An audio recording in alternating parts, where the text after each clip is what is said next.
And welcome back to another episode of Wild Beyond the Witchlight, the Carnival cards. Last session, the party had to fight to get their long rest. The the party had split up into two halves. Tarquin was talking with Endelyn, trying to buy the rest of his allies time deep in Briganog Mine, where you had finished off the spiders and freed your friends. Whilst you were down there, you investigated the caves. You spoke to Obud, who was the little Briganok sitting atop Keg, the pony, and he was the one who's tunneled into the bottom of Motherhorn. And he told you that not all wishes come true down here. Some are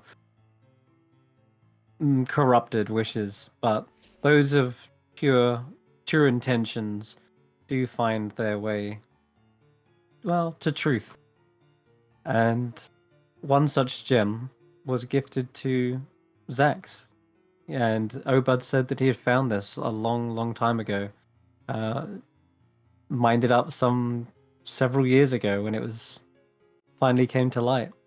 And Xaxx, it was just for your eyes only, but we did get a little hint of what it was right at the very end when you told Nox in person that you know who your parents are.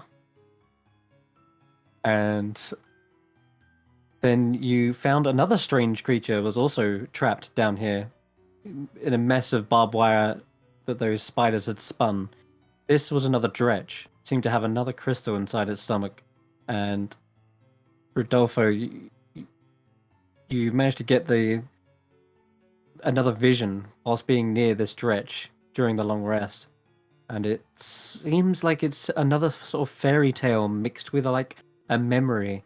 This one was very heavily inspired by Cinderella, and the three mean stepsisters were being cruel to this poor girl, and she wished she could go to the ball, and you conjured up some magic to sort of fix up her dress, and you started to identify these actual gems and realize that they seem to be all sort of part of a greater soul, and that each one seems to have a vivid emotion or memory tied to them.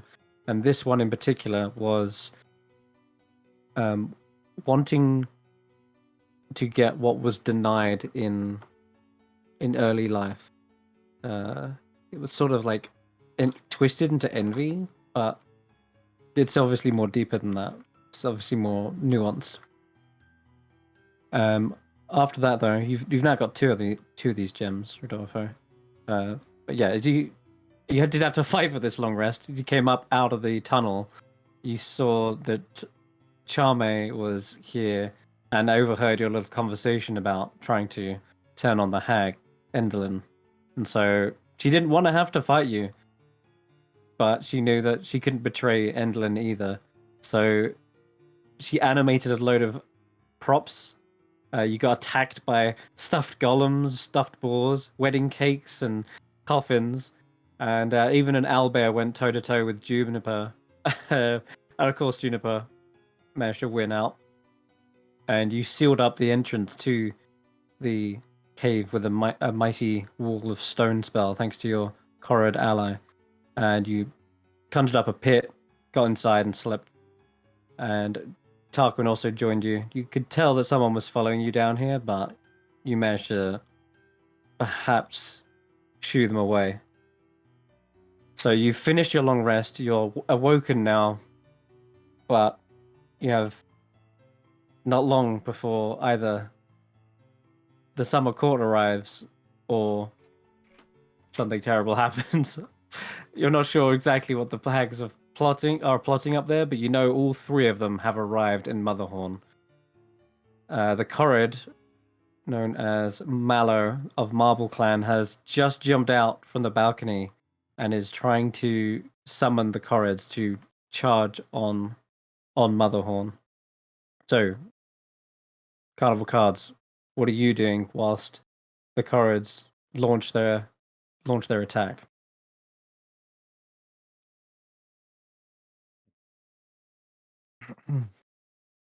Right, so I suppose what we need to do is decide on a battle plan of sorts whilst we're waiting for them to get ready. So, honestly, assuming that this eye thing worked as we're expecting, Tanwen has a massive edge against Scabatha. So I'm wondering if we should focus down her first. Um, though I want to also try to use the Widdershins thing to keep Bavlorn distracted and Gleam and Glister to keep Perhaps distracted. whoever Babylon's attention is not on should be the one to be going in auditions. Yes. I mean, I'm sure she can't fight all of us. Exactly. We need to if the stories I've heard of hags about the whole and what we know of the Fae and the power of three is true, then if we can bring down even one of them, it weakens them significantly. So we concentrate on one. Who's the weakest one? Bablona? Well, Bavlorna, her weakness is the easiest to exploit, but providing that the eye thing has worked, Tanwen should be able to get um, some pretty hard hits on Scabatha, at least initially. I would honestly love that. Yeah. So it's between those two, really. I want to be crystal clear. We are going in to kill them, not distract them, not. We need to bring them down because it's the only way we'll be able to get to the palace and rescue Zybilna, who is potentially the only one who can stop the Summer Court's march. Okay. But and when you say bring them down, are you wanting me to capture her or kill her? I just want to be crystal clear when we go into this what we're doing. I think it is kill if possible, if not incapacitate. But we need to turn the hourglass on its end. Their time has run out. They've done enough harm, and they'll continue to do harm, and they likely have other plans in the motion that we don't know of, and we need to stop them before that happens. So, as much as I would like to try to talk our way through this, etc., and I don't think it's possible. If it was just Scabatha and Bavlorna, maybe, but Endolin is another story altogether. She's impossible to predict, but she can predict almost anything. So we need to hit hard, hit fast, and be ready for anything. This is going to be probably the hardest fight we've ever been in. I know we've not been in a lot as a group, but I imagine this will even make the likes of that dragon or that giant frog thing we fought seem like nothing. Well, that makes things easy, doesn't it? Yeah. Nox, Xaxx, you have any ideas what you want to do? Any preference how you want to do this? I mean, if we can single them out one by one, that'd be preferable to fighting them all together. But I don't know if we're gonna be able to do that. We need that distraction. We gotta. I prefer to take them on one by one rather than all together, because three of them at the same time is gonna be hard. The only one I can think of a potential way to get Scabatha out, but the problem is if they're in the same room together, I don't think the other two are going to let us take one of them off to discuss things.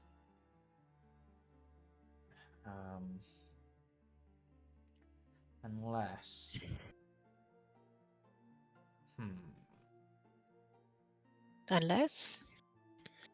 we don't have to go there to invite one of them out. We could, Xaxx, use your sending spell to ask one of them to a meeting, but which one? And what would be the reasoning? If it was me contacting them, I could probably get Scabatha, because I still have unfinished business from the last meeting we had. But the other two, I don't really have anything. Who do we think is the most paranoid, the most likely to turn on her sisters? Because we could lure one of them with some. Yes, but if we lie to her, she will know. That is the thing I am afraid of. I want to. I'm thinking we could lure someone away with a juicy tidbit about, oh, I heard your sister said something about you, but she can see everything. I hate that.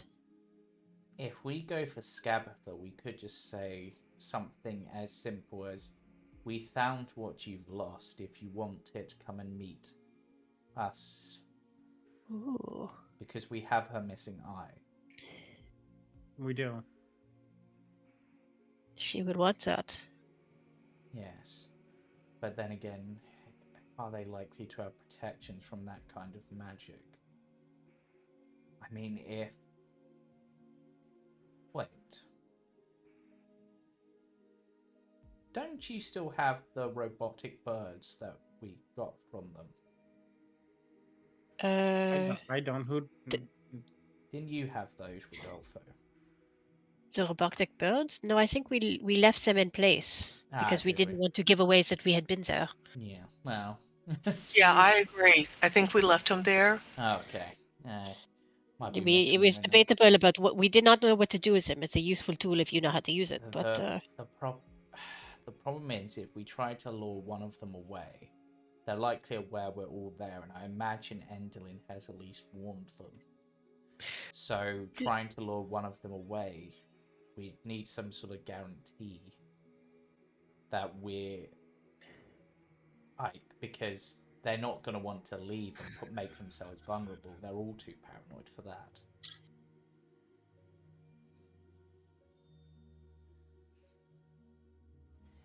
Do you think so? We could somehow use psychological warfare, even when they're all three in the same room, and say, Endelin, I'm doing as you said, and I'm attacking your sister. Haha, something like that, and then get them distrustful. That was the at least not working together. That was the other thing I was thinking.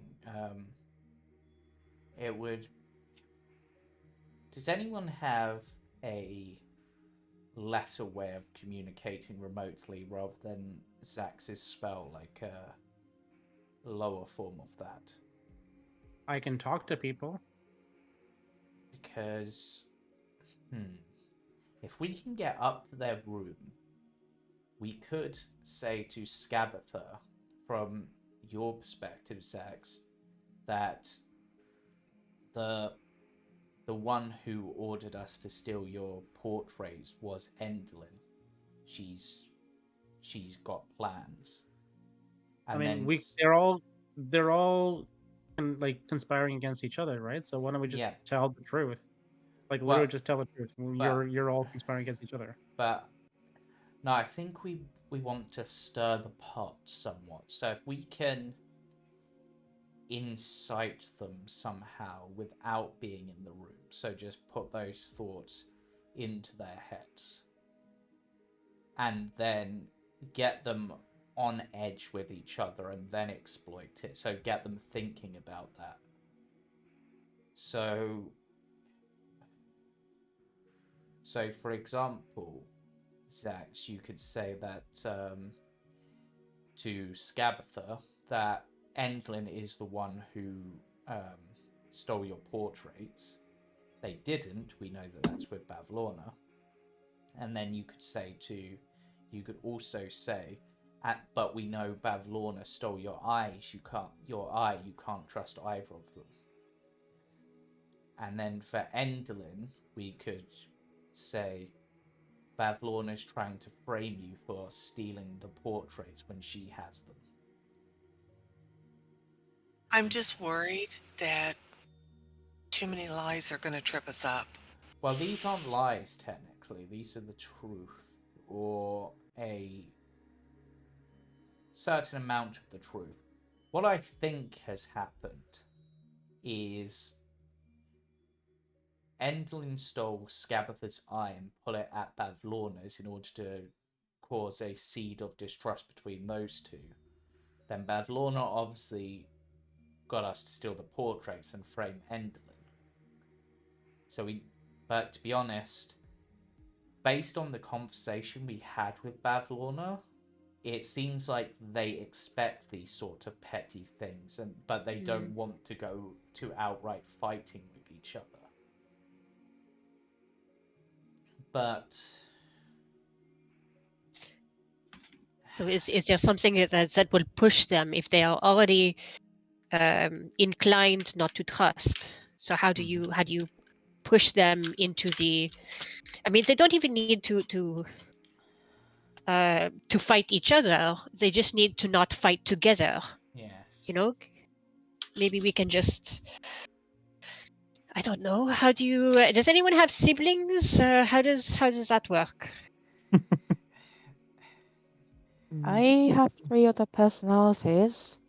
Okay. So, like, if you wanted to start a fight, you know, how would you do that? Not necessarily lie.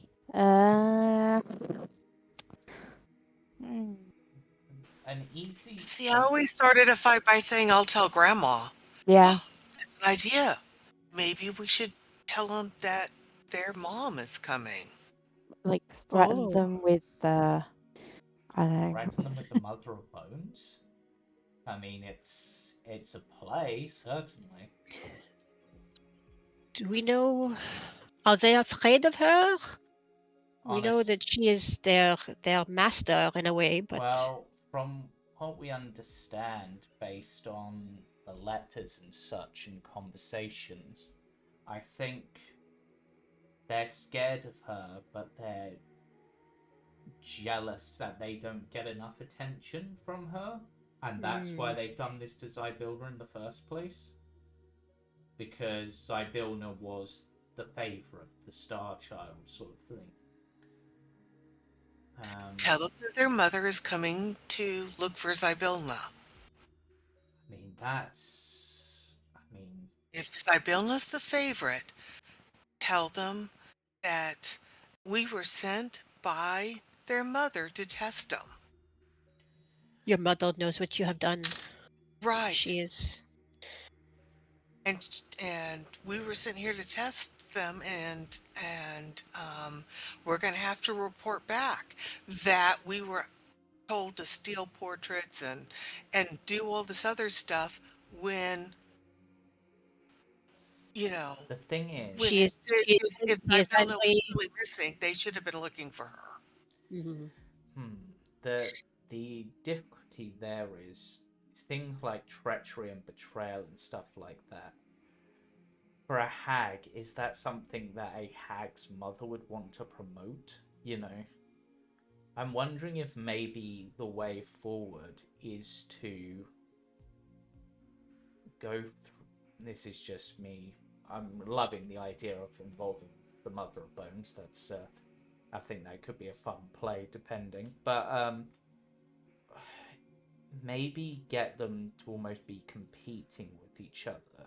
Like, if you complimented one on, say, their conniving schemes or whatever, and basically, oh, the other two don't compare, then those two potentially get a bit riled up because they want to be seen as the top dog sort of thing. Yes, but what is they going to do to impress each other is to kill us, you know, in the most spectacular way possible. We want to aim the energies in the right place. Yes. So you say, I mean, maybe you could say to Endelin, you know, all this theater is really spectacular, and your foretelling of the future is miraculous. I've never seen anything like it. Yes. What else, or Pavlona, do you have anything to compare with that? Show us what you can do. My other worry, based on information that we have, is it's not just going to be the three of them. We know that they're going to have Oh my Jamey, god. which adds an extra thing, and we know how, based on what happened yesterday, what she's capable of. But also, did we not get information that the other members of the League of Malevolence are meant to be here shortly? Did we? Yeah, I'm just looking through the notes. Lord Kellic, I have written a new play titled The Agonies of Hourglass. It's a tragic tale inspired by real-life misfortune that I think you might enjoy. You and the other members of the League of Malevolence are invited to Motherhorn to watch a live performance. So you found that letter, but it was unsent. Ah, it was that hasn't been folded sent up as a yet. bird in a cage. Ah, okay, that hasn't been sent yet. Okay. That's good. Unless something else was sent to them. To send it, I think. Well, I mean, we don't know what has changed in the last few hours. Maybe it has been sent. But we do know that Stage Fright is preparing a play that is meant to involve us, or at least involve me. Yes, and that, I mean, you don't have any idea what that could be, because that's, I mean, a little bit worrying. Honestly, if I was to take a wild guess without any real other information, my thought is that it is going to be the fight between us and the hags, and that is the performance they want to put on play. Real life misfortune, our misfortune essentially. And considering that up those stairs is the stage, that's a very easy way to find out. But so what, you just want to go up on stage and get things started right away? Kick things off? I honestly think we can plot, we can plan, we can come up with all sorts of fancy strategies as much as we like. But we don't know how much Endelyn has seen. So we need to be as random and unpredictable as possible. Okay. And sometimes the only way to truly find out what someone wants is to spring the trap. As dangerous as that is. But even with their combined might, I don't think it's a fight that we will lose. I feel even if we face all three, we will be the victors. It will be a hard fight, but we know their weaknesses. They don't know ours.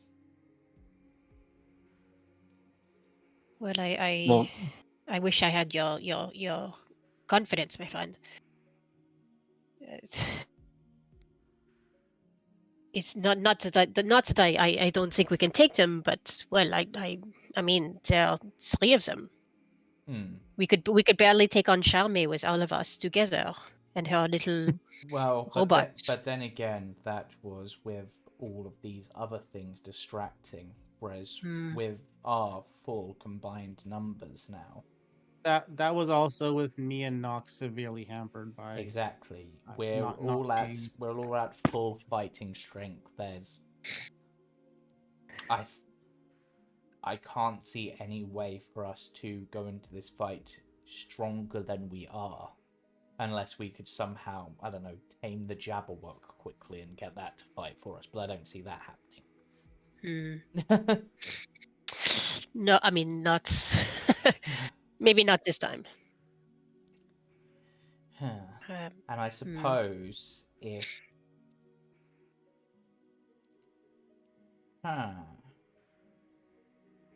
Unless we do that, we have something that they all want. And they all want it for their own reasons, as well as a joint reason. I'm wondering. You mean the unicorn horn? Yes. we also have that, don't we? Yes, exactly. So I'm wondering, going for the whole getting them to fight against each other, what if we use the horn as a bait in some way? Okay. I'm not quite sure exactly what, but because the horn is something they all want. The eye is something that Scabatha wants. The cat was something that Endlin wanted, but has been stolen by the servant of Scabatha.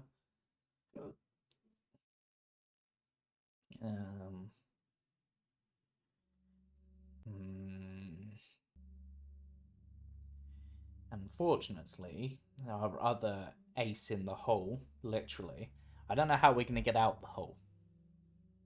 I have ideas for that after we've dealt with these, but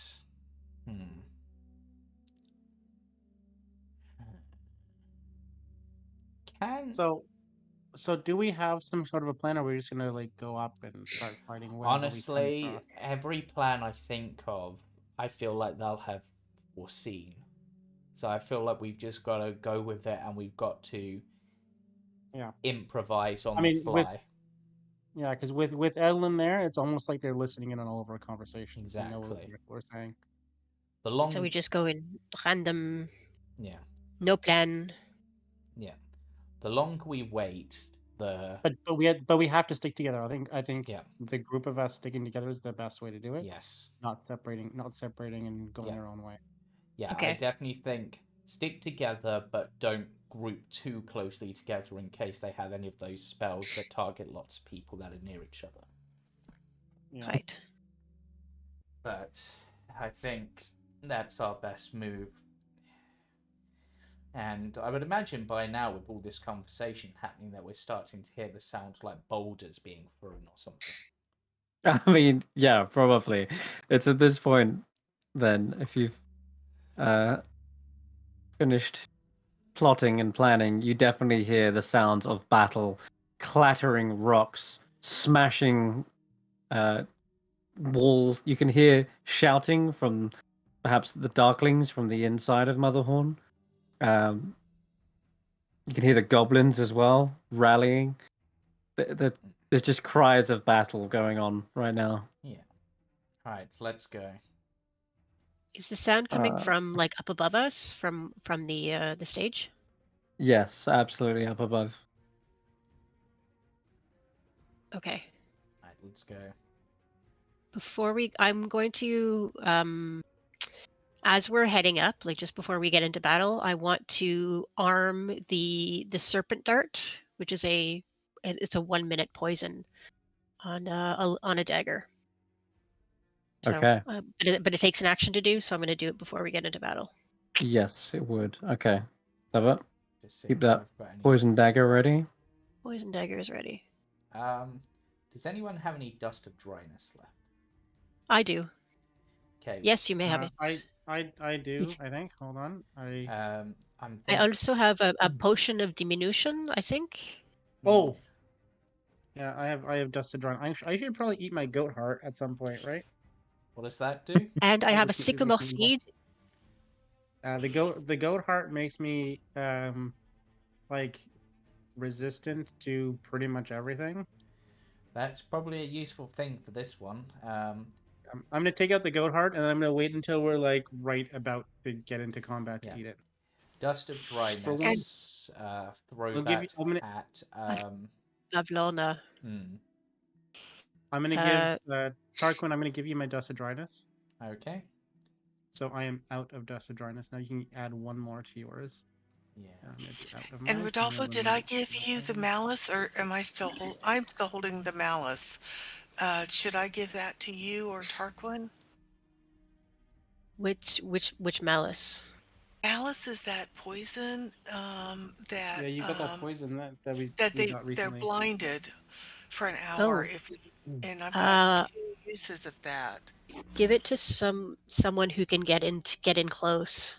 So either Tarquin or who else is I don't intend to get very close to anybody if I can help it. I'll put some malice on one of my daggers, I guess, ready. Okay. Okay, then I'm going to give one to Tarquin and one to Xaxx, maybe? Yeah, that I sounds don't good. intend on getting too close either if I can Give help the it. other one to Morgoth. Okay. All right, then, all right, then I'm going to hand one of the malice Yeah, potions Morgoth. to Tarquin Yes. and one to Morgoth. Tarquin, I'm just gonna like touch your shoulder a second and cast Long Strider on you. I'm quite happy with that. Long Strider is an extra 15 feet, right? 10 feet. 10 feet. I believe. Still puts me at 55 foot of movement. It's pretty insane. Yeah, I thought it'd help a little bit. Yeah. That's really good. I'm gonna eat Lost a an jelly hour. worm. Cool. Are you gonna? Sorry. It doesn't do. It Just doesn't. heard It doesn't that. do anything. Everyone's preparing. It's like, all right, I down my jelly worm. Let's go. You're gonna make me look at the table now, aren't you? Oh wait, it was a D4, wasn't it? And if you roll a 1, something happens. Is that what it is? I should have rolled a D4. Yeah.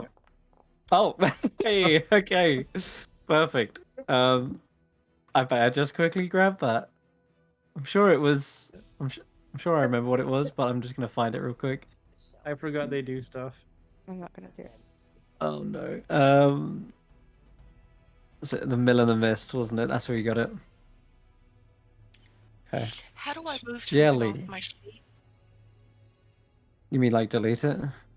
No, move it, the malice to Tarquin. Oh, I'll help you with that in a second.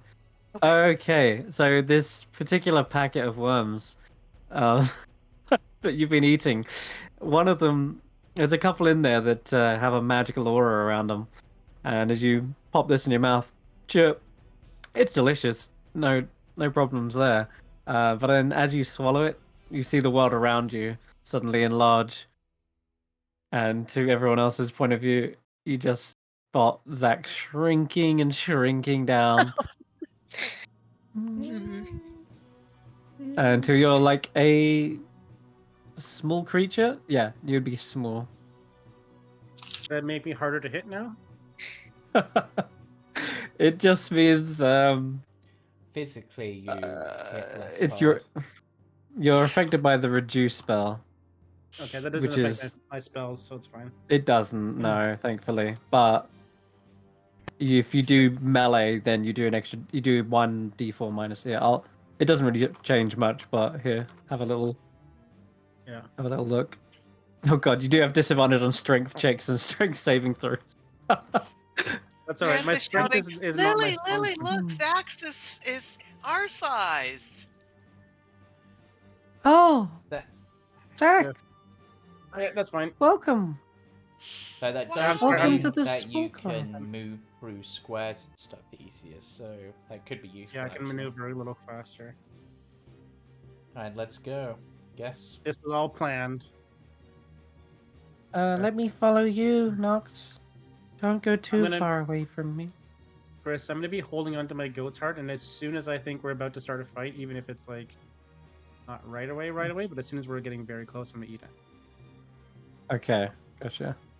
I'm gonna stick that on there. Clabberclaw, Amador, Pollinella, they accompany you, but they say, if there's a fight up there, I'm afraid I'm not much of a help. But I can hold stuff for you. You three should be working the cannon. I mean, The cannon. The cannon. That did not work. I don't think we're going to be able to use it. It's gonna. I don't know how we get it out. The I hole. pressed H. I'm gonna give. I want to give the potion of diminution to Clapperclaw, and I say, you can throw this. Sneak around. You can throw this on somebody at the right moment, and I'll give you the sycamore seed as well. So first you take the sycamore seed to become nearly invisible, and then you sneak up on one of the witches and you pour the potion on them. Okay? That's just focus on doing try. that. Because I think you have to drink it though. Or I have one other option for you if you want to go on a stealth mission. Well, you can still have the potion for the stealth mission. There is a Briganock in Enderlin's room. Whilst we've got them distracted, if you can get them out. Okay. There might be some dangers in that room, but the Sycamore Seed should hopefully keep you sneaky enough. That's either that or just wait down here and we'll see what happens. Though, Amador, I thought you were capable of fighting. You've got your sword, right? That I do. Yes, I can stab, but yes, it sounds like it'd be very dangerous. Well, maybe wait on the stairs for like an opening, and if you see one, exploit it, but just try to keep yourselves alive. I guess. Juniper, you're not afraid. You're joining in the fight, right? I mean, yeah, Juniper lets out our bestial roar when she can hear the cries of battle upstairs. Right, let's go. Okay, 1 second. Wait. Don't move your toes. Don't move. Yeah, stop right there. Tanwen crept upstairs to see. Yeah, I noticed. Before her companions come up, to make sure it's safe for them to come up at least to this area. Okay. All right. Well, let's. Sorry. Yeah, let's go on. I was just gonna say that I'm gonna pop the skunkweed that I've had in my inventory forever. I'm gonna take it. It tastes extremely bitter and can treat many infections. So just in case the hags do like poison damage to me, a creature that drinks this vial of liquid gains advantage on saving throws against poison for 1 hour. It confers no benefit to undead or constructs. So I'm going to use that. Sounds like a good call, just in case there is poison thrown around. Literally that. Okay. So Tanwen, as you go up, there is absolute chaos over as you can see. In fact, let me drag your tokens up there. Yeah, it's going to be up here. Time to fly. Whee! Yes, Okay, there you go. Is everyone up? Okay, so we've got some mummers. We've got. Okay, yeah. So as you approach the top of the stairs, you hear the sounds of rocks being thrown against the stage. You can hear the flapping of wings and the cawing of the Greyhawk mummers as these peritons swoop down, picking up some of the darklings and lifting them up off the ground. End up getting dropped off the sides of the of Motherhorn itself, which is a terrifying fate for some of them. The darklings are like, some of them are like face to face in close quarters combat with the Obsidian clan. You can see their blades clanging against the darklings' own daggers and jagged knives. In fact, Noel spots you as you're coming out the stairs. He's the closest to you. He says, finally decided to join the fight!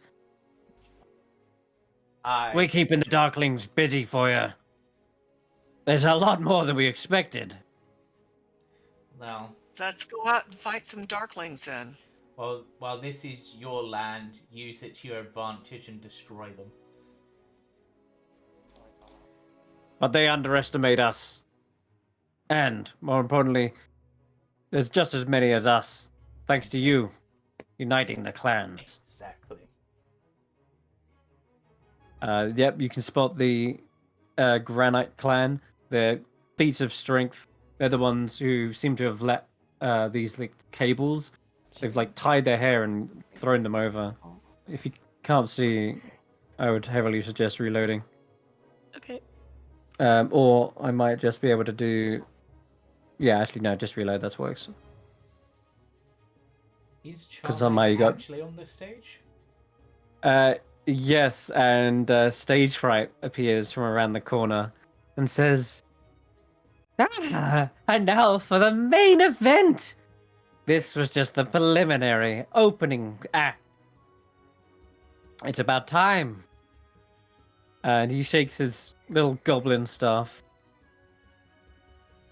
and tries to redirect some of the attention of the Darklings towards you. There's your enemy. The corridors are just a distraction. Jamey is there as well, and she looks towards you guys and says, "You have the power to call off this fight. If you just surrender now, no one has to die." Except for you when the rest of the League of Malevolence get here to finish you off. Why would the League be coming here? Because they have been invited by your beloved Endelin. We found a letter meant for them. She narrows her eyes, looking at you. Saying to that... Garrick himself, no less. Yes. Yes. Your missing colleague, Skylar, has been my guest for some time, but I'm afraid she has worn out her welcome. In exchange for my generosity, I'm hoping you can take her off my hands. Lies. I'm telling the truth. Roll a persuasion check. Okay. Come on. You're just trying to turn me against her. Okay, this is a time I wasn't thinking I would use this so early, but it is time to invoke the power of the dragon to re-roll that. Yeah, feel free. Come on. Oh, no. Ugh. Oh. Well, technically, and the 11 fails. Yeah.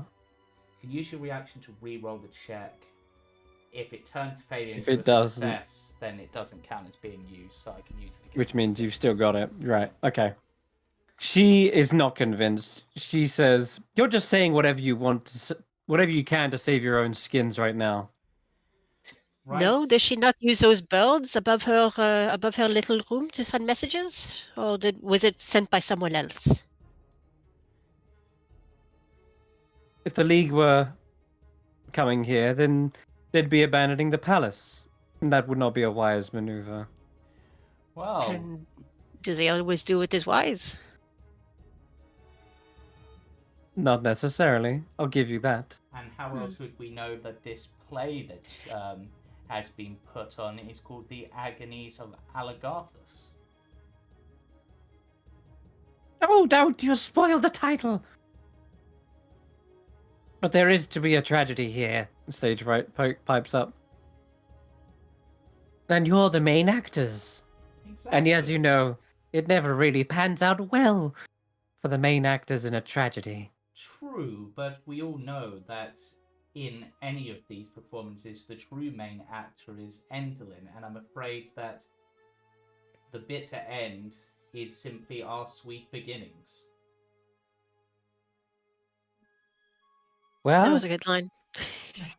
enough chit-chat! On with the action, and he claps his hands and trying to get the attention of the Darklings to go towards you. There is a sort of hesitation in Jamey, and you notice her gaze wander upwards towards that same balcony, probably around about here.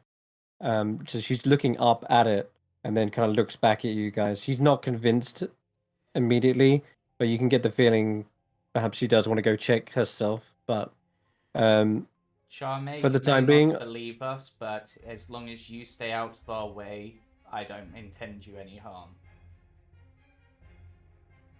I don't intend harm either, but I will have to at least try and slow you down.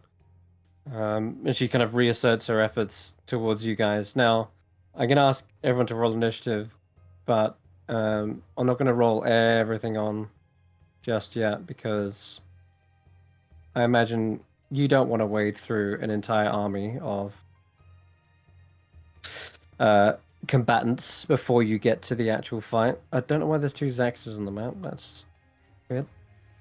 Double. But go ahead, start start rolling your initiatives on. The Dretch is also seeing the opportunity to sort of get to the front now. Is everyone still in the storage room, by the way? Because I am. No, I would reload if I were you guys. Sorry. Okay. Yeah.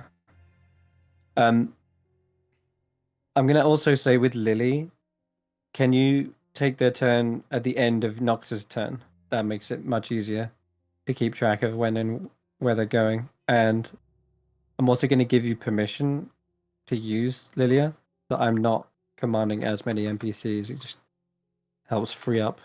I'll roll Juniper quickly as well. So, where is it? Living Doll. Pretty good roll. Yeah, okay, Living Doll. Since Jamey's here with me, he can control Lily. Yeah. In fact, I'm going to give you... There you go. You should be an owner now of Lily. You can double click the token to bring up the character sheet. What else? Morgott was another one I was really considering giving over to you guys, and I think that's appropriate. Who feels confident taking on Morgott? They're very simple. They just get to glaive things with their multi-attack. They can jump really high. Do you want to take Morgott as well? No. Yeah? I'll take Morgott. Okay. Unless someone else wants to. No, you go ahead. Okay. Okay. All right. That's cool. So, what allies? You are the owner of Morgott. I'm going to put them following you for the time being. There we go. And there is also Glister and Gleam, who are sort of a pivotal part in the fight. So I think I'll retain control of them for now. Yeah. Okay. Sorry. So at the top of the round, I'm going to roll one Darkling here. There's a lot of Darklings. Most of them turn their attention to you. However, there are an abundant number of Corrids who are not going to give them the chance to just run off and surround you. But I want to know what you guys are doing play by play. So the top of the round is actually Glister. So she will probably just advise you guys as this commences and says, "These guys are only going to slow us down. It's like you said, we're the strongest we are at this point. It'll be death by 1,000 cuts before we even reach them." Agreed. Head up the stairs, I guess, towards the balcony.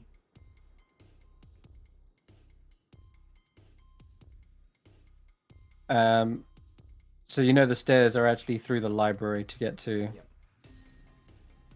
It's not So these like ones here. These center squares? Yeah, you want to go the center ones through the library and up to the spiral staircase past the library. So Glister will say, "Come on, let's just circumvent these," and she nimbly, acrobatically, leaps up over the sides of these stairs and balances along one of the edges to evade any Darklings. Just gonna use her action to dash and get there. Okay, Tanwen. There's a whole host of Darklings. What are you gonna do to avoid or distract them, or what's up to you? I am not going to avoid, and I am going to instead move forward 30 feet. So there's 10, 25, 25 feet right here, and I am going to see if I can shoot at Charmaine. Okay. So double click. Interesting choice. I'm distracting her. Okay, come on. All right, I thought I was double clicking her to target her, but it's not working. It's double right click. Okay. Double right click. If that doesn't work, just mouse over her and press T. That's it. That's another way of doing it. Here we go. Cool. Okay, so longbow of warning. We're gonna fire. And come on, baby. All right, come I should on. say should at least have some sort of spell up during the fight. Protecting her. I should? Oh, go ahead. No, she's in the midst of a fight. She's probably got one of her. She's at least got mage armor up. I know that much. And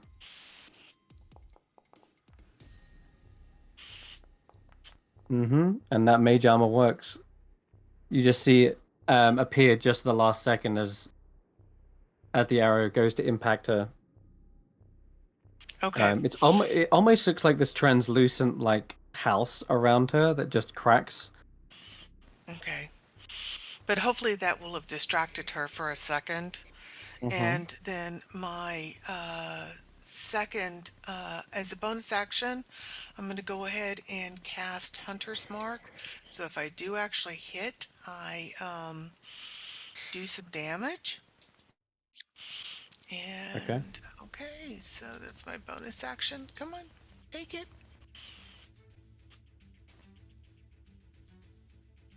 All right, and then cast spell. All right, and I'm going to, since Charmaine, I missed her, I'm going to shoot at stage fright. Great. Okay, cool. So go for there we go. I'm, again, distracting the leaders to make sure that they know that this is not a, and come on. Come on. Oh, good grief.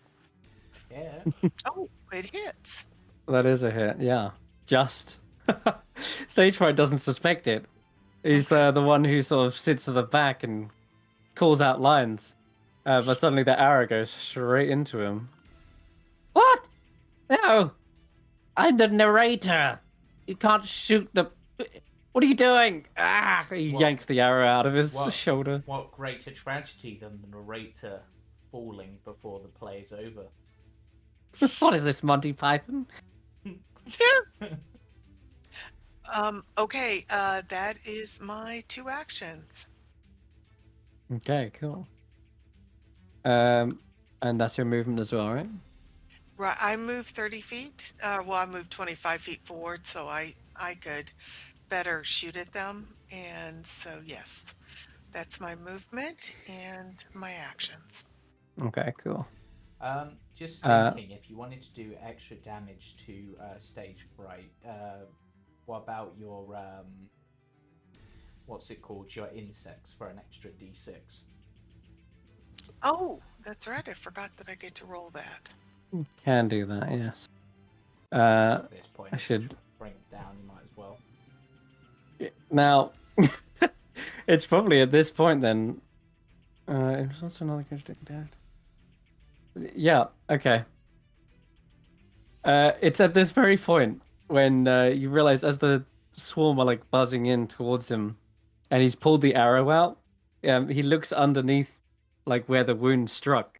He like pulls open like part of his costume, and it reveals that there is just one big book there that looks to be full of like different manuscripts and stuff. He pulls it out, and it's got like a big dent where the arrowhead had hit it, and he announces, "Oh, the party tried to kill the narrator, but it was by some fate or fortune that the script for this very play protected him, almost like it was plot armor itself." And as the swarm of bugs try to fly in and buzz them, he wafts them away, like throws the book up in the air, and all the papers disperse your swarm. Okay. And uses his ability, which is basically reduces all that damage to 0. Who'd have thought? Stage fright. Yeah. That's something very strange. And you think when you watch this, it's absolutely pure luck that the arrow shot him in exactly where that book was. It's like how. Anyway, he seems to be grinning from ear to ear the whole time, and he starts to kick a little dance up. and starts shouting, "Go, go, get them!" It was then, at this point, the Darklings turned their attention on the party. They were the true threat. The Corrids were merely a distraction. And the Darklings do turn. A couple of the nearest ones, which haven't got any attackers near them. I'm going to start with this one here. Rushes up to you, Tanwen, climbs up onto the stage and tries to like stab at your ankles. It's going to hit. How on earth did I just do that much damage?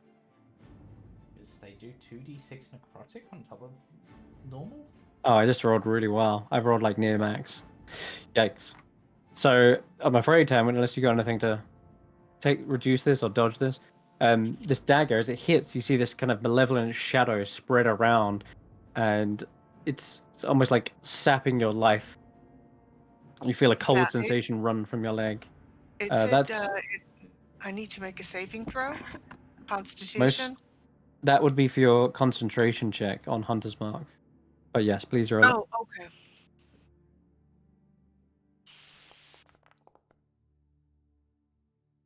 Okay, yep. Still got Hunter's Mark despite this cold chill coming up your leg. Another one nearby tries to go towards, say, Tarquin, but Noel is going to intercept him. Let's see. Yeah, he's going to have to make a dexterity save before he can do anything. And that is a fail. As this Darkling rushes towards you, suddenly he trips, falls face first on the ground, and then suddenly you see him getting dragged back to Noel, who has commanded his hair to wrap around his ankles and is now pulling him back like the tug of war that you guys participated in. Like, you're not going anywhere. And he brings him in range for his own club. The Darkling looks terrified at this maneuver. And I'm going to see if this happens to be the same case with this one as well. Yep. The other Darkling gets hurled around and entangled by Budok of Flint clan. And he's got like a pair of pickaxes. Just like brings them to arms against this other Darkling who's been tossed and twizzled around onto the ground. So they've got your back. The Darklings are having a trouble getting to you. Should roll a Darkling Elder on as well. There's going to be one that just rushes up to intercept you, and another one that gets to the top of the stairs near Glister. But that's going to be their movement, and I see this one's just basically holding his action. You can see he's got a dagger out. He's like swishing it back and forth. The one at the top of the stairs is like throwing the dagger from one hand to the other, like it's a butterfly knife. Meanwhile, the rest of the cards seem to have the other Darklings on lock. Okay, Jamey. She begins. Let's see. Yeah, she's gonna move.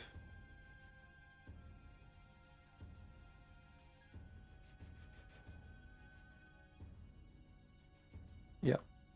So she begins walking up onto this. It's like a circular frame that has all the lighting equipment on it. And she begins stepping up onto the underside of it and walking quite literally upside down with little to no effort, as if gravity's completely reversed. And so she's on the underside of this, some 10 feet up. And after that...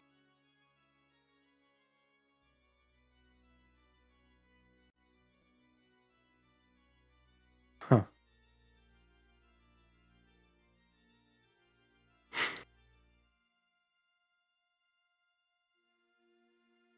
Witching arrow, what's the range on this? Yeah, okay. We'll aim at Nox. This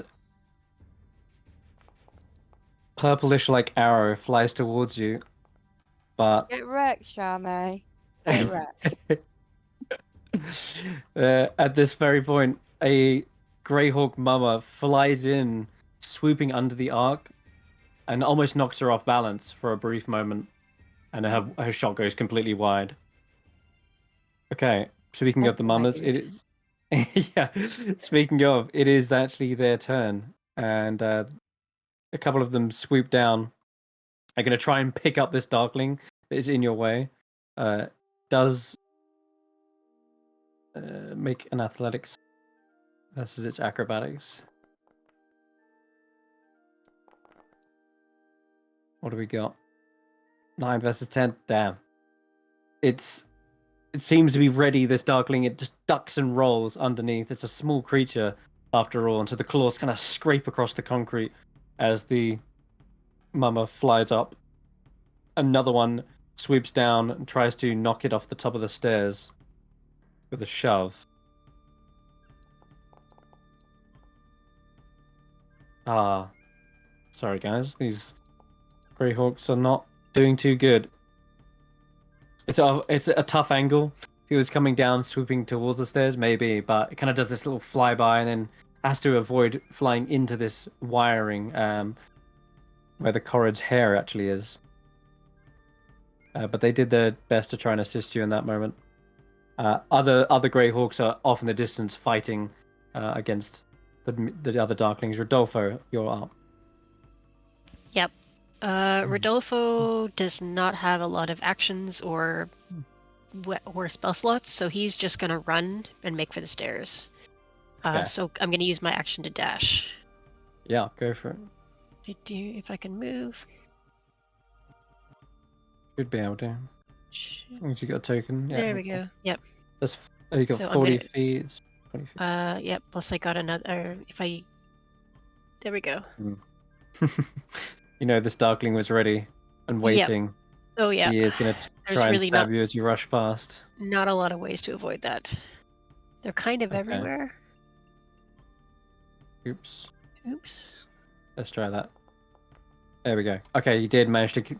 Ooh. Hamstrings you. Absolutely hamstrings you as you go through. Ow. But I think I can hellish rebuke that. Yeah, if you like. As a reaction. Yep. Yeah, if you like. So it has to make a dexterity saving throw.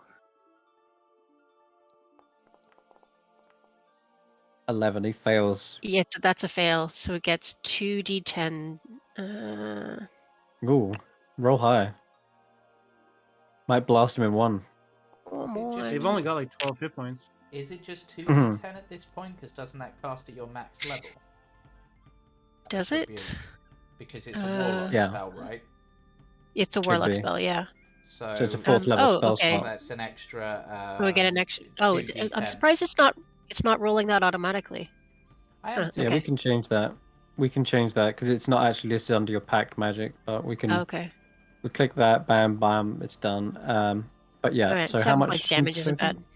7. Okay. Well, it's actually another d10 on top of that because it's 2d10 at base, I think. 2d10 is base. And you're casting it at 4th level. Just okay. Seconds. So yeah, so it'd be 4d10. So you need another d10. Yep. Cool. Roll one more. Rock on. 10. 10. Lousy. Look at that. You could. I could not have rolled worse. Ugh. 8 damage to this Darkling, blasting him back. The fires. It does look like he shrivels away from it slightly. His form almost fades, but don't touch me, him holding awful on. Thing. Yeah. I mean, it's Juniper's turn. Rodolfo summons the power of a demonic energy to fight evil. But what if they fall to the evil themselves? Ooh. What are you talking about? And then Tarquin will call out. Weak. Rodolfo calls out with powerful fire magic to partially cook the Darkling before Juniper comes in to eat it. Hey, that's my job! Go ahead, Juniper. Thank you, Tarquin. That's very cool. Nom. Yeah, that's one dead Darkling. However, as it explodes, I mean, as it dies, it explodes. I need. Oh, yeah, it's going to be 10 foot. Damn it! I forgot that. Okay. About Darklings. Yeah, 1 sec. I think I have to give him HP to be able to do it. Death flash. You see a bright light from the inside of this shadow, almost as if it's all the light it's ever been subject to has been absorbed into its shadowy form. And as life winks out, a brilliant burst attempts to blind. Rodolfo, you're already seeing it coming, but Juniper's. Oh, I'm facing the Juniper's other way. got- I'm running away. Yeah. Yeah. But Juniper's got the thing in its mouth, and unfortunately, as the beak bites down, her eyes are completely blinded. Brutal. That's Okay. fine. Still Blind. Juniper's turn. Yep. And that Darkling's gone. 30. I can't quite reach it. Juniper knows roughly where they are, I would guess, because even if you're blinded, you'd at least be aware of where things were before, right? She's also got a keen smell. Yeah.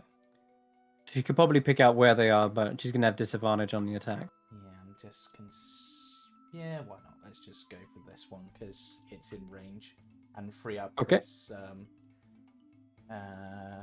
Actually, it's gonna flatten out to a normal roll. Oh, okay. Yeah, this one got dragged backwards. So, okay. Oh, there you go. Bam. Holy crap. Oh my god, Juniper. Just rakes this bestial claw into the face of this Darkling. And this one explodes as well, but you're already blind, so I won't bother rerolling.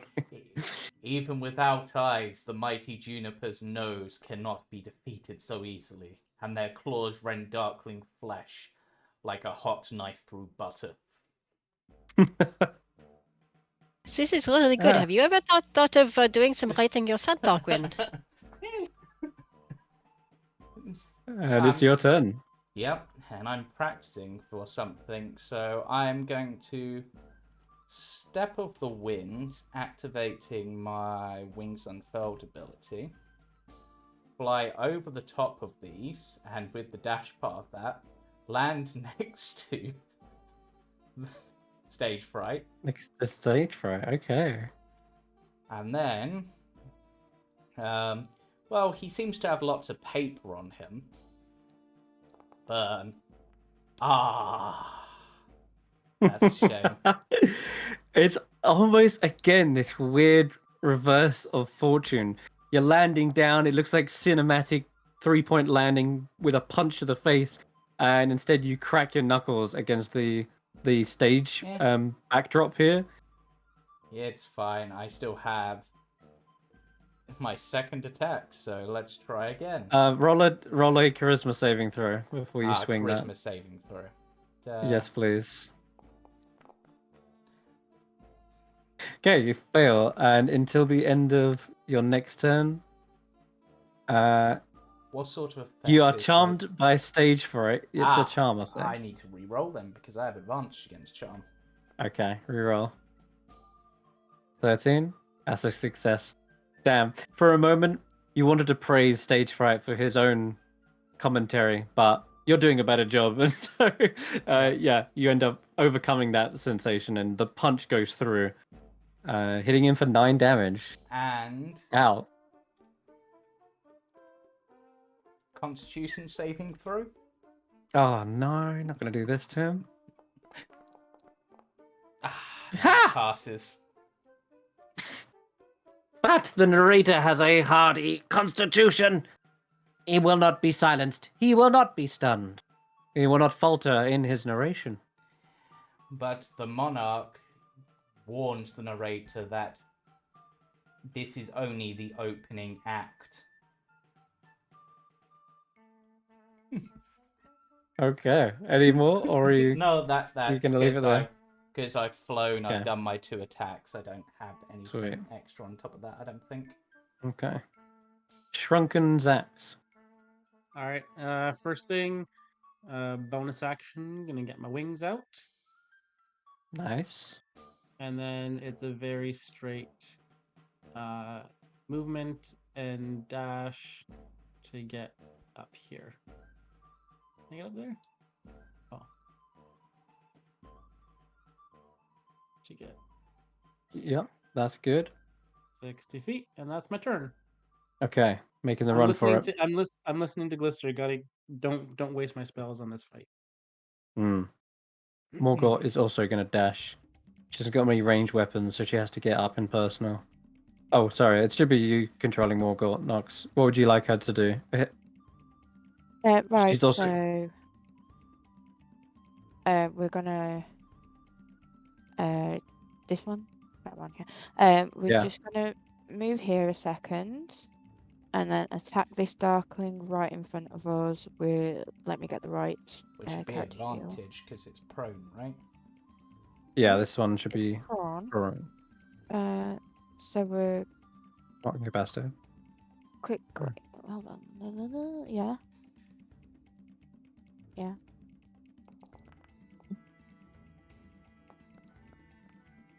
Yeah. Okay, what you get there? 12 damage? Woo! Oh, ouch. And apparently This thing is a multi-attack. practically... Yep. Yeah, finish it. Grave again. Finish him. Not Wow, as good, yep. but still. These are simply... These are shadows of former fighters. They pale in comparison to Morgot's noble training. This explodes in a 10-foot radius. I need Morgort to make me a dexterity save. It's only DC 10. Come on, She's gonna... Yes! Yes, She's Morgort. flips down her visor, and it just reflects off of it. Yes, Queen. I'm gonna move Morgort to with the rest of my movement towards Rodolfo. Yeah, sounds good. Okay. Yeah, 20 so Gleam is gonna catch up to her sister, and then it'll be your go, Nox. Oh yeah. Right. So we are gonna move right up to this. Oh, just underneath. Yeah. Just there. We are. Oh. Before we move, sorry, we're gonna grab Lily. So Lily is on our person at this moment in time. Okay. We are going to use Face Step Summer to deal a little bit of damage. Use that. So, yeah, but I'm trying to get the damage. So immediately after your phase step, each creature of your choice, so it would be the Darkling that's just here. Okay. Would what take save is 3 it? damage. Oh, just takes it, right. Yeah. No save on this one. No. Okay, cool. And then So our phase step is going to take us. Oh, you're going for stage fright as well. Yeah, we go there. And then we are going to cast a flaming sphere. On Jamey. Oh, is she in range actually? Oh, okay. Let me just check. She's just in range. Oh my goodness. So I'm just going to target her. Get the flamies up. Cast. And place that sphere on her, and she is sizzling. She failed. You're now concentrating on that, and Concentrate. Seems to be a burning hatred for the former associate Jamey. But maybe... Oh god, it's actually on her. It's burning her face. Oh, that's grisly. Cut to an ad. Alright, Nox, anything else? I believe that is everything I can do at the moment. It's Lily, so I'll... Yeah. Lily, cackle! Who do you want to cackle on? Who are we cackling on? Lily's going to move, possibly. She's going to move 10 They feet. can move. They would hop off your head. Yeah, Yeah. they'd hop off your head if you'd like. She's going to cackle at... On these two. Yeah. So you should be able to target both and try just clicking Just cackle. untag Jamey. Yeah, that's a good idea. She's off in the distance screaming like, ah! My face! Yeah, basically. All that hairspray, you know, going up like a... It's saying that we've got no cackles left. Oh, okay. We need to recharge it. Because it didn't finish charging from last time. There you go. Try now. Yeah. Yeah.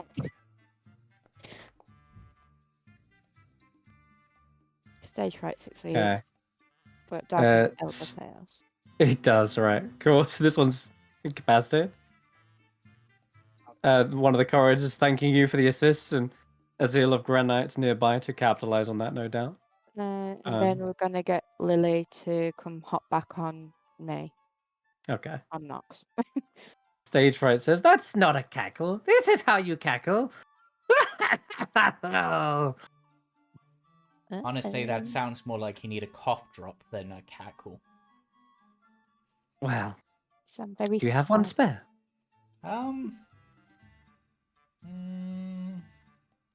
And whilst you're checking your pockets, he brings out his full scepter and goes to hit you around the head. It was all a ruse. Oh, who am I targeting? Accidentally. Oh, sorry, Tanwen. Alright, let's see. Can I get Tarquin with a hefty swing of the scepter? Roll. Okay. Is it working? There we go. Damn, I missed.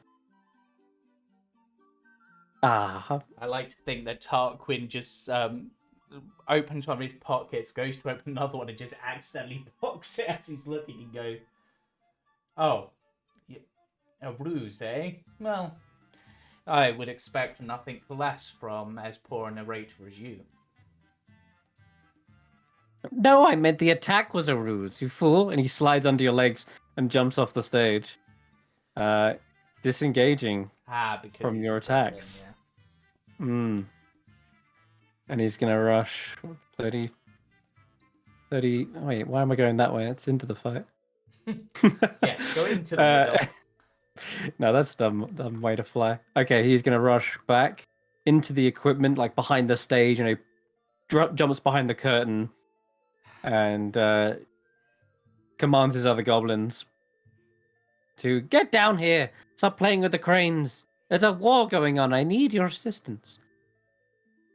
Stage Fright gave a rallying speech, and the goblins came to his aid, as he knew they would. But that's his go. Back to the top of the round. So, Glister is up. She's kind of confronted with this. Darkling has no choice to really, other than deal with it.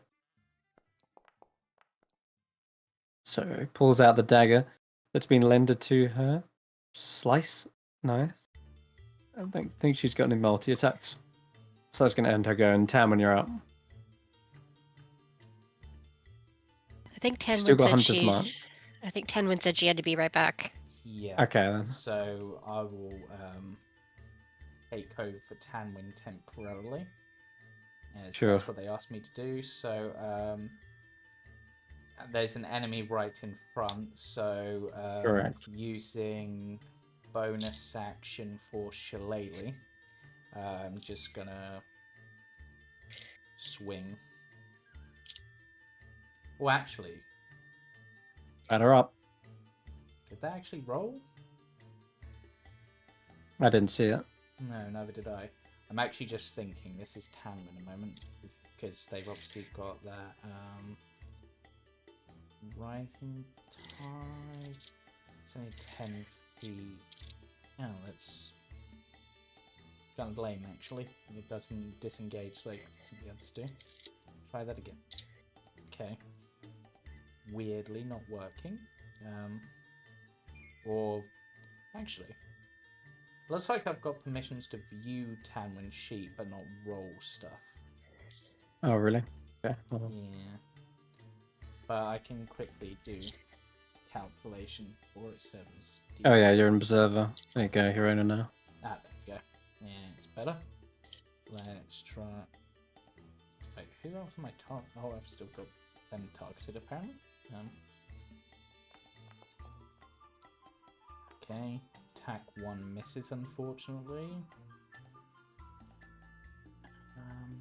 How does that other thing work actually? Because they've got something with their movement stuff. Swarm Keeper. Gathered Swarm. You can move by the... Yes, that will work. Okay, let's try that again. Really? Ooh, unfortunate. Yep, and unfortunately... let's see. I mean, it's kind of important that they get out of this, so... I am going to use one of their uses of Lucky to... So they get 3 uses of Lucky, right? Yep. Which I weird... Yeah, so I'm going to re-roll that attack. God damn it. Oh, man. The dice. Unlucky. No. This Darkling jumps down off the raised stage, and you just haven't got the angle to hit him. Yeah. Kind of like hopping back and forth between the two heights. I tried. Unfortunate. I wanted to. Kit to fly away. Yeah. I gotcha. It's unfortunate, but the Darkling is going to get another go. It's going to try and once again stab at the ankles. Ooh. Thankfully, all that swinging seems to have fended his blade off, and it's keeping him at bay.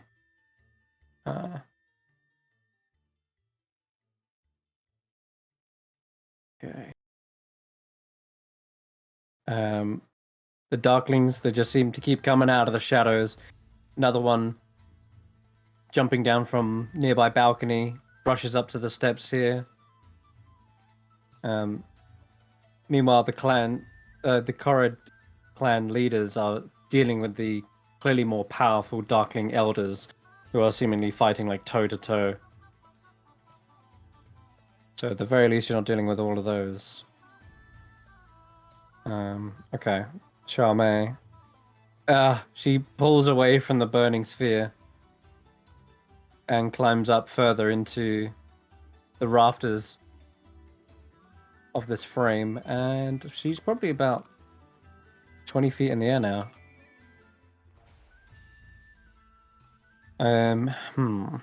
Knocks. If only I can hit you. Hello? Yeah, I need to hit you. Oh, sorry, we're strategizing.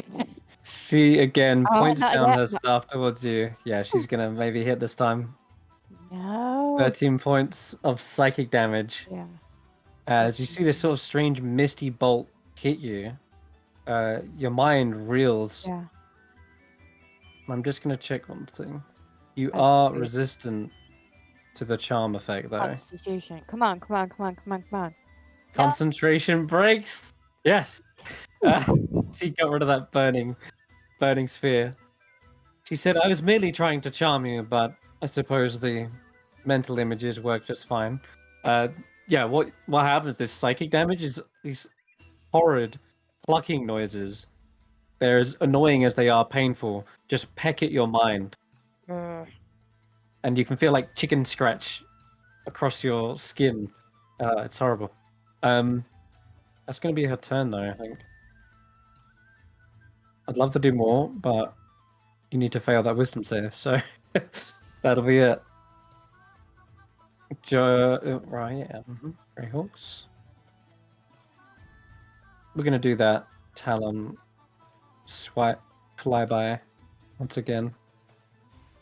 This time it actually does go for an attack, seeing that this has already damaged it. It might be able to help finish it off. Does hit. Ooh, not quite enough. But this other one is going to go for the grapple.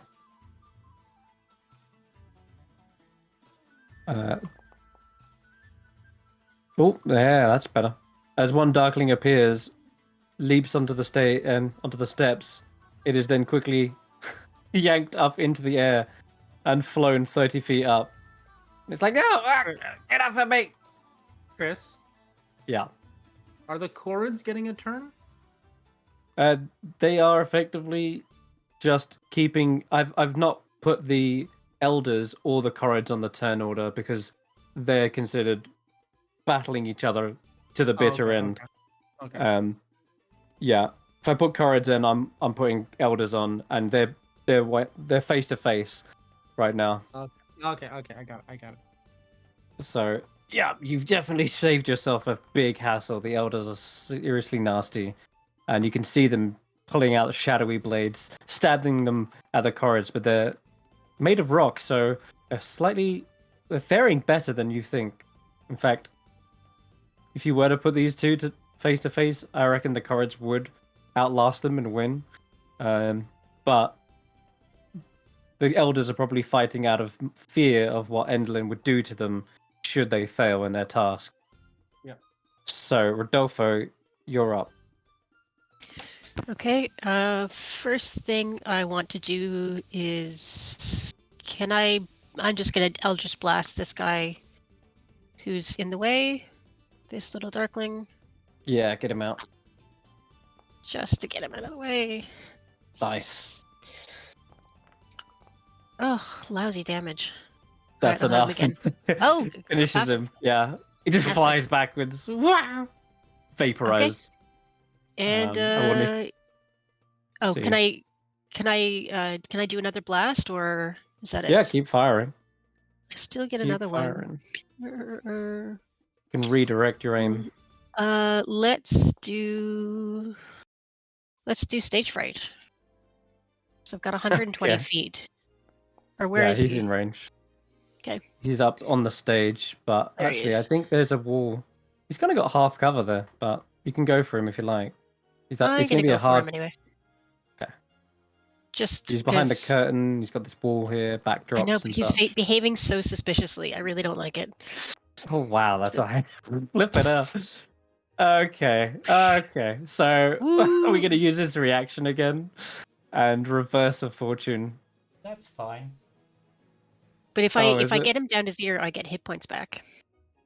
He's going to he's going to avoid that.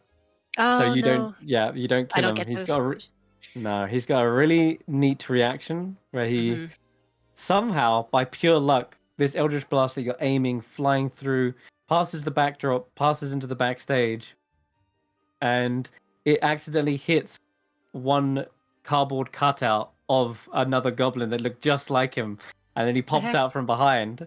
He's like, "Ooh, good job, I hid." Yes, there's so many cardboard cutouts. We use these as props, but once again, stage fright avoids certain death by pure luck. Or perhaps it's the attacker's pure stupidity. Oh, very funny. Oh, you are hilarious. I don't have time for you right now. This is boring. And so he gets 4 hit points back from the Darkling, and is going to move his movement. Go for it. 30 feet. Yeah, Oops, you can get I'm up targeting myself. You can get up to the top of the stairs there. Yep. There we go. Nice. Oops. I think that's 30. Okay. That's about 30. So, yeah, once again, you're not sure how the stage fright is avoiding. He's just lucky little jester dancing and prancing around the stage. But Juniper, you're up. Juniper, with you're blinded, but sense of smell, is going to move over to help Tanwen, because that seems a natural thing for them to do, considering they're Tanwen. So I'll automatically roll to disadvantage. Nice. Yeah, I think because you're actually blinded. Unfortunately. No. Swiping and clawing at anything it can. This Darkling definitely hears Juniper coming and jumps up onto the stage to avoid the beast. Okay, Tarquin. Dead set on killing the jester, Tarquin rushes in, but little does he know, Stage Fright still had an ace up his sleeve. Roll a charisma save. It's a charm effect. Dice, don't fail me now. Now, dice! Yes! Pocket sand! And he just throws this distracting pocket lint in your face. Let me just check something. Was the war cry there pocket sand? That's what he was. Yes. Okay, just. That's what he said. I thought he was supposed to be a writer. I've got to remember how this works. Now, whilst charmed, you can't attack him. You can't do anything harmful towards him. I swear I've got something at this level. Where is it? I'm trying to remember how you reworded something, Chris, because I'm pretty sure I've got that ability now. How did you reword Stillness of Mind? Stillness of Mind. It's at the start of your turn if you're under an effect. You can use your action to get rid of it. And then, yeah. Basically, you just get rid of it at the start of your turn and then you don't take an action that turn. I can't do anything offensive to him, you said, correct? No. This I'm guessing as you're going to throw that punch, right? Yeah. So let me just check. Yeah, so your attempt to hit him is thwarted. So you've already used your action to attack this turn, I'm afraid. Yeah, that's fine. Think of it like Sanctuary, right? You go to attack him and then suddenly you're just stopped. But yeah, he throws like glitter and into the air. Just completely distracts you. I guess. Charme has been hit, yeah. She's been burnt slightly. Just seeing if I've got anything in its bonus action wise. Oh, actually, okay, I just read a little bit more. You must also use your action to praise Stage Fright.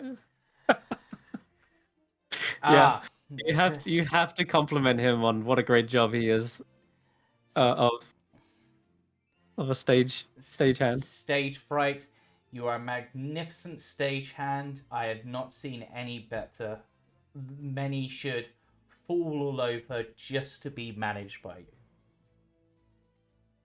That's better. Finally, I'm getting the praise I deserve. See, everyone, you should follow in your leader's footsteps. He seems to know that it'll tick some of you off. But yeah, I'm afraid that's it. That's your action. Yeah, unfortunately, I don't have the other things to do it. And it's actually Stage Fright's turn, essentially. Yeah, it is. Okay. It's not going to be your next turn. It's into the end of...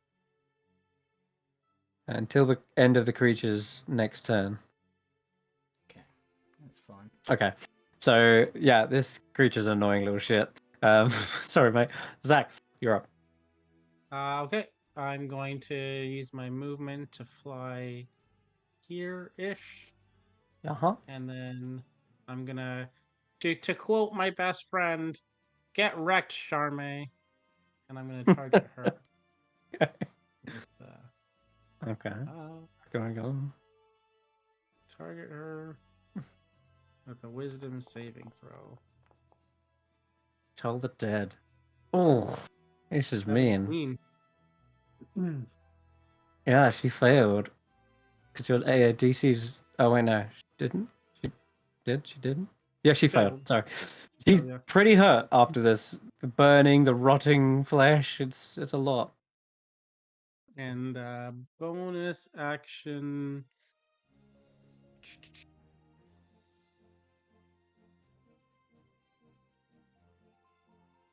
No, that's it. Okay. No bonus action.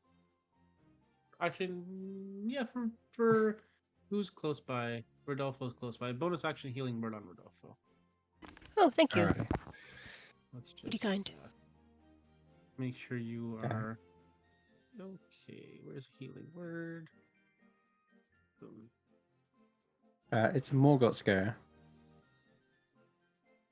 Not a Right. lot. Oh, much obliged. Let me get her.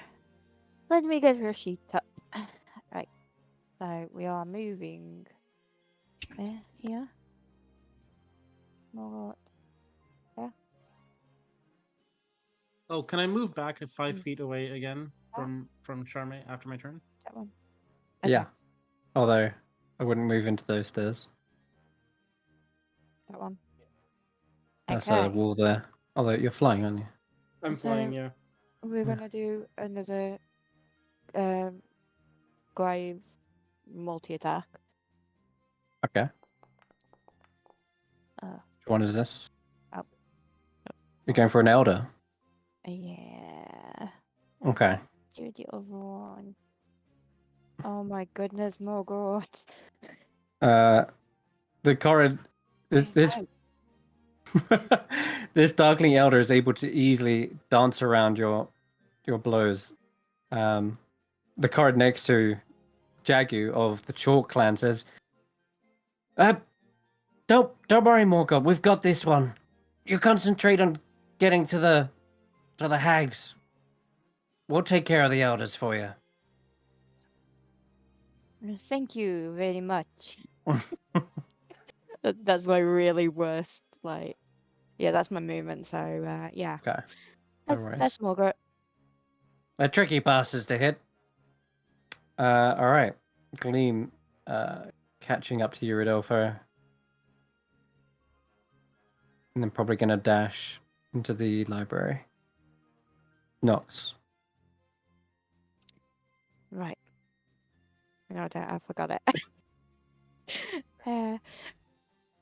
Right, we are moving to there.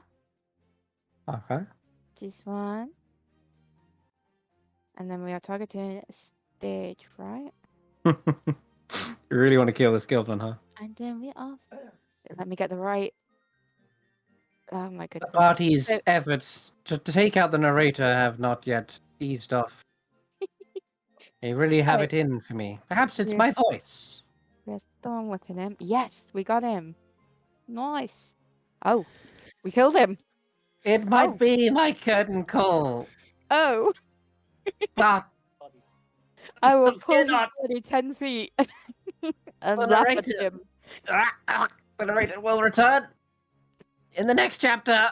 Yeah, you pull him. How do you want to kill him? Like, just shred him to pieces with this?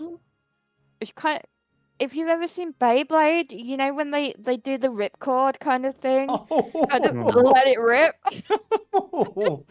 I like to think you do it on his throat, as you say about his voice, and then you just literally, literally brutal. that.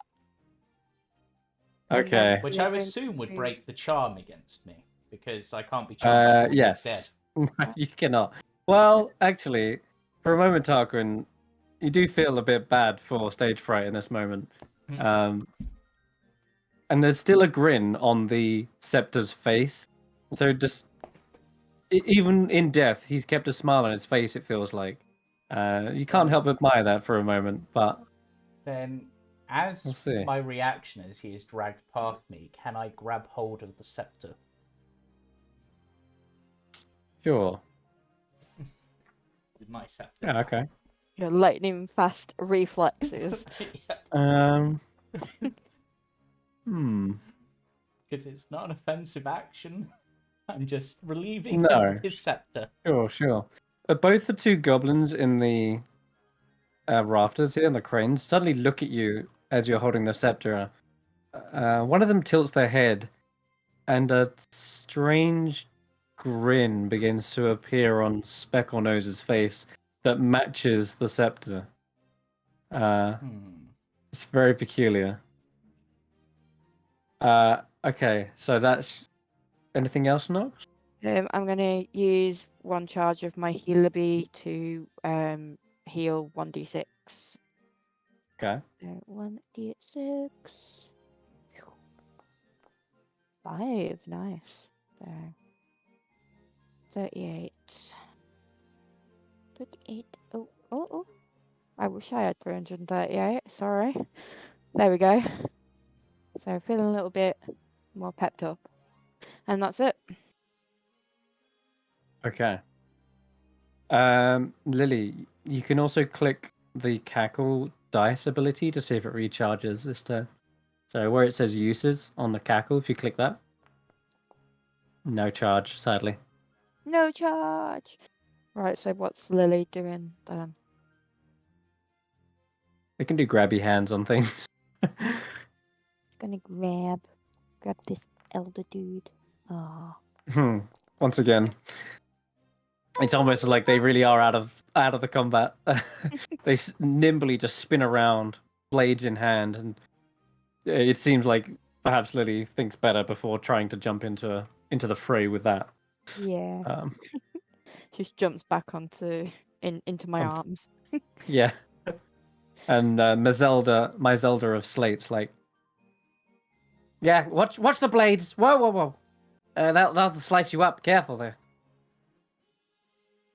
That she's having to contend with one herself, the main one by the looks. She's just like, eyes forward, Corrid, or else I'll cut them out. Okay, Nox, that's your go. Yep. And let's go to stage fright. Dave. No. Or is he? So Specklenose hops down from the top of the crane here and says, "Ah, Tarquin, you mind if I hold on to that scepter? It's sort of a goblin's best friend almost. Like it's always belonged here. It sort of represents who's in charge, and I've always wanted to run the play myself, remember? Now that stage fright's out of the picture, I can take the mantle." I'll certainly consider it. Seems reasonable. But I have a use for it at the moment. Finders keepers, but I will certainly consider handing it over once I'm done. Oh, all right. I'm looking forward to seeing what you're doing with it. Lead on. We'll keep your resume on file for 6 months just to be sure. Zolt says, "No, you won't. You never do." Yeah. But Specklenose is going to follow you for a bit, Tarquin. Mm-hmm. He looks eager, like you said, to see what you do with it. Meanwhile, Glista catches up to her sister, and that'll be them. Tanwen. You back yet, Brandee? I'm gonna take that as a no. This one goblin has evaded death from a deadly beast and two swings of a shillelagh. Can you flank when you're blinded?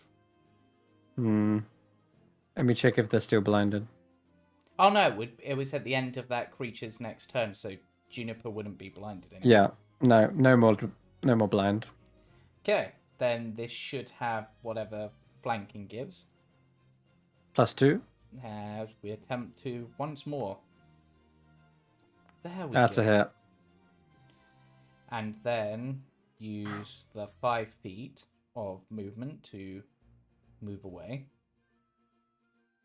And then just considering move. Another attack. Yeah, I could do the other attack, but Tam would have seen the blinding flash, so I'm going to have them move a bit away. And considering Juniper's likely got that because it's a freaking thing, and considering everything else, know what? I'm going to risk it because wouldn't hit anyway, but yeah, still try. There's still this kind of blurry image around her. It's just evading. Yeah. Okay. Couple of the Darkling. Oh my god.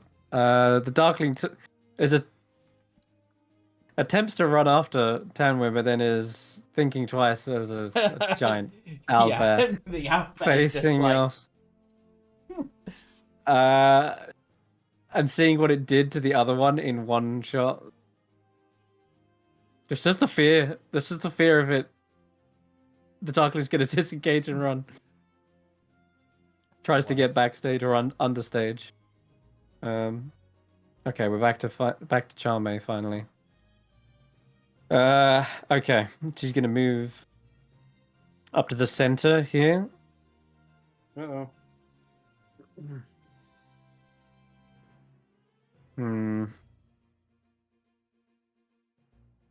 Concentrating. No, she's not concentrating on anything. She's probably like 30 feet in the air now. And you know what? She looks up at the balcony. Is clearly casting a spell. And she takes flight. Going up even higher. Up towards the balcony. Some 60 feet, I believe. Yep, flight is 60. So she goes whoosh up perhaps like 90 feet into the air. In fact, I could even get to the balcony and just be out of sight, basically. So that's exactly what she's going to do. What you see is a pair of like almost ghostly looking chicken wings sprout out. They flap furiously and little feathers fall down as she reaches the top of the balcony. She looks down at the rest of you and says, "All right, you win, but don't forget, we still have a little pact, a deal, remember? That still stands." Exactly. "I'll see you at the palace, I'm sure." She dives into the writing room, you can tell, and you can hear the flapping of papers. Okay. Greyhawk Mama. Okay, well they've mostly dealt with the Darklings for you. But you'll probably see them ascend to different levels as well, where there are Darklings fighting out small little skirmishes with other Korrids who have rappelled up, and yeah, all the while it's just little pocket fights all over the place. There's several shadows as well that seem to be spilling out of the cracks and walls. Okay, Rodolfo, you're up. Okay, I'm going to move further into the library. Mm-hmm. But I'm not going to move any further than that because I don't want to get too far ahead of my party. Okay. And can I hold an action until I see an enemy? Yes, you can. Okay. What's your passive perception there? Not great. It's a 13. No, it's 11. Okay. All right. Mm-hmm. Yeah, you don't see any enemies. It's oddly quiet in the library. Most of the skirmishing is happening out on the stage, but yeah, kind of go through a bit of a quiet section of the wall. Okay, so I want to take a minute just to check that there's nobody hiding in here. Well. Uh-oh. You go behind this bookcase. And there is somebody hiding in there? You come face to face with a Darkling who has their blades out ready. They literally clock eyes with you. And I'm afraid they also have their held action for quite some time. Yeah. And Rodolfo, you see this umbral dirk come straight towards your chest. Oh my god, I think it's hitting. Yep. Saving throw. Boom. 19. Wow, that's actually a save. Cool. Forget what you're saving against. Probably the horrible effect on the dagger. Yep. There's this sort of shadowy enchantment over the dagger that leaps forward and like bears a pair of fangs.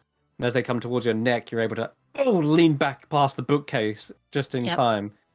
Oh, otherwise you would have suffered some horrible effect.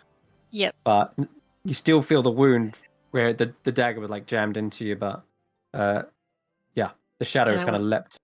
Okay, so I back up 5 feet, and I'm going to serpent dart him. Could be a him, could be a her.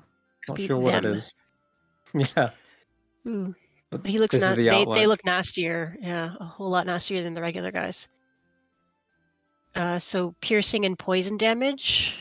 And That's a hit. Ouch. God. Yep.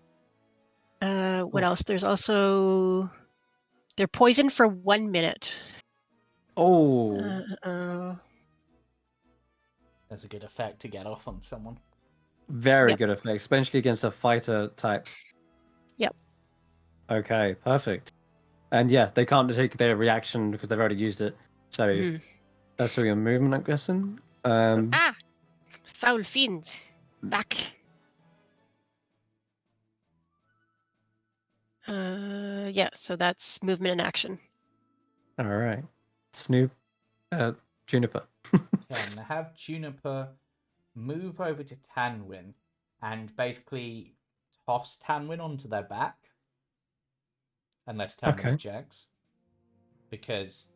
And then essentially dash, which gives them the 80 feet of movement to get them all the way to the stairs.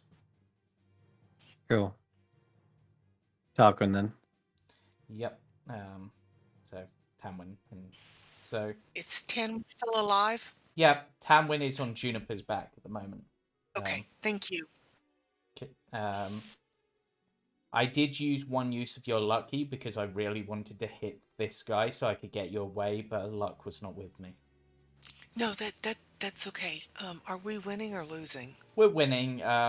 We're basically pushing our way through. We've taken out the basic Darklings in stage 4, and now it's just the Elder, though. I think this goblin I'm with might turn into stage 4 if I give the scepter over. Okay, thank you. Tarquin is going to walk to the front of the stage and be like... And as the Darklings saw their compatriots falling and the original narrator die, they realized that their only chance of survival was to lay down their arms and surrender, for lest they be eaten by the owlbear. Specklenose is clapping behind you. Holding up the scepter, sort of hoping that this works. That's good. Tell you what, you can roll me an intimidation check. Not persuasion, though. Okay, intimidation. And there is a DC. Okay. Again, I can use it on these checks as well. And this... If you wish. So, Draconic Disciple, intimidation, go. 13? That is not higher than Enderlin's passive intimidation. They look around and they say, "I'd rather die than be turned into a mask or worse. Enderlin has many fates for those who turn against her." Well... You don't know her like we do. Yeah, well, I know that the bitter end has to come to an end, so I'll be on my way. We'll be fighting for the bitter end. And you'll only come to one if you continue. But then Tarquin will... at this point, I very much doubt this goblin's going to be able to keep up, because Tarquin is going to use his regular movement to get to there. And then he is Step of the Winding to get all the way. They're gonna move, action dash, and then bonus action. No way, they can't bonus action dash. Probably does get a little further behind, but they're gonna try and keep up with you for the time being. There, just behind him.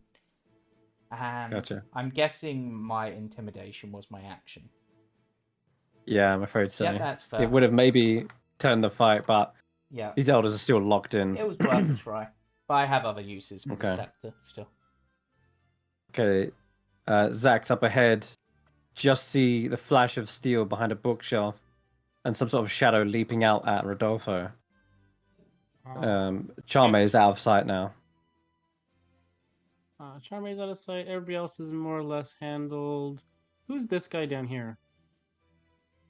That seems to be one of the Darkling Elders, who is probably the guy who just spoke, shouting back at Tarquin. Everybody, we should probably. I think Rodolfo's in trouble somewhere. I'm gonna try to move. No, it's okay. I got this. You take your time. I'm not in any hurry. He's so far away, though. Okay, I'm going to keep moving it now. Let's see if I can see the guy. If I come up on this. Oh, I have a little view there. You can just about see them. They seem to be like staggering back, holding their holding wherever you stabbed them, Rodolfo, and like choking, coughing. Well then, poison. Since I can see him, I'm gonna see if he can make a wisdom saving throw for me. Okay, yeah, go ahead and target him. Yeah. Target him there, and then go. 15 fails, 13 necrotic damage. Ah! Yep, that's gonna... Oh, necrotic damage, you say? That yeah, seems to be... Yeah, you would expect, like you did on Jamey, like to rot their flesh away, but this only seems to sort of shed a little bit of shadow. It doesn't like actually... It doesn't actually rot their flesh entirely. It's just... They sort of shed almost a layer of those feathers off of them. Okay. Okay, and then bonus action, since Rodolfo keeps getting hurt, I'm gonna keep healing word them. Okay, nice. And I have rolled them onto initiative, but somewhere up there. There we go. Okay. It is Morgoth's go.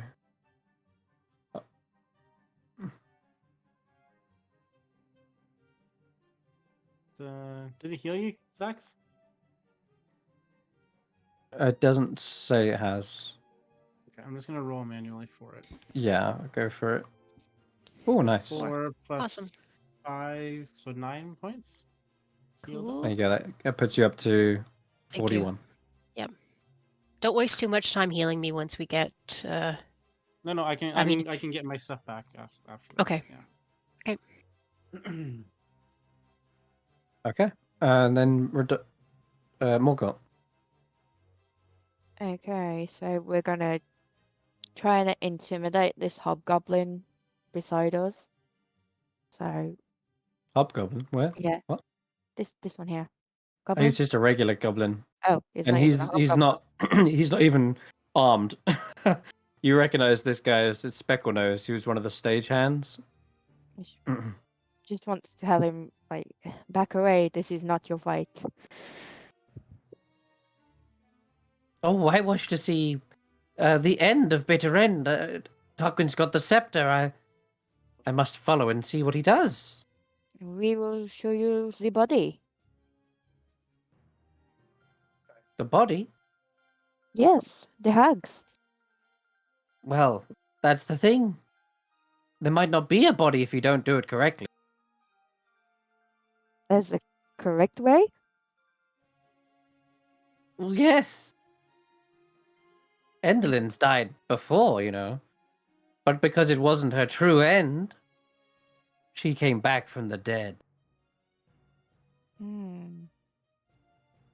See, I've got all sorts of useful information. I'll tag along.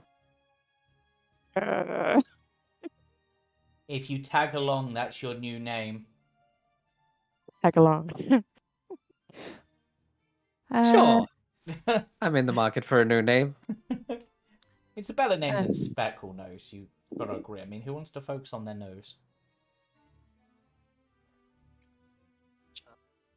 Croak of Charming, yes. What can we do with that? Charming, get lost. I'm going to use Croak of Charming to basically tell him to get lost.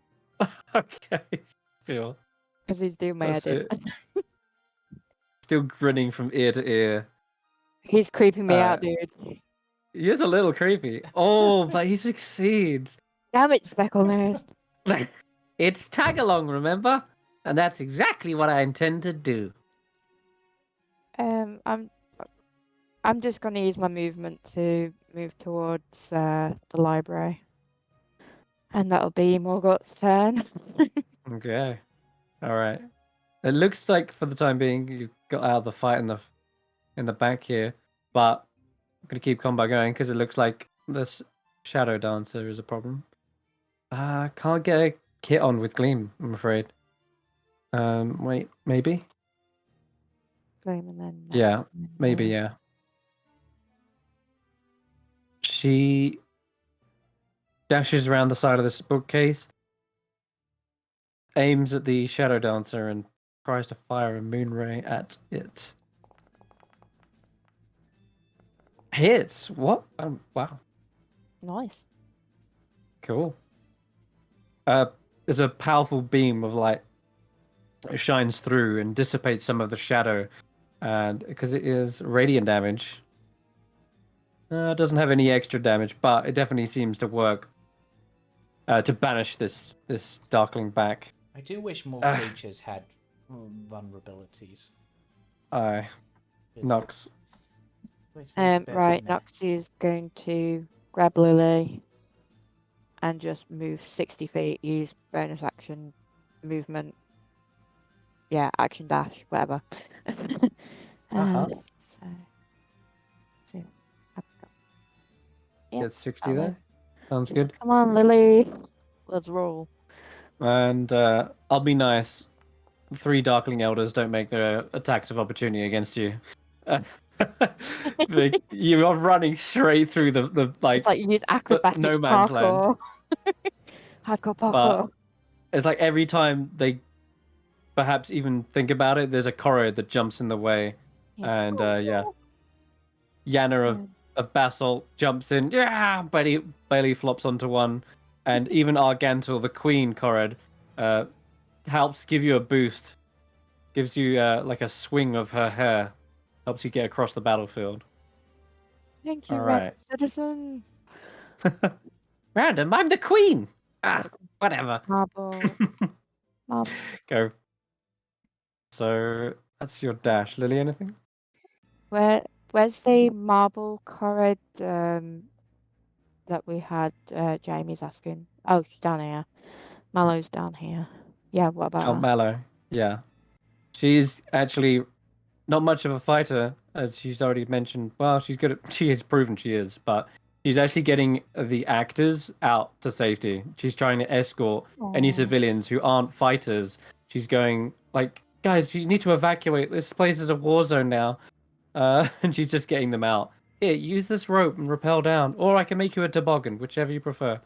And everyone's like, I'll take the rope. That's fine. Does Lily want to do anything? Did she get a cackle back? Okay. We're just going to save the cackle and end the turn. Save it. Sounds good. All right, then. Tagalon catches up to you then, Tarquin. And his name.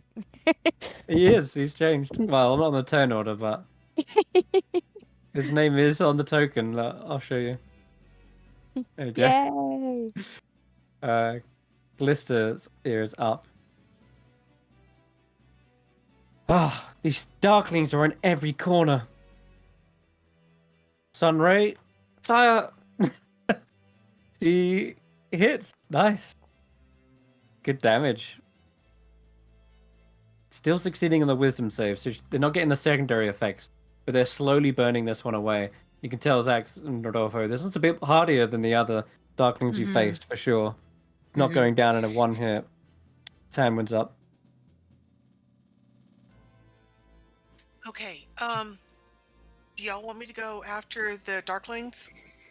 No, ignore the Darklings for now. They're being dealt with by the Corrids. We just need to get moving. We don't want to waste all our resources here. Okay, all right. And Dan, Amador and Pollinella and everybody safe?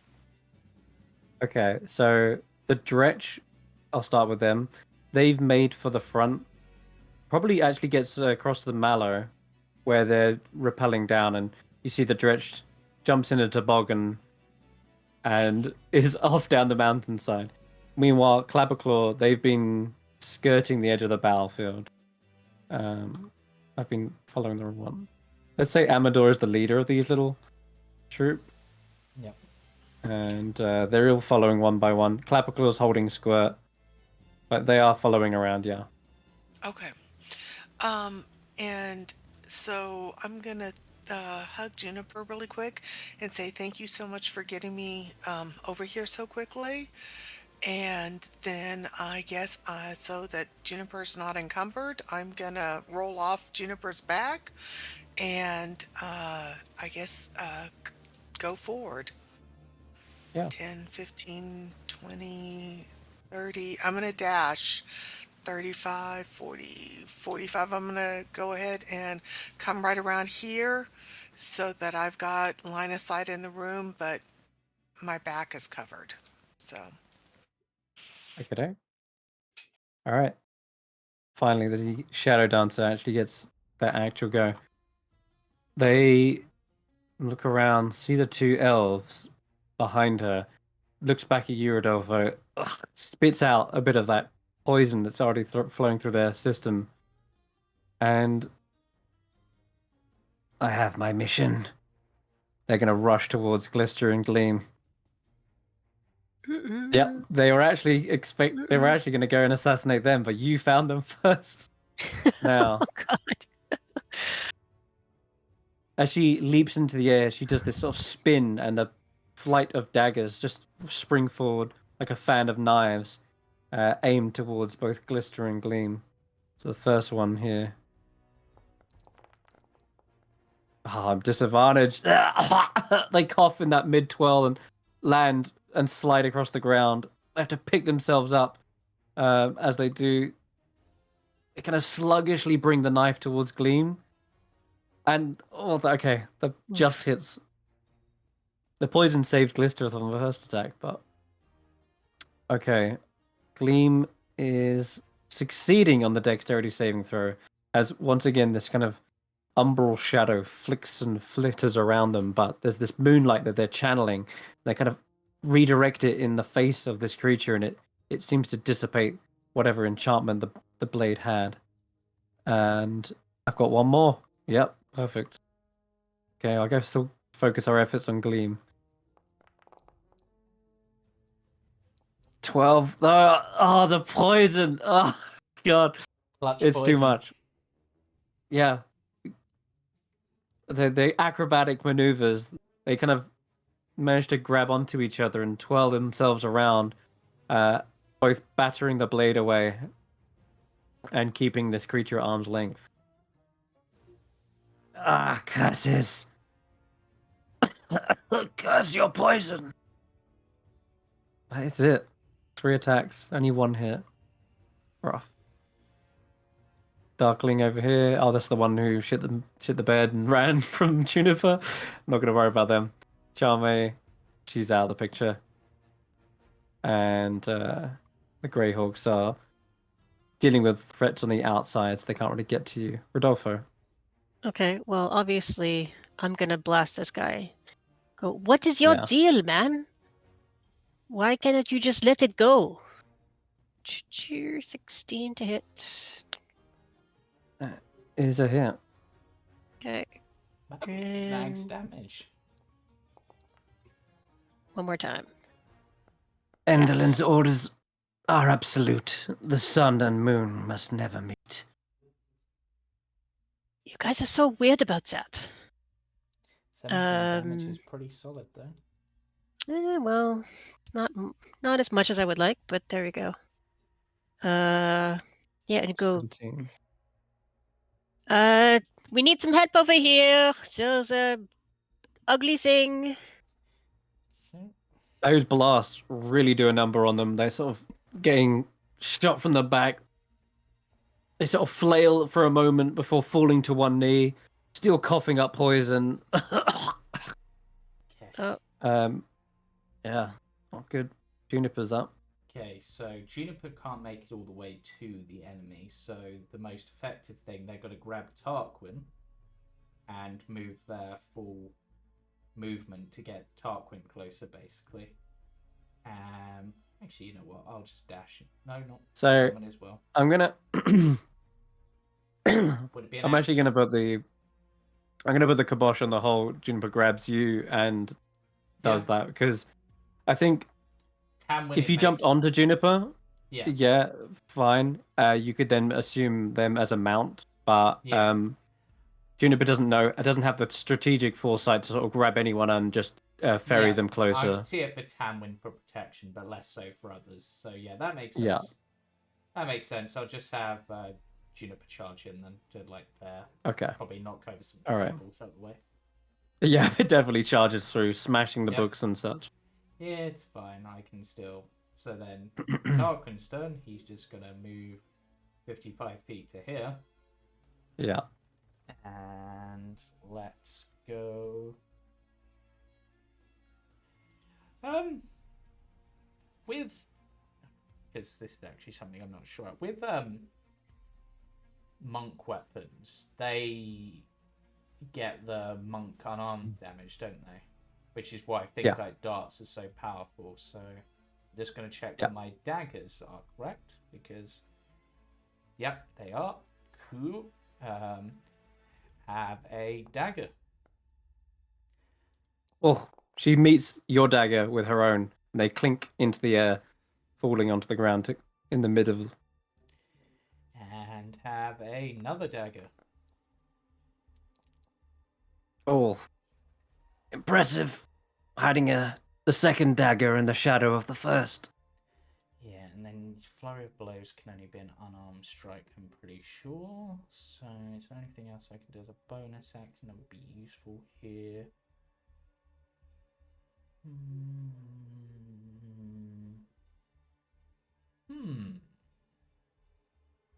No, it's not that one. Where's the other thing? No. Never remember what that ability is called when I look for it. That's fine. I think let me just double check with the martial artsy thing. Seriously, losing things on my sheet. Yeah, it's an unarmed strike, so I can't do anything else bonus action wise. No. So I mean, I could do something like patient defense or something, but currently they're not targeting me, so no. They do seem to be at Gleam and Glitter's throat, but they have a dagger in their own throat now. Yeah. Maybe Xaxx can tip the life out of them. Go ahead. My turn? Yeah. Okay. So I can't see the guy anymore, but I know he's around the corner here. Absolutely. So I'm gonna go actually over this way. I'm probably gonna move through a wall. Oh yeah. Okay, you can go over the bookcases. I just remembered you're flying. Yeah, I'm flying. Okay. Targeting him again. He's been hurt. Very hurt. Like very, very hurt, or? Oh yeah, they're like dropped down on one knee. They're like a dagger in the throat that's probably gonna bleed out from that. Okay. They're poisoned. They're coughing it up. Maybe just a sacred flame. Since they're. Oh man, if I failed on a 13, yeah, they are on death's door. Oh man, that's so close. The radiant damage is burning them away though. They're like, ah, so close. I'm gonna maybe Gleam can take care of him, and I'm going to use Harness Divine Power to gain spell slots back as my bonus. That last little ounce of light is absorbed into them weirdly, and they seem to be like breathing heavily from having just pulled that off. But Harness Divine Power to get my spell slots back. Sounds good. And then I have 5 more feet of movement, so I'm just gonna back away 5 more feet from him.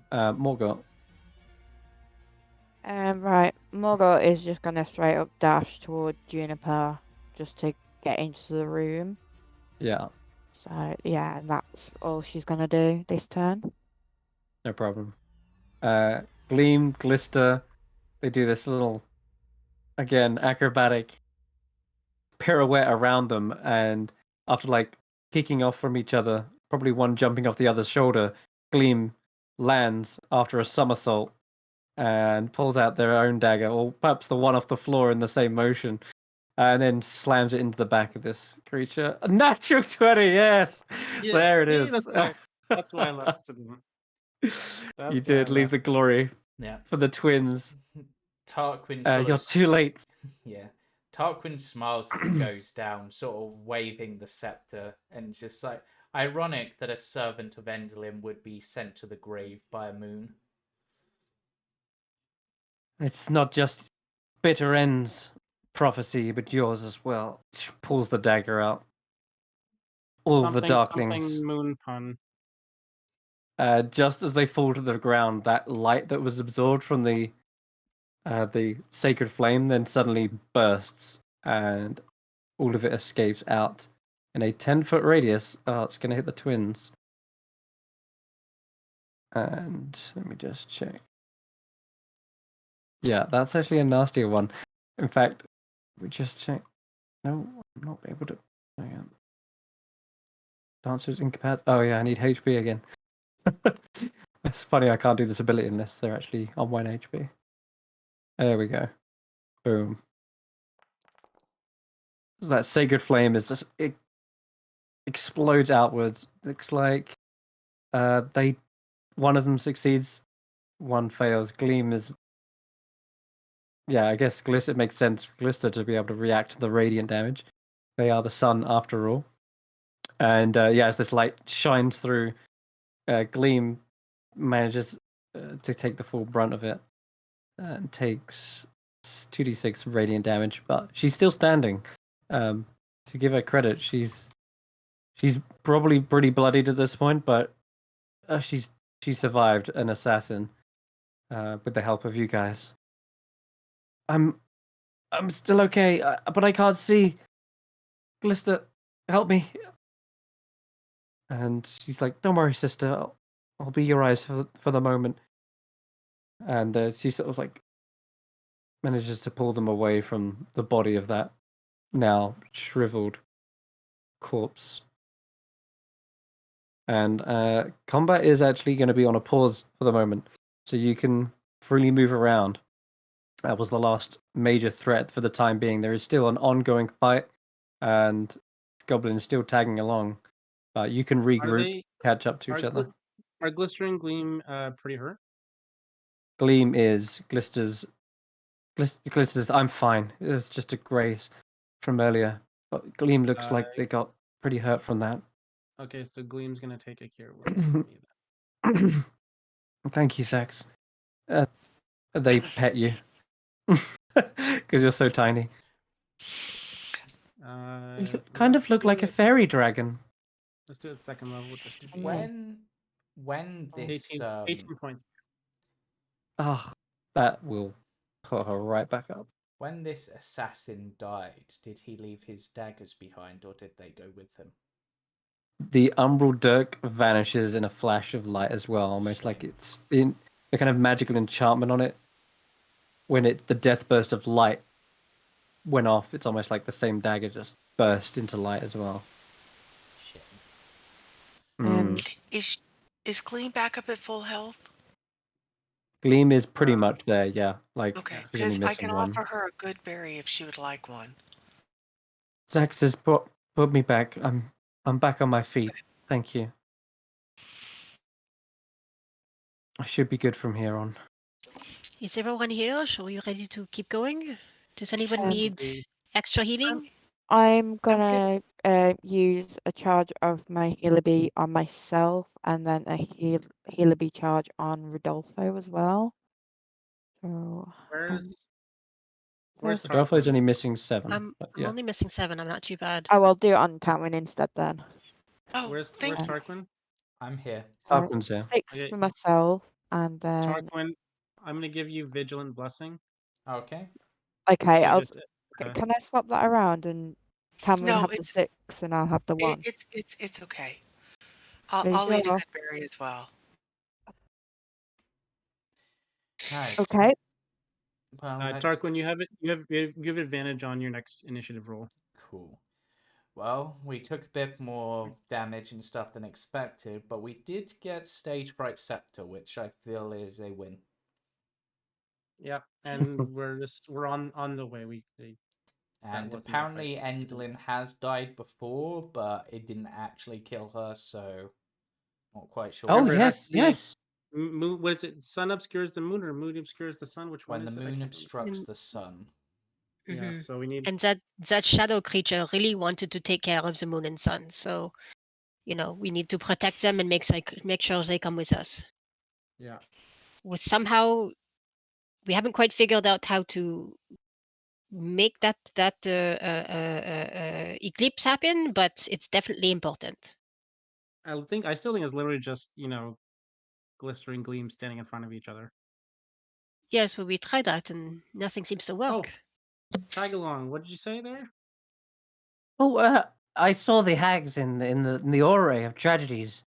That's the next floor up, ladies and gentlemen. Yes. All right, everybody ready? All set? Yeah. I'm gonna group you up. Make it easy. As we're walking up, right before we go in, I'm gonna eat the goat heart. All right. Nom nom nom. And that's the sound of the break. So we're gonna take just. That's fine. We're gonna take a quick 5 minutes just so you can stretch your legs, get a drink before we encounter the Hourglass Coven. So when we return, it's the big fight coming up. Yep. When we turn the hourglass over, that's when things begin. We'll see you back in 5 minutes.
1, go.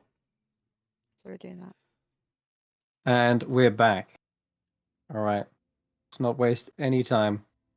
The party have all gathered up. They have got their spells ready. You've eaten a goat's heart. You've cast your healing spells. And you ascend the spiral staircase. Up. Just before we go up the stairs, I'm gonna cast mirror image and then change my mask to forest.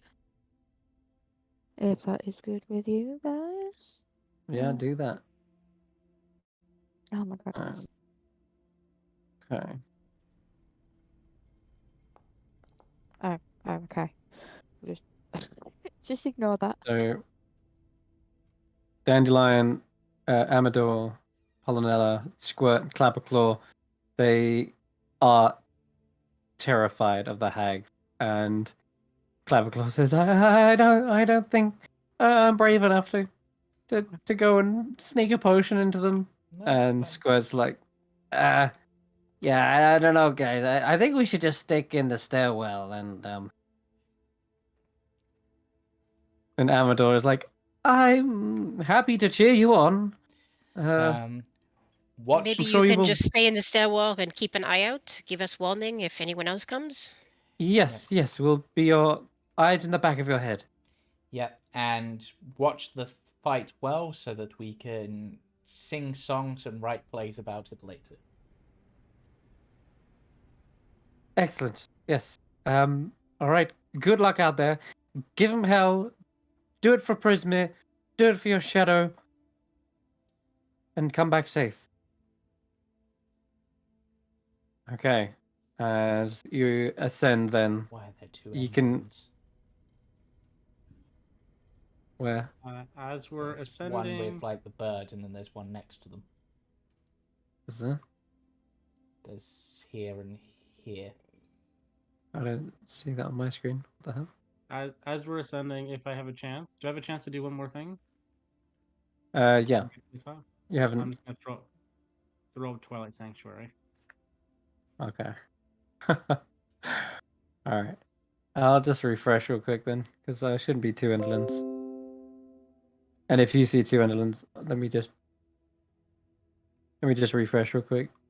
I will also refresh real quick, just in case it's me. Apologies, viewers. There is a slight technical difficulty caused by interference from the lightning within Prismir. It might just be her shadow. You never know. Chris, would I also be able to hold an action as I'm coming up from the stairs and go around the corner? Depends what action. Call if it's holding an action to cast a spell, then you lose concentration on anything else you're concentrating on. Am I I'm not concentrating on anything. But Okay. Also, if you don't cast it before your next turn, then you automatically lose it, and it counts you casting the spell. Yeah. That's true as well. So if you intend to just immediately fight the second you see them, then that's fine. But otherwise, you will lose the spell if there's any 6 seconds that elapse before. You're better off basically just casting in combat, if I'm honest. But, I'm pretty sure we're just fighting as soon as we get up there. Yeah, that we're literally going ham on these girls. I'm gonna say that's what literally initiative is for. It's not, you can't be like all holding this, holding that, holding this, because they're basically probably doing exactly the same. So you'll walk into a cool lightning if you're cool lightning that. That's literally initiative. Yeah. Anyway, okay, all right. Yeah, I don't see any other Enderlins. No, so... there's now only one of them, so it might have just been me. Okay, right. So with that,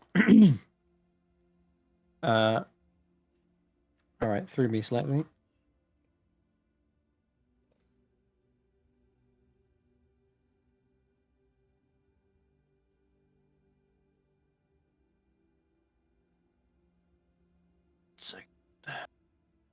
Should I not be able to have my Twilight Sanctuary up there? Should I not have that if that's the case, or that lasts a minute, doesn't it? I know. It lasts a minute. I'm trying to get it up before the fight, so I don't need to spend a whole turn getting it up. But if you, yeah. Well, you can cast it as you enter into the room, but I've got a monologue first now. That might be more than a minute. No, I know you guys are just going to try and fight them. I predicted as much, but nonetheless. So do you want me to take down the Twilight Sanctuary so it has to wait until combat?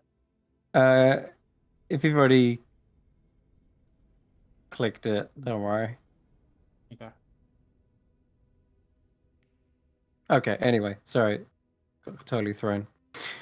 All right, so you're ascending the spiral staircase. The little companions, they are holding back. You might want to clear your targeting as well. If everyone's got things, I can see everyone's targeting each other. If you want to get rid of that, you can do Shift Alt C, and that'll clear. So I see several people are targeting everyone. It looks like, by the colors, I would say Brandee and Yaz. Just because you don't.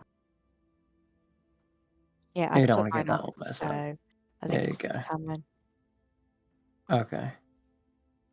All right. So, as you enter into the cylindrical chamber, which houses the whirring contraption bolted to the revolving metal disc that serves as its base, the metal spheres and sickles attached at the end of long metal arms are sweeping back and forth.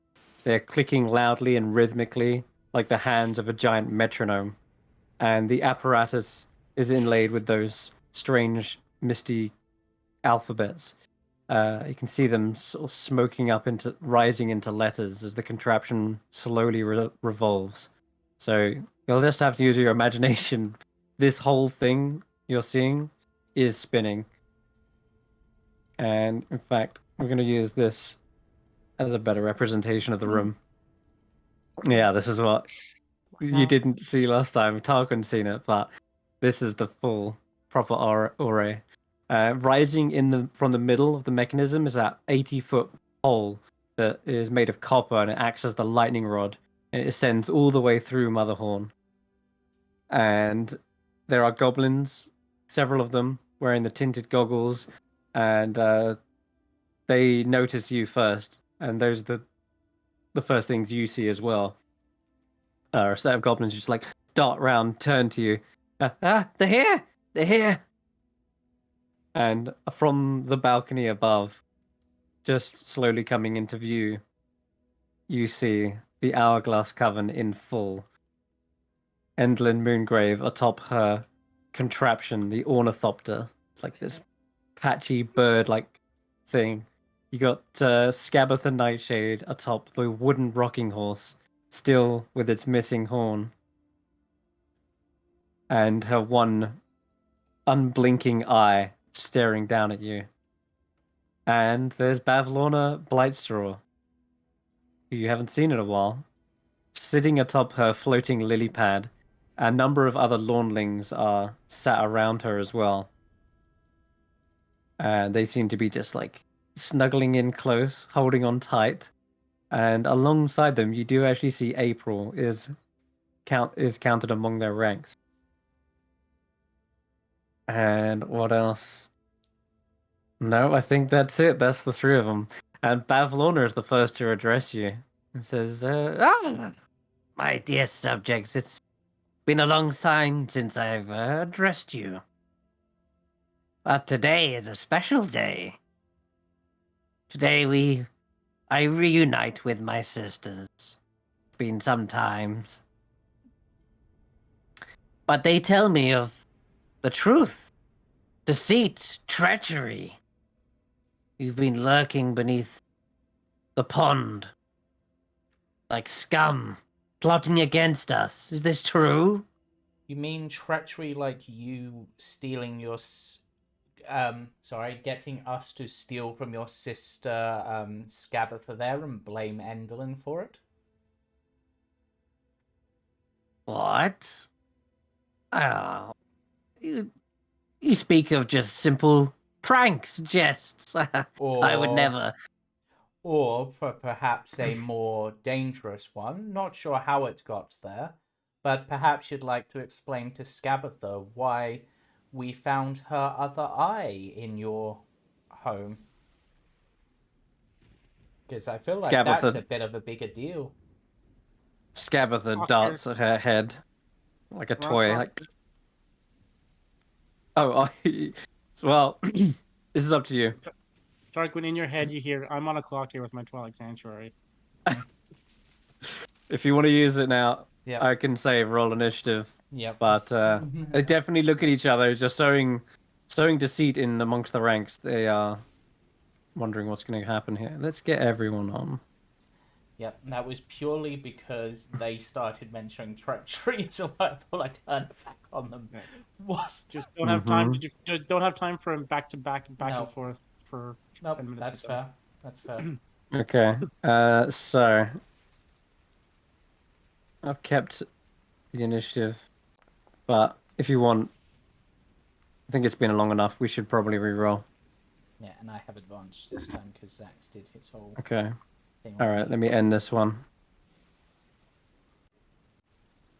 There's a lot of tokens here. Holy shite. Where's Margot? And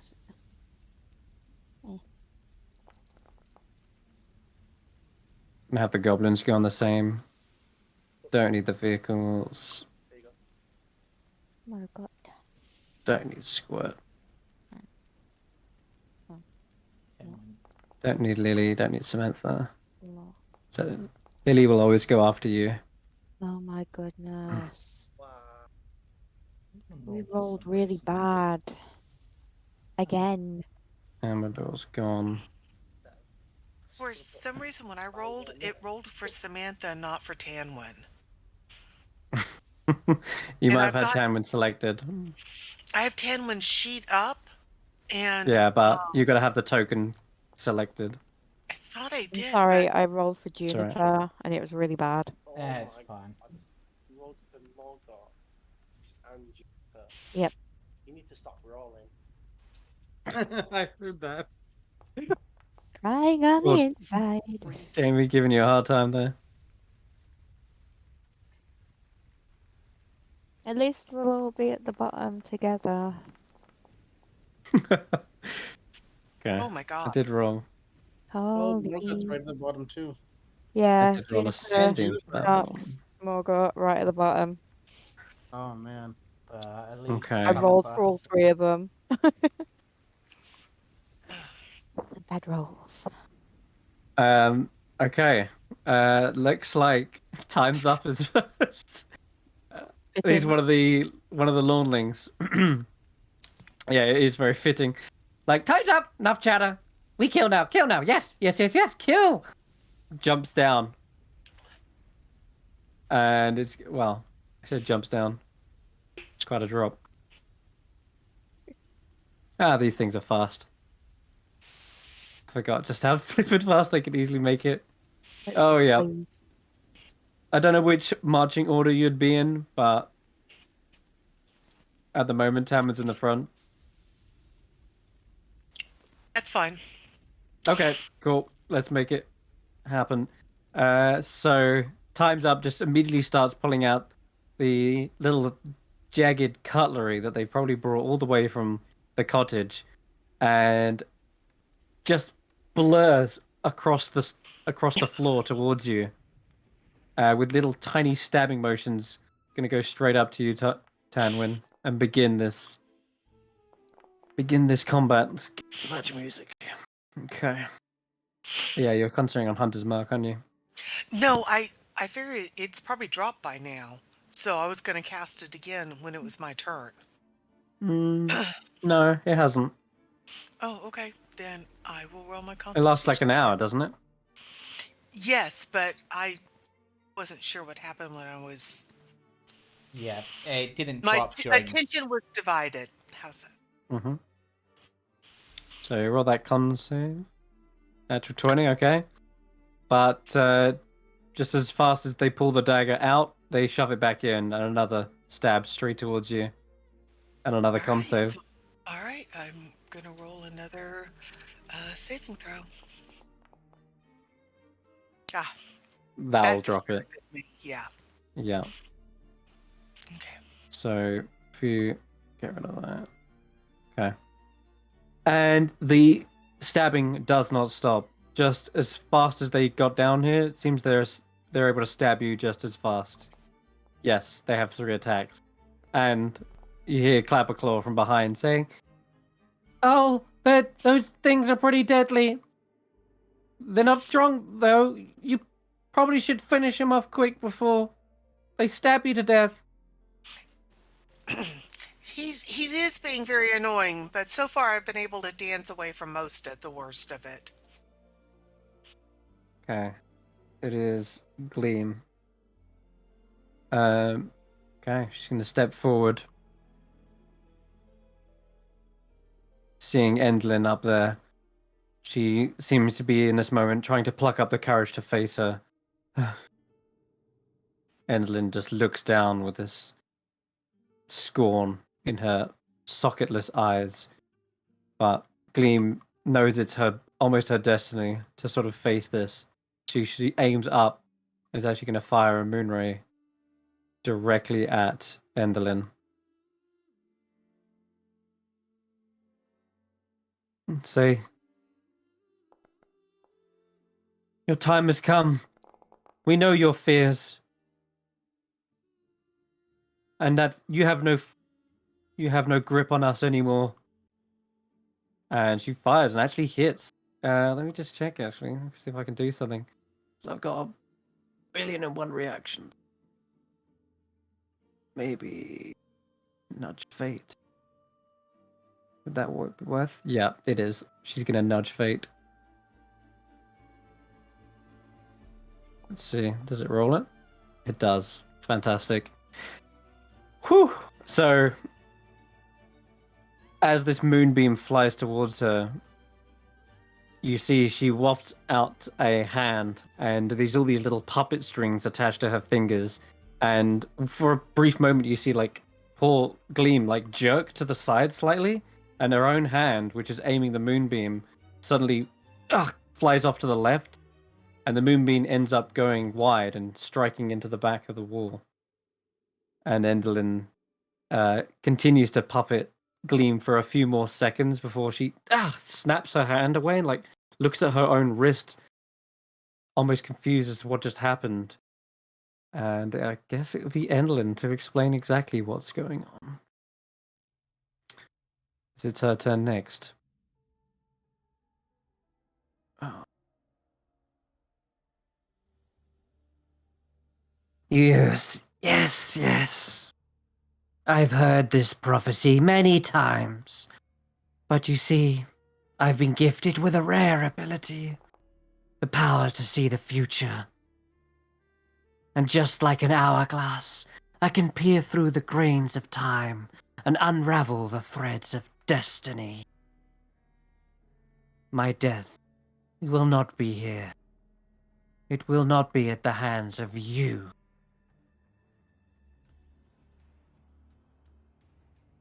She is going to look towards... Let's see. Who should we go for? Gleam has 10 temporary HP, by the way. Okay. Tell Honestly, me, did you click... I'm standing out front. I mean... Did you click Twilight Sanctuary for me? Oh, it is. It is there. I did click it. I think it's because they're not allies, are they? But yeah, 10 temporary HP, yeah? 10, yeah. Okay, cool. I'm really hoping the automation works because I tested it beforehand and it was. I think it will. Okay. It did pop up for Morgoth earlier, but yeah, she's an ally. Around, so. Okay. All right then. Oh boy, so do bear with me as each hag has a whole host of spells and abilities, and I've not run this combat before, so do bear with me as I pick through what is going to be the best possible spell in any given situation for 3 different people, 3 different spellcasters at that. Gleam. Yeah. I could just be really mean and open this up.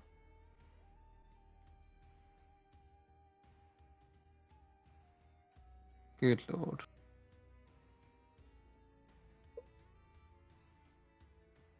Yep. It's time to show her true darkest side. She turns to the rest of you. The sands of time whispered of a plot, a conspiracy to overthrow us and take control of Prismere. Yes, we know you wish to free Zybilna. But do not be mistaken, for I am not the one caught off guard. She begins conjuring a spell, malignant energy, and Rodolfo, you're a little bit far out to see the magical aura, but you can already tell whatever shadowy magic is being spread. It is a powerful one. The hourglass may be turned, but it is I who control that flow. And let me make one thing clear. If there is one thing I have learned from my gift, it is that betrayal comes in three. 3 treacherous souls.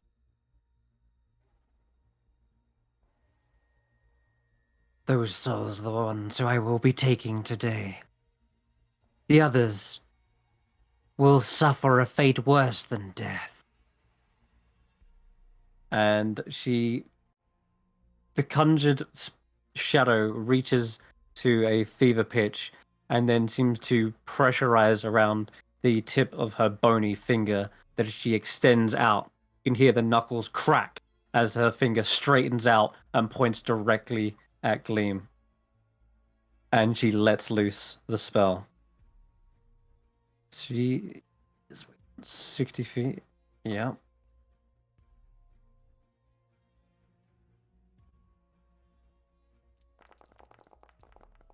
Holy crap. Ooh. This energy rakes through the air, finds its target without fault. And is Gleam, it necrotic damage by any chance? Yes. All in necrotic, yeah, 100%. Can I use Helia's mask?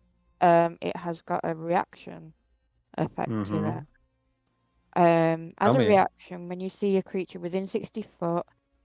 Oh, damn it! It's not within 60 foot, is it? Darn. The Gleam is. Wait, I can and see. She is also within 60 feet of you. Well, Pythagoras might disagree, but What is Go ahead, keep reading the effect.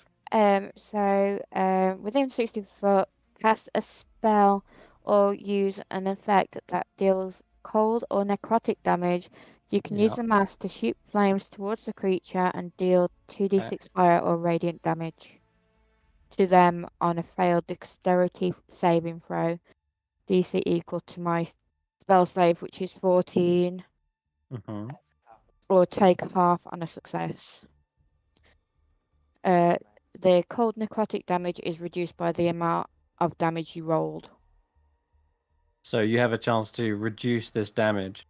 Yeah. I'm gonna let it slide. I forgot to put elevation on them, but yeah, they are higher up, but they would need to be down 60 feet to get to Gleam, so they're not really that far off.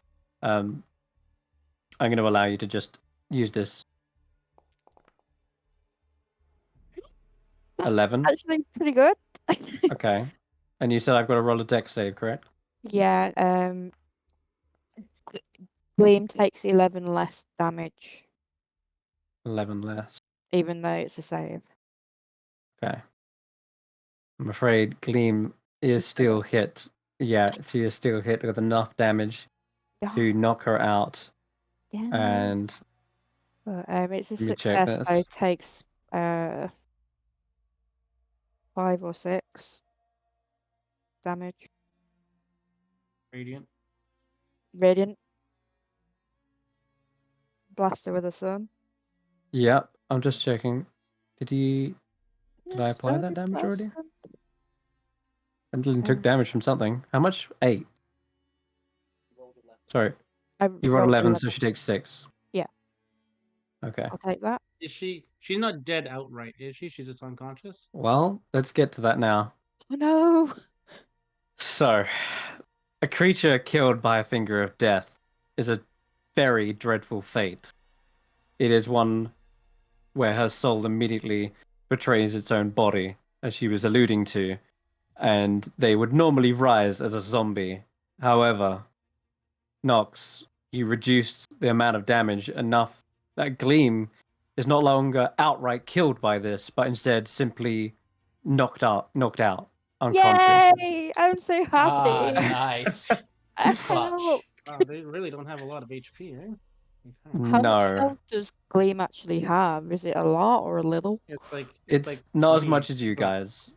Like 20 or 25, maybe. Yeah. I mean, to be honest, that was It's about not a it. lot. And that was with the extra 10 hit points that I gave her. Jeez. Yes, you're right. No, that's a good shout. So with that, you see her fall back. Her eyes just go like completely blank, and you see her skin go pale, and it sort of cracks, like as if she was made of porcelain, and it flakes away slightly. She falls flat onto the ground, unmoving. Glister screams a blood-curdling cry, and immediately is trying to rush towards her. Meanwhile, Endelyn just slowly levitating back up after launching this spell. And I will put the elevations to be more accurate from now on. So Endelyn is 20 feet up, as both of her sisters as well. Each of them are on their own vehicle of flight, and they are in amongst the spinning, rotating blades and sickles that are just sort of hovering in between them, evading them. So this whole battlefield it's a moving environment that you have to contest with as soon as you walk into the room. Oh well, or fly into the room, I should say. If you're at head height, obviously the things are going over your heads. But if you try to attempt to fly up, you're going to have to also deal with the environment. But after this, he says, "I will not stand idly by and let your ambitions come to fruition. They will rot, just like your friend here. For we are the master of time. We will bring forth the full force, the full wrath upon these traitors. You will regret the day that you crossed the dame of tragedies." That is her go. Tanwen, it's yours.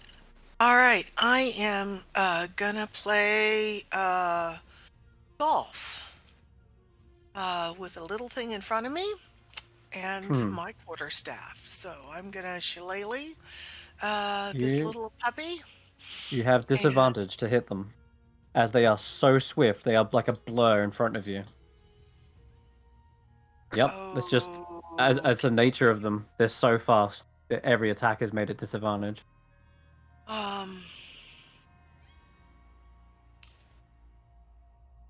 All right. Blurred movement. Then I guess I will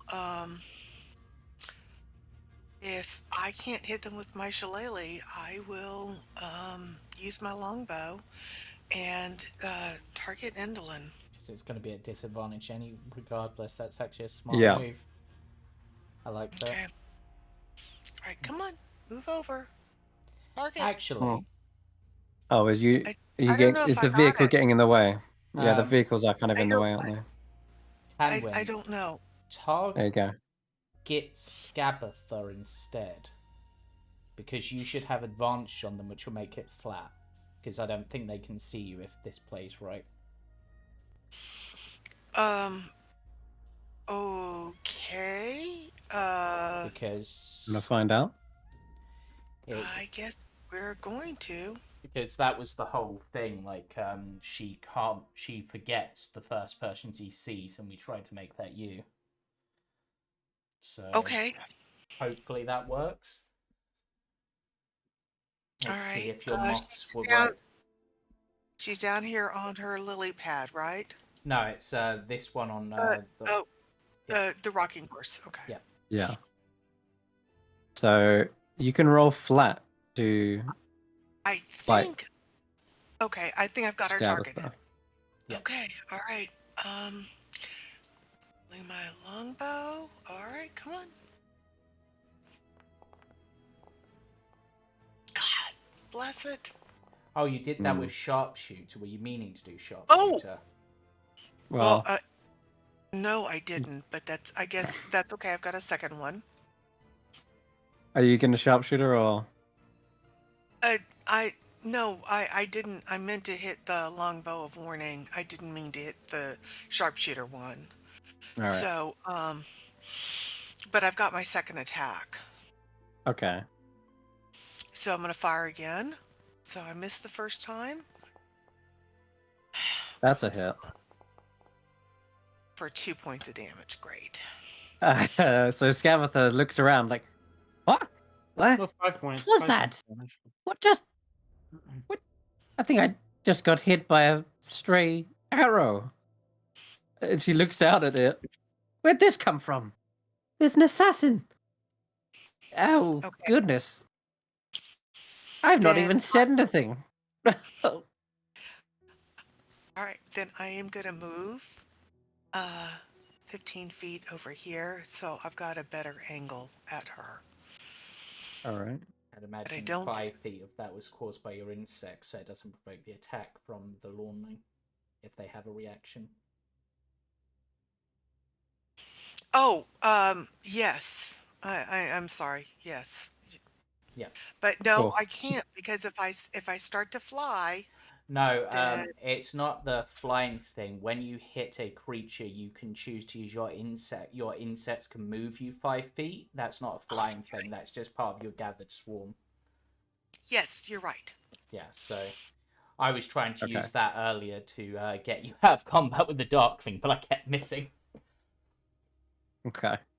It is Rodolfo's go. Okay.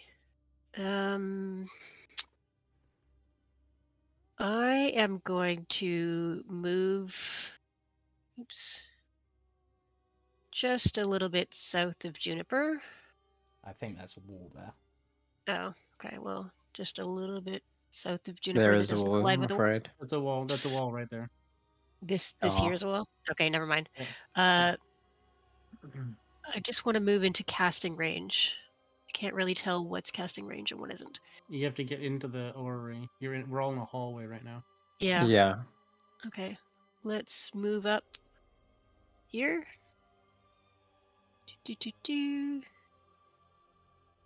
Yeah. And if you do want to know how far away you are from someone, even with the high elevation, I do have a macro for distance.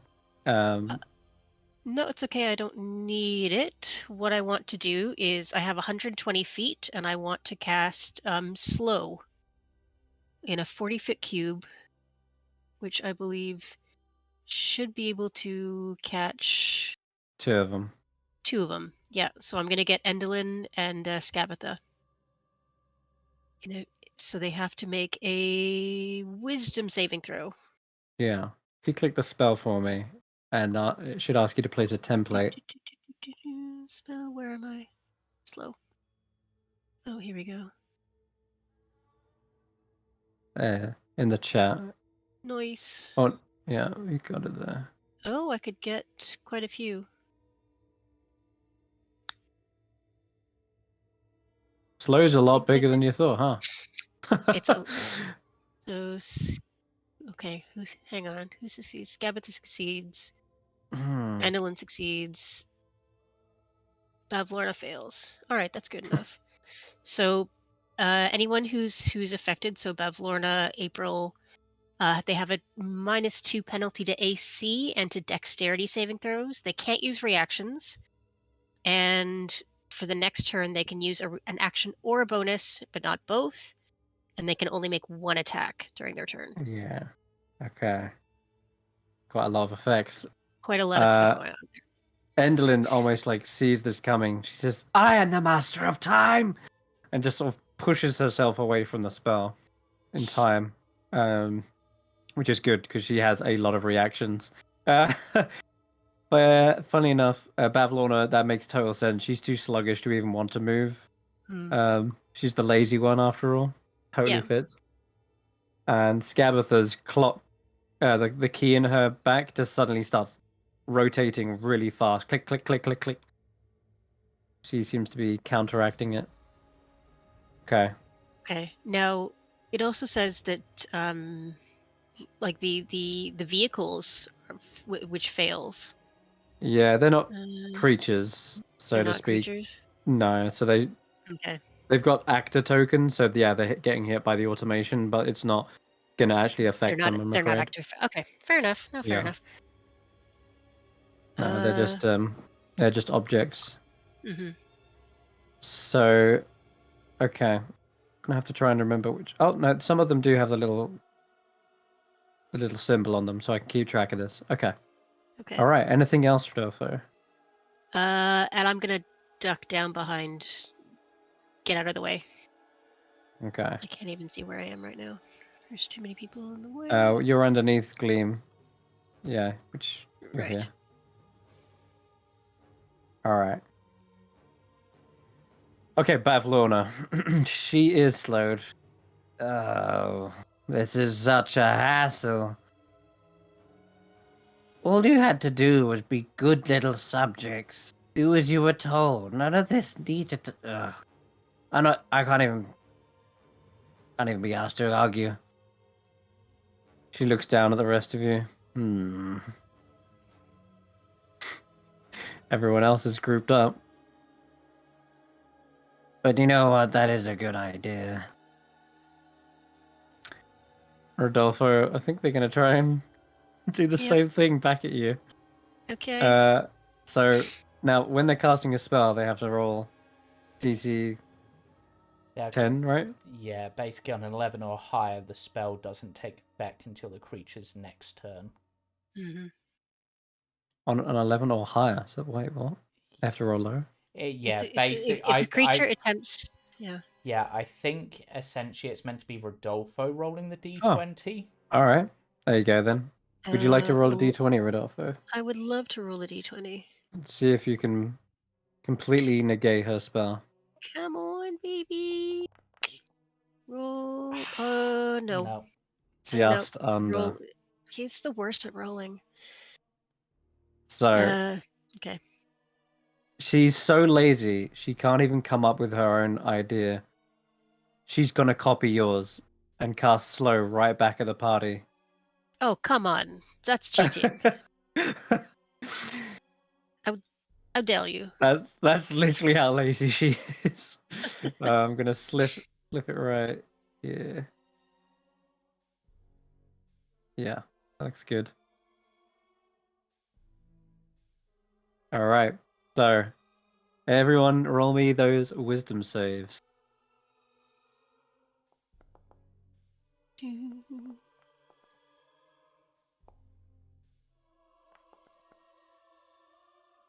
Ooh, I fail. You do. You don't lose any concentration at the least, but no. And when failing, oh, that's not good for you though. Anyone else we're missing? Tarquin succeeded, at least. Your actions, dexterity, AC.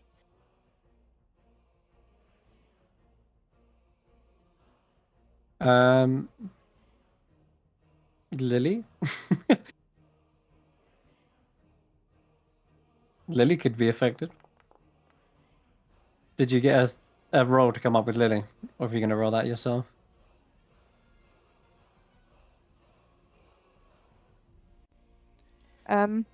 Crash, can I use my inspiration to try and pass this slow effect? Yes. Because I really cannot, like... Yeah.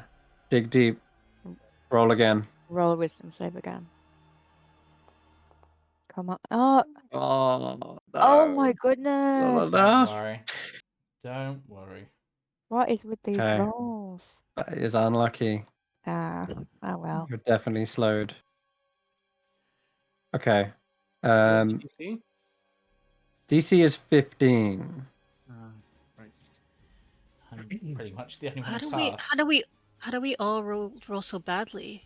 God. That was I have a plus 9 too. surprise. That's the frustrating part. So does Like, this break If you're not a concentration wisdom person, and that's slow? fine. I have a It plus doesn't break 9 to wisdom. concentration. No.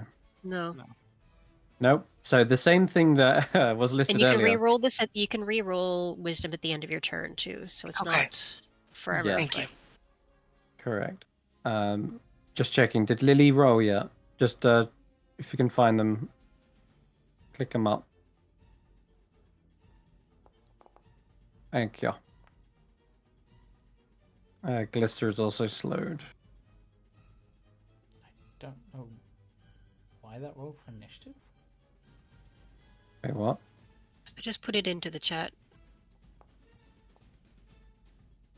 Oh, there's Lily. Okay, so you got a 9. Poor Lily is also slowed. I know they're on top of your shoulder, but there you go. All right, I think that's all of them. There is a goblin at the back. Screw it, I'll put him in as well. I think he did. He got. I did. 10. Okay. All right, they've definitely slowed. Okay. So old tag along is slowed as well. All right. I think that's everyone. Rodolfo, you need the effect on you. Okay, hold on. There we go. So -2 AC, minus 1 action or one attack. You can't. You half your movement. It's a debilitating effect, and all the while you can kind of hear this swampy atmosphere around you. The ground feels like it's a marsh, and you're trying to push through it. It's like you're back in hither all over again. You can just hear buzzing flies around you that distract you as you're trying to cast spells. And yeah, and even trying to just move, just squelching beneath your feet. It's all in your head, you know it, but that powerful effect of Bavlorna's spell is taking hold. And after that, she's just gonna move a little. Not much. She's only got a couple of feet of movement, but she will levitate here and up a bit to perhaps 10 feet higher. So she's 30 feet in the air. Okay, that's it. Tarquin, you're up. All right. This kind of decided my move for me, so I'm stepping off the wind, unfurling my draconic wings. Okay. I am going to fly 30 feet up.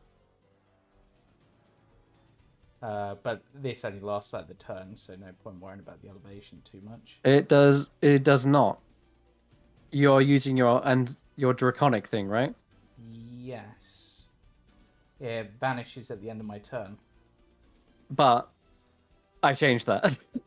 Okay. I actually homebrewed that. It lasts the encounter practically a minute.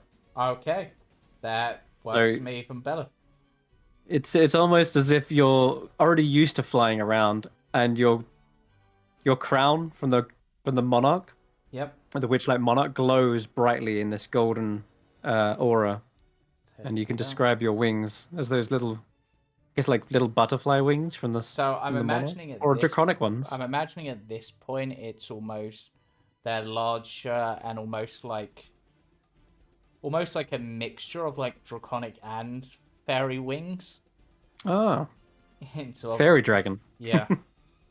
Sir Talavar. Yep. So fly to here, fly over to here, because this is easy within my movement with it boosted. Hello. Okay. Hello, Babylon. What do you want? Well, you looked a little moist. Let's dry you off. He's throwing the dust of dryness at her. No, I'm he's literally punching you with fire. Okay. That works. Yeah, that's a hit. And I'm going to try it. Constitution saving throw for the second one. Oh, you really want to punch me? I'm the biggest brute there is. Nope. That's a shame. And then I just sort of look to... She just belches in your face. I look to April and I just sort of wink and make a gesture with my hand to start spinning. She lights up, her eyes like glittering with joy at the prospect of this. And that is my turn, unfortunately. That's all I can do. Spinny time! Xaxx. Alright, I can't do a whole lot because I'm slowed. So I can move 15 feet to be next to Juniper here. Okay. So I'm still small. Yeah, you are. Actually, I don't know how long the reduce spell lasts. Let's just double check. It's probably like an think hour it's or something, right? If it's more than an hour, then yeah. It's concentration up to a minute. So you are no So I'm longer back to small, I normal? don't think. Okay. Yeah. Well, I'm still gonna move here then. Alright, change. And then I am within touching distance of Gleam, I believe. So I'm gonna give Gleam good old fashioned cure wounds. Get her back up. At second level. Oh wow, Max. Woo! 21 life just straight back into her, like gasping for air. And You see there's a crack down her mask. That's all I can do because I'm slowed. Okay. Oh. I need to roll to see if your cure wounds works. Because you're casting a spell. So if I roll 11 or higher, that's going to take a whole another turn. Tarquin, did you roll concentration on your slow? I wasn't slowed.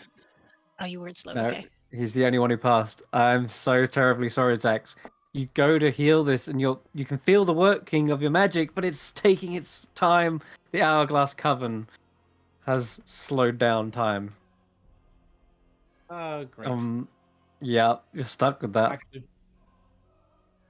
now, but because I cast a spell that used a spell slot, I forgot to do this before, but I can teleport immediately to a spot I can see within 15 feet. So I can move a little bit further out. I'm gonna use a reaction. I'm so fucking happy I remember to do this. Bavlorna sees you as you teleport, and she's gonna use Kieran now. Bavlorna can't use reactions because she's slowed. Oh, she's slowed. Yeah, Never mind. She Fuck. use reactions. Yeah, ignore that. She just whatever. I'll let it slide. Okay. Okay. We don't get to see that. Cool. Sorry, No. Xaxx. You're And as then you I were. have to make a wisdom saving throw at the end of my Wisdom turn saving throw. Yep. Yeah. to see if I. That's a pass. Nice. Okay, I'm no longer slowed. Okay. I do believe you would need to be next to Gleam to finish the spell, though. It's a touch spell, right? I was next to Gleam to cast the spell. Yeah. Yeah, but with how slow works, it basically delays the casting to your next turn. So you could, if you stayed next to Gleam, it would just trigger next turn automatically with that same roll, I think. I believe if you move out of the range of the touch spell and you can't complete that spell, you're going to lose it, basically. I think you do need to be back next to them. Yeah, it says you. It doesn't say you need to be next to him, but it does say that you have to use your action to complete the spell. Yeah, it says this, Right. the spell doesn't take effect until the creature's next turn, and the creature must use its action on that turn to complete the spell. If it can't. To complete the spell. Oh, The way I read that, is you need to fulfill the criteria to complete the spell, and it is still a touch spell. So can I move here then instead? Yes, yeah, that's fine. Or maybe like here, some beside her still. That's also fine. But I will say you're probably on the ground to do this. Yeah. Okay. All right. I'm just trying to make sure. I'm trying to get out a little bit. Okay. Yeah. So I have to use my action to complete the spell next time. Jeez. Yes, I know it's rough, but you're no longer slowed. You are back to normal now. I'm gonna get rid of this, and your AC is back to normal. Okay. Yeah, slow is a debilitating effect. Okay, Lily is up. But, oh wait, not Lily. Lily should be after you. Hypothetical. Okay. With slow, because you have to use your action to complete the spell, it count as casting a spell on that second turn? So, or would you still be able to say do a bonus action spell? I can still do a bonus action, but it takes my action to do it.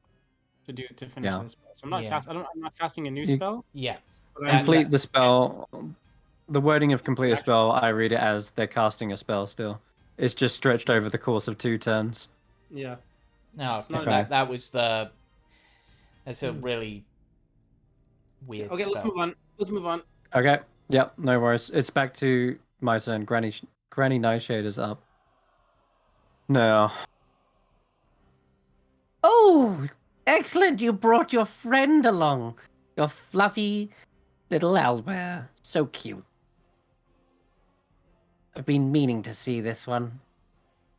Come here. Here, girl. You see Granny Nightshade's really taking attention to her.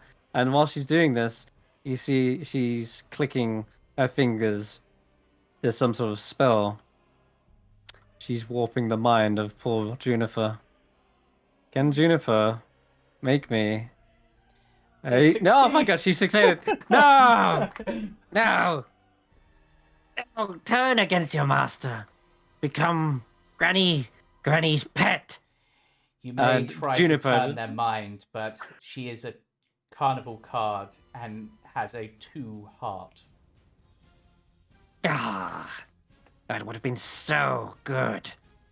Juniper roars in defiance. She won't be turned against any of her friends. That just pissed her off even more. Ugh, Granny Nightshade grimaces at the thought. Now, what else shall I do? She's got not much else. Not many bonus actions that are going to be that great. Nah. That was it. She really got thwarted by the defiant Albert. Okay. That would have been so cruel as well.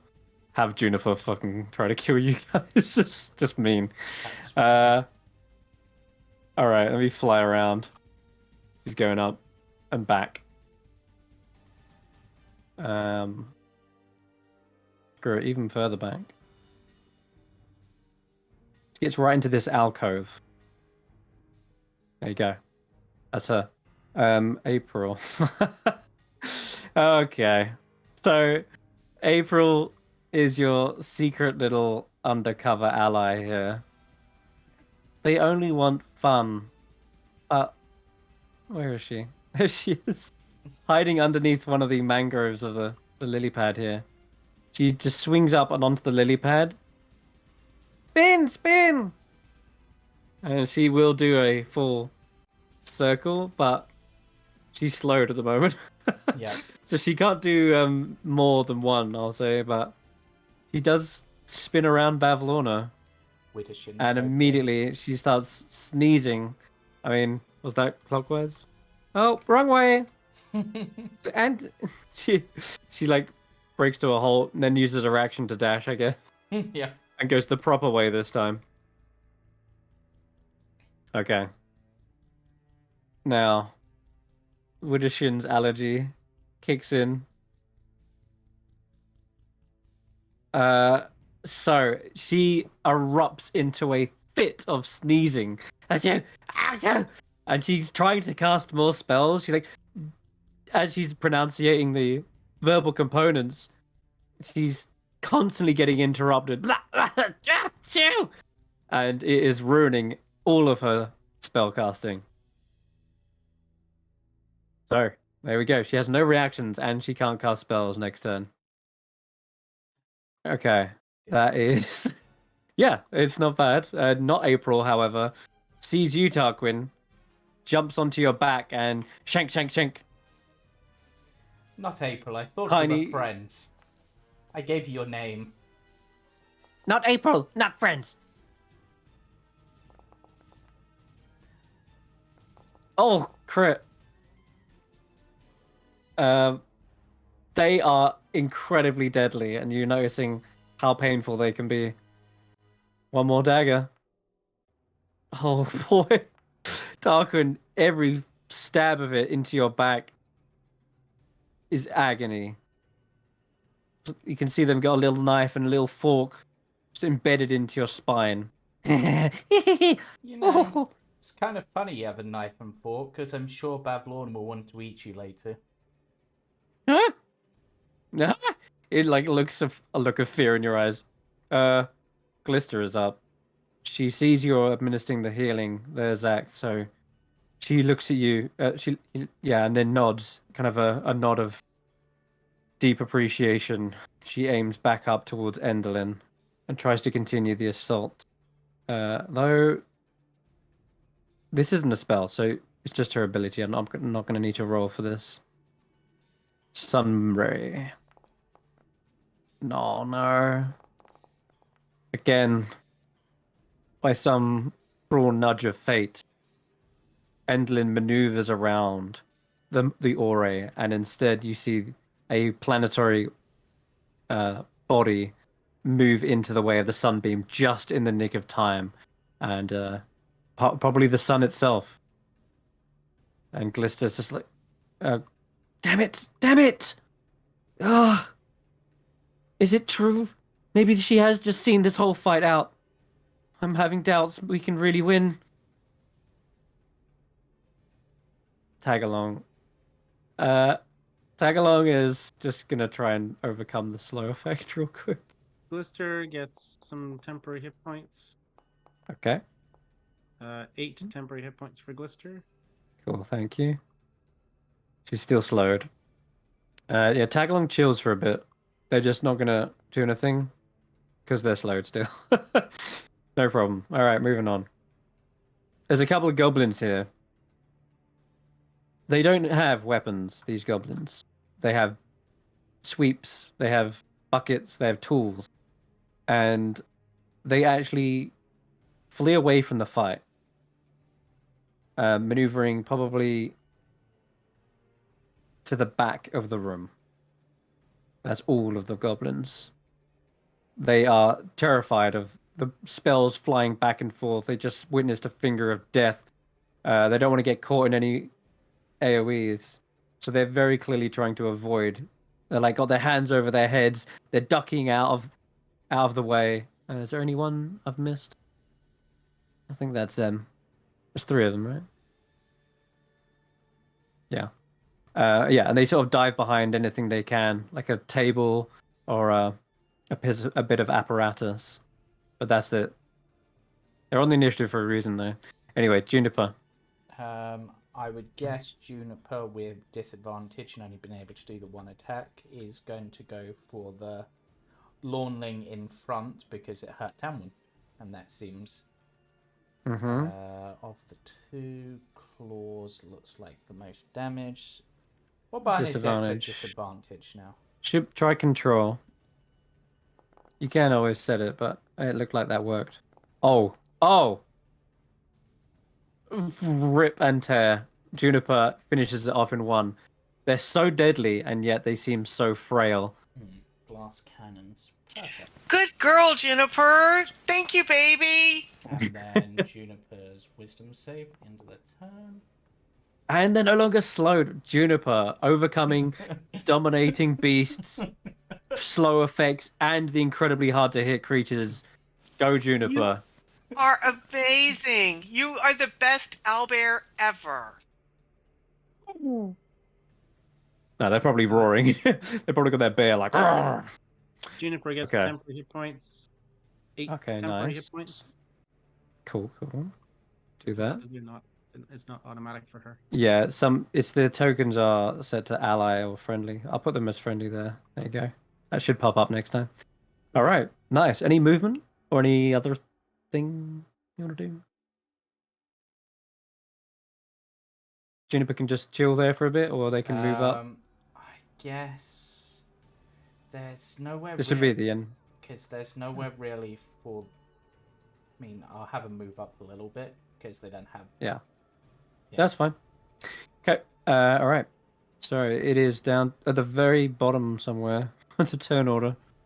Where are we? Morgott. Wait, have we missed Nox? Sorry. Nox is supposed to go. Yep. Nox is supposed to go. Off you go. I'm gonna attempt to call lightning When I... Huh? Who? Okay. Apparently I'd rather you don't place a template on this occasion. Jamey says roll a d20. Yeah. Just to cast a spell. I better roll a d20. Yeah, correct. Yeah. Let's see how long the spell takes. You get to cast it in one turn. I get to do it now? Yeah. Oh, yes. You got lucky. But yeah, we're going for Bav. Okay. What? Jamey! Is this classed as a stormy area because of the lightning? No, but you got rid of the storm. Okay, the aura is spinning, but it isn't as crackling with lightning as it once was, I'm afraid. That works for you as well as against you, because Enderlin could have used cool lightning. Place a measured template or not? Don't. Okay, I'd rather ask before clicking.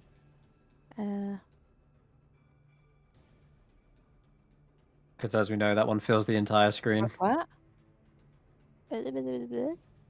So, a dexterity saving? Don't place. There we go. Okay, it's... Oh my goodness. Yes. Yeah, now you would actually place, it's true. These are the smaller actual bolts. Oh, there they go. Oh. Who made their saves? Bavlorna succeeded? I did not expect that. Wait, hasn't she got disadvantage because she's slowed? She failed on the lightning. She succeeded on the concentration check. Oh, I got pushed down in the chat. All right, yeah, there it is then. Why? How much damage is it supposed to do? Why? It did a 4d10 and then a 3d10 for some reason. That is bizarre. Yeah, we'll take the first roll. But it should have only been 3d10, not 4d10. I did it at 4th level. Oh, you did it at 4th level. Okay. Yeah. That might be why I'm the cool lightning. And then I'm gonna move up behind Xaxx. Up where? So you did 17 lightning. Yeah. And I'm just gonna ignore the 8. But yeah. I killed her vehicle. Oh no, my vehicle. You shouldn't even have HP. No, it's an object really. From the sky. What happened? How did it die? It hasn't got HP. Is that full damage? Alright, let's fix this. There we go. Poor lily pad. She takes the brunt and she's zapped. Her tongue like electrifies and her mouth goes extended wide. I get to do a wisdom save, don't I? Yeah. Come on, big numbers. Oh, still slowed. I Annoying. wanna cry. Okay. Yeah, that's fine. Okay, I've just All added right. something to your sheet for a 4th level cool lightning, which should do the damage properly. Thank you. Right. Morgott, where is she? Oh, she's under here. Has Lily been put onto the actual? No, Lily will just go after you every turn. They're like on your turn.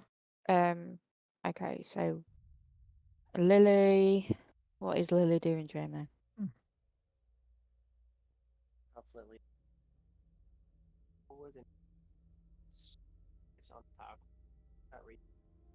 She can't reach anybody. Do you want her to move or not?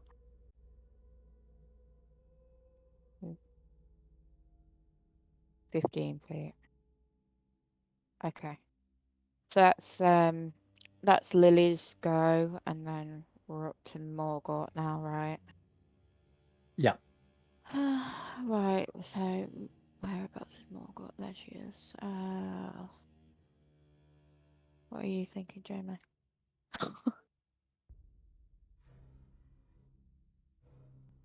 Morgott can leap, but is there anything that she can actually climb on to? I mean, I suppose technically does she she have could start anything? climbing the orrery. Does she have anything she can throw, like a javelin or something? She has just got a glaive, and like if she can throw that, you know, wink, wink. He doesn't, I'm afraid. Don't throw the glaive. She needs And to. Juniper is going to be in the same situation. You either need to find a way to bring them down or get them up. The hags are not easy targets on the ground.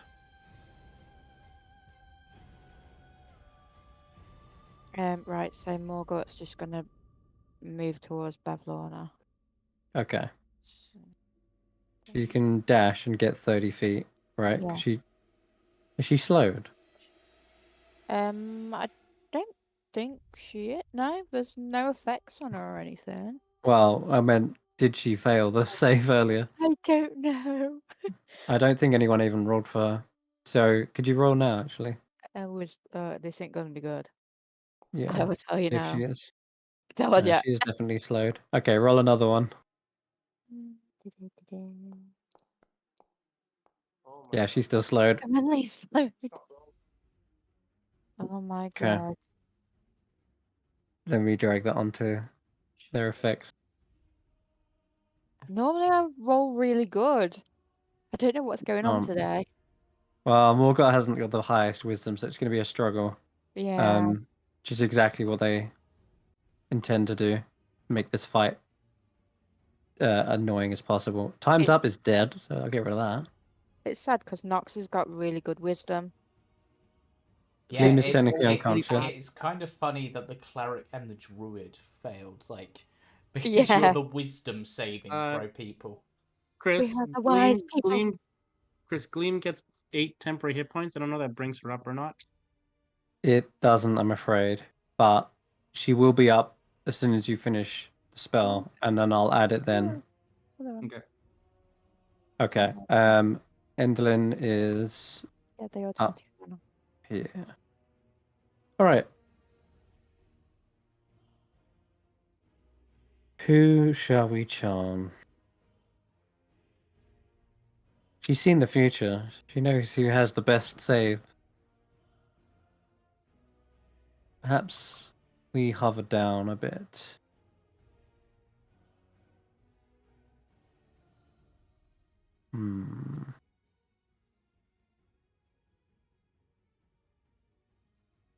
Yeah, that looks good. So she pulls on the strings of the ornithopter, flowing it down and to the right, banking past one of the sickles, and gets quite close to the ground, in fact. Probably only 5 feet off of it. And it's at that angle she begins pulling out these strange strings that she actually reaches deep inside and underneath her cloak, right into the heart of her rib cage, and pulls out these red-looking strings. She weaves them into a symbol of arcane origin, and then from that symbol, a set of magical threads creep across the floor and fly towards Xaxx, Rodolfo, and I think I might get Nox in this as well. We'll see. I'm gonna place down a template.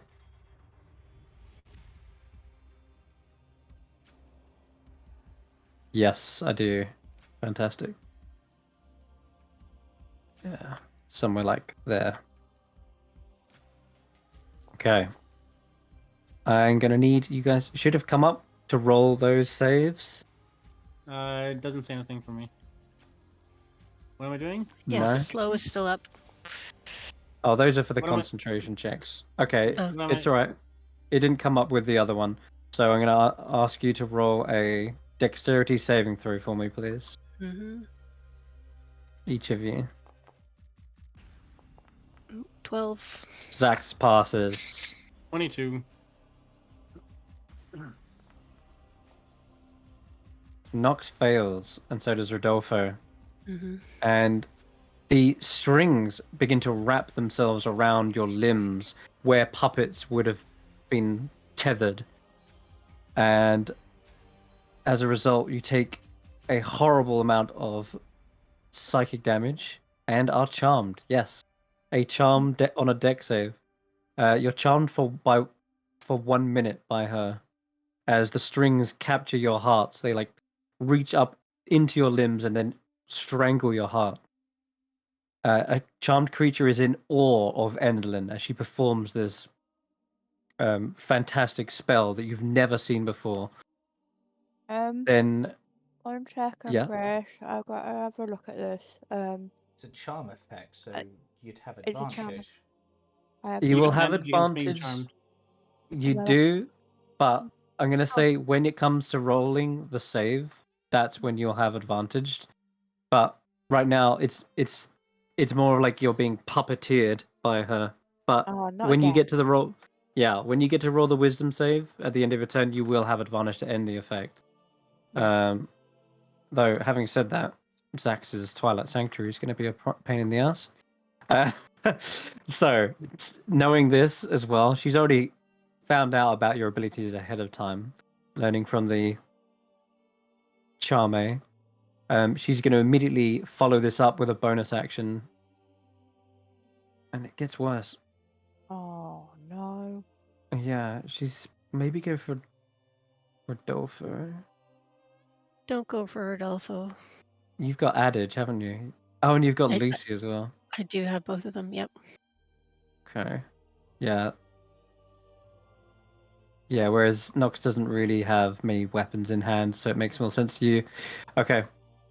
So after now these strings being attached to your limbs, she tugs and pulls on them, making you her puppet. And as a bonus action... Oh, 2 creatures. Wow. 2 creatures affected by her charm or heartstrings immediately are forced to use their reactions to make 1 weapon attack at each other. So I'm going to have Nox and Rodolfo fight to the death.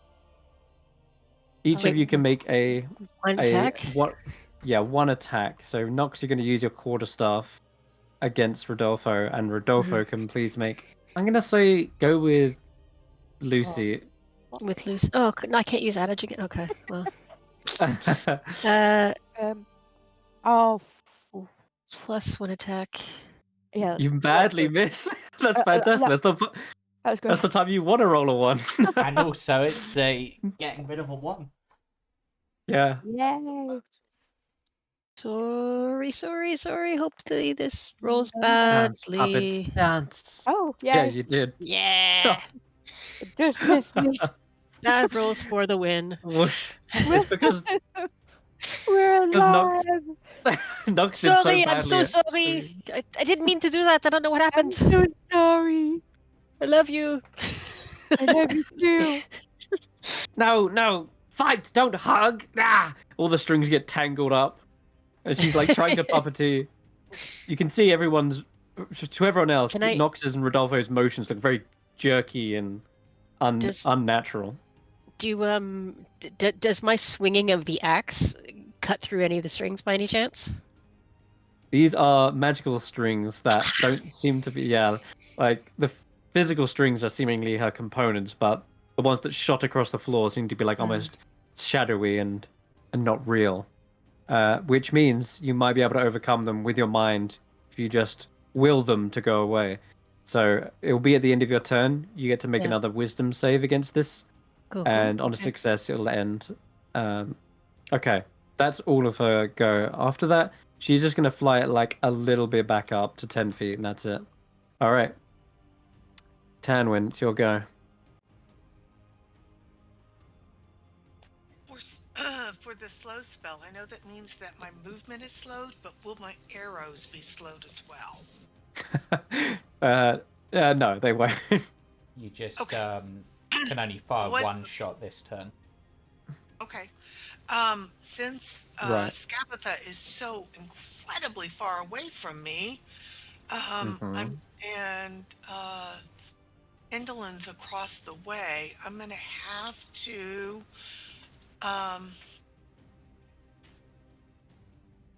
gonna have to shoot for Pavlana, I guess.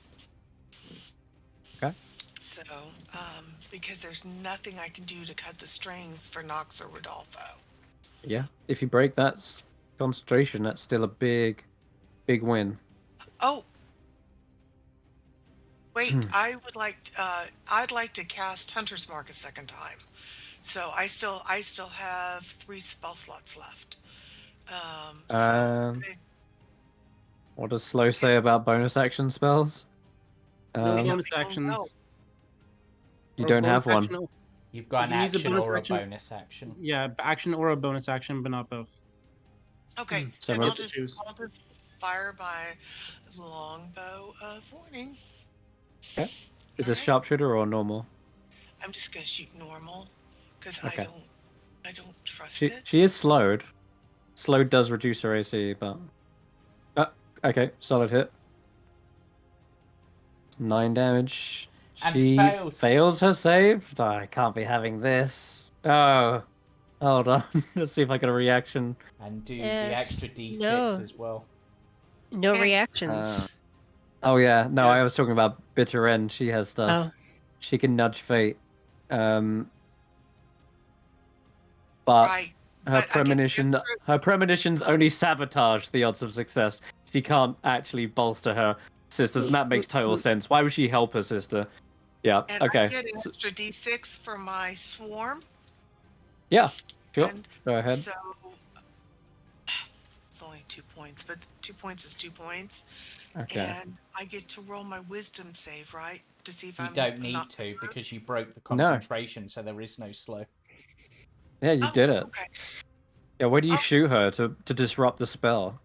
I am going to shoot her in the leg, because everybody, when you're shot in the legs, you'll instinctively look down to see what got you.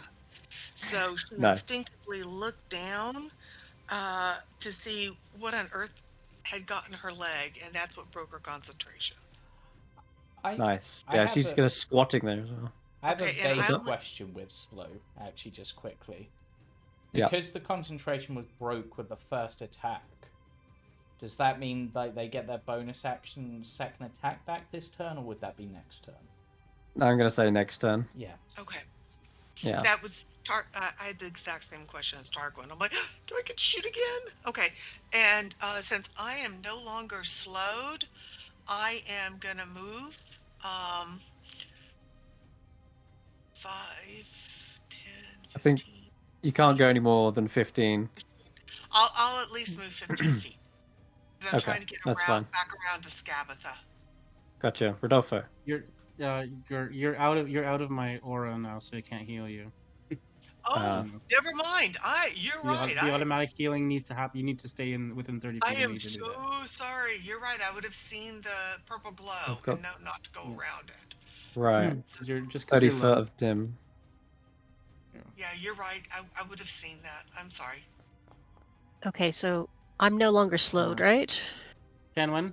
I'm gonna try and help you. 11 points of temporary hit points. Thank you. Let's see. Little light dome. Or a hex dome. Chris is just thinking of visual effects. But there you go. Rodolfo should be no longer slowed, so they get their full turn this turn. Correct, Rodolfo. You suddenly feel the spell break as soon as that arrow makes contact. Nice. Thank you, Tanwen. And what are we going to do?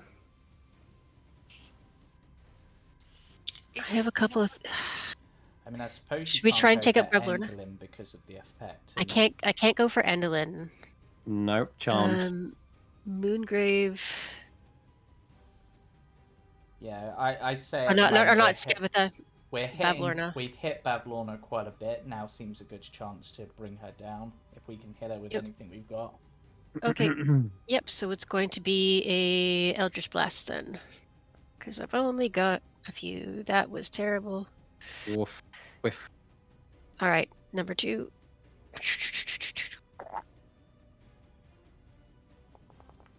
Please. That makes up for it. Okay. Now I feel better. Ones and 20s.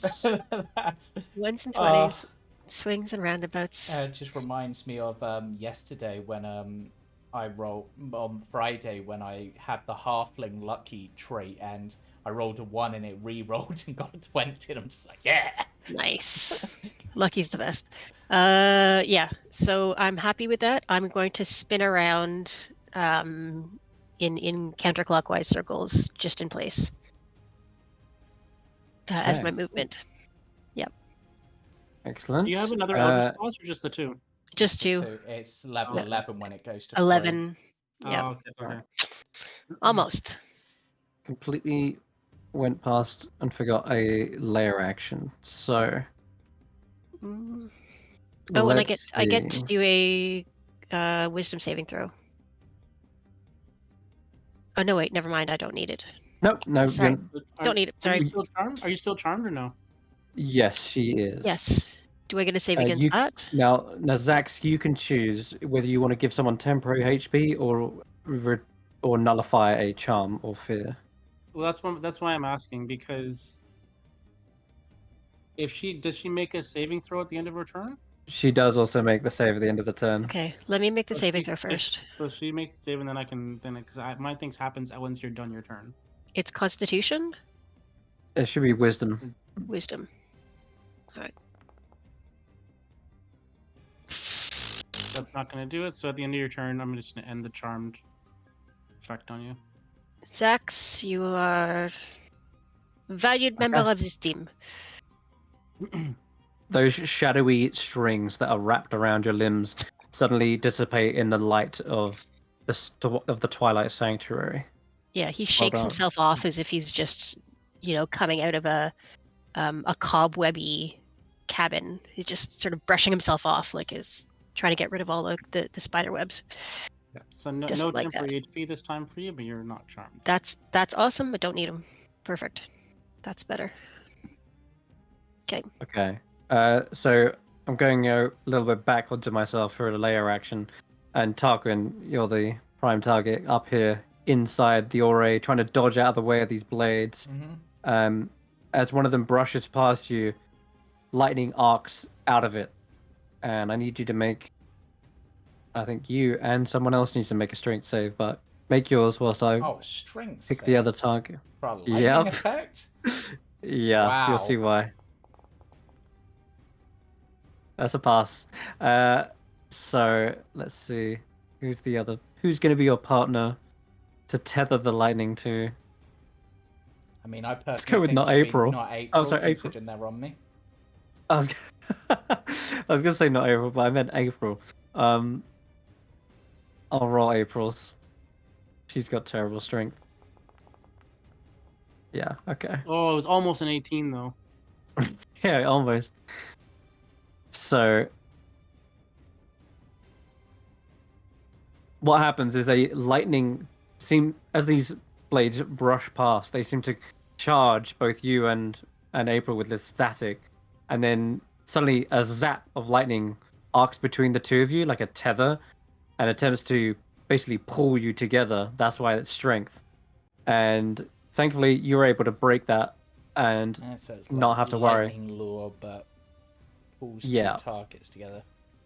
Right. Interesting. But April, not so fortunate. She does get yanked towards you, and I'm going to say off of the what's it called, lily pad. And as she does, she takes a D8 lightning. It's not that bad. Yeah, it's only 2, but she falls down some 30 feet, which is another 3d6. Oh no. Oh god, she takes a real heavy hit. She lands on the ground. Crack. I told you not to do that. Ugh. She's still sneezing. Achoo! From the previous spinning, but yeah, he's just pissed off with April. Okay, that's the layer action. Let's go on to Bavlorna. Right up in the face of Bavlorna, and it stinks. Got bog breath. Now, she can't cast spells. She can only do one action attack, so she's going to have to make it count. She's going to go for a bite. Wait. Yeah, she's still just sneezing, so that's fine. The bite is still good. I just remembered she also can't swallow someone if she's sneezing as well. Excellent. But the bite is still going to be a painful hit. Oh, it crit! Ooh. Oh, I'm still standing.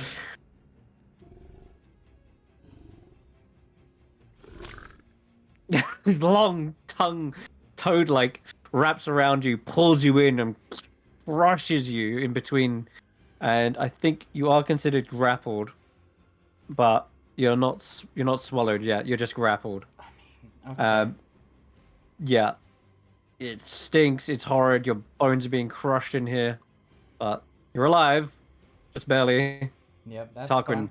what do you want to do? Right, so this... I better roll a wisdom save. This Lawning is technically on me, right? Yeah, that's right. Can I basically maneuver them whilst they're on me so they're in front of me, essentially? Because they sort of... Actually, they're like on my shoulder stabbing me, right? Yeah, like stabbing you in the back, yeah.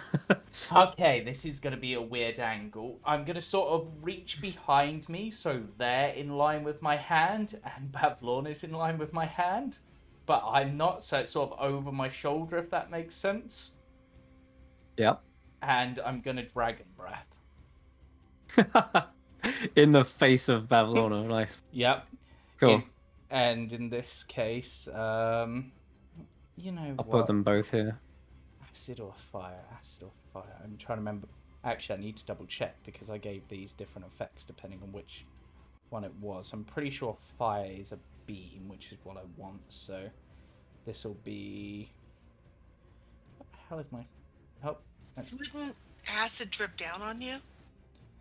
Yeah, potentially. So I'm going to do my fire dragon breath. It's not acid that like lingers. It's take that. Is it going to be a? Oh.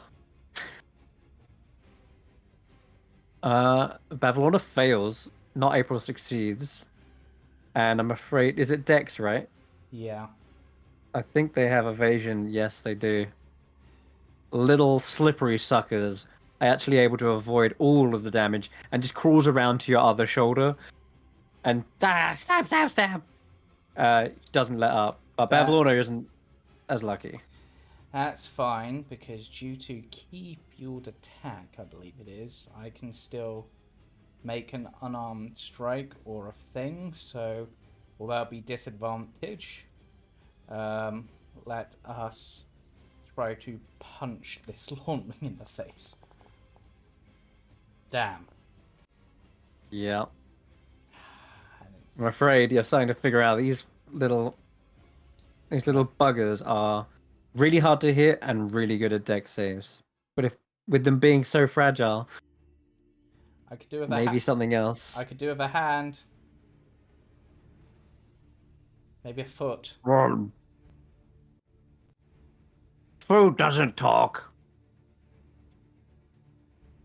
You've obviously never met a campestry. Xaxx. Oh yeah, it's true. Well, I could go for one right now. My turn? Yes. Okay, so my action is to finish healing Gleam for 21 HP. So she's back up to full. She's on 29 thanks to the temp as well. You're no longer slowed. I'm no longer slowed, and so I'm going to move right into the center here. Down here a little bit. Are you going up at all as well? As in flying? Yeah. I'm gonna try to stay at about the height that the 10 feet up, I guess. That okay. That everybody else is. And where's my template? I need to move my template with me. I've put a light around your character. I hope that actually helps. I can sort of see where it is. No, I can't. I can't see the template that I was using. I don't see it either. I'm afraid I might need to reload, but I've put a light on Xaxx. I'll try and make it clearer. Oh, because when you did that thing, it maybe changed it. I haven't deleted any templates though, but it might have just not popped. down. Okay, anyway, for the rest of my turn, Tarquin's pretty low. So I am going to heal him up with the bonus action, Healing Word. Oops, why is this?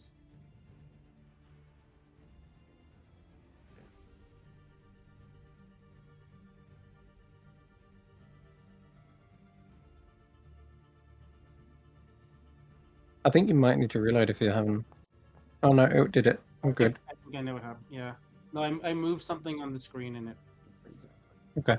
So you're up to 17 there. Yep, I'll do that. Yeah, so it's plus 11 for him, and I know what happened to my template. There we go.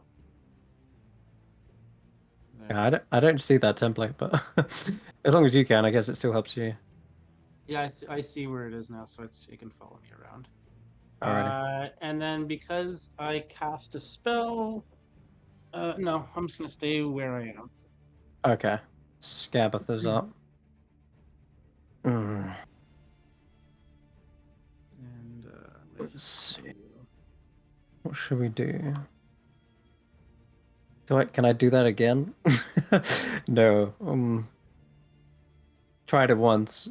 Didn't work. No angry juniper. Alright.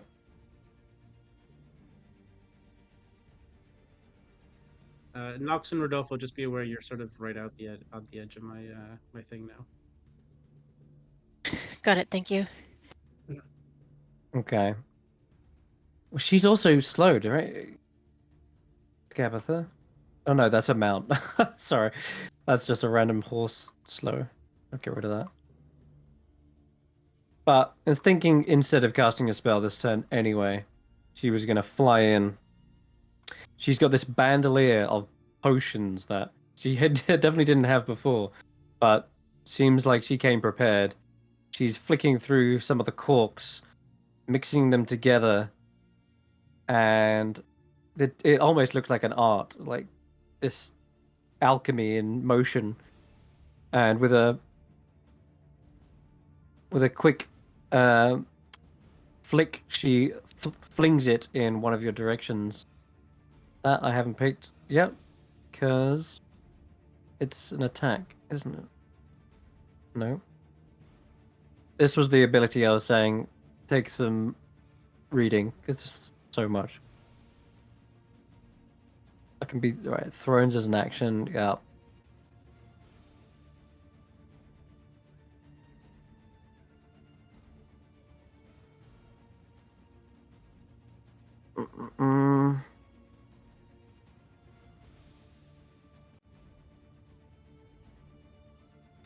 All right. I think we'll just go with an attack.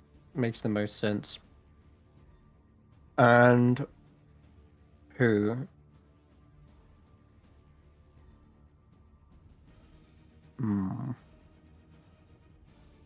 Tarquin's low, but not a prime target when they're in the mouth of her sister.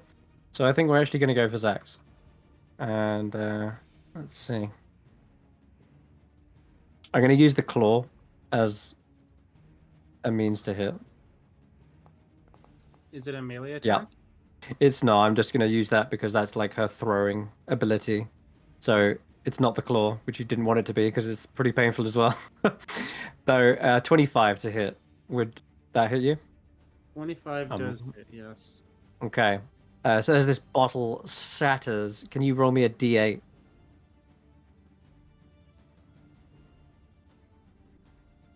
Just double checking one thing. Okay. Where is she? She's back here, right? Yeah, okay. A d8. 7. That's probably not good.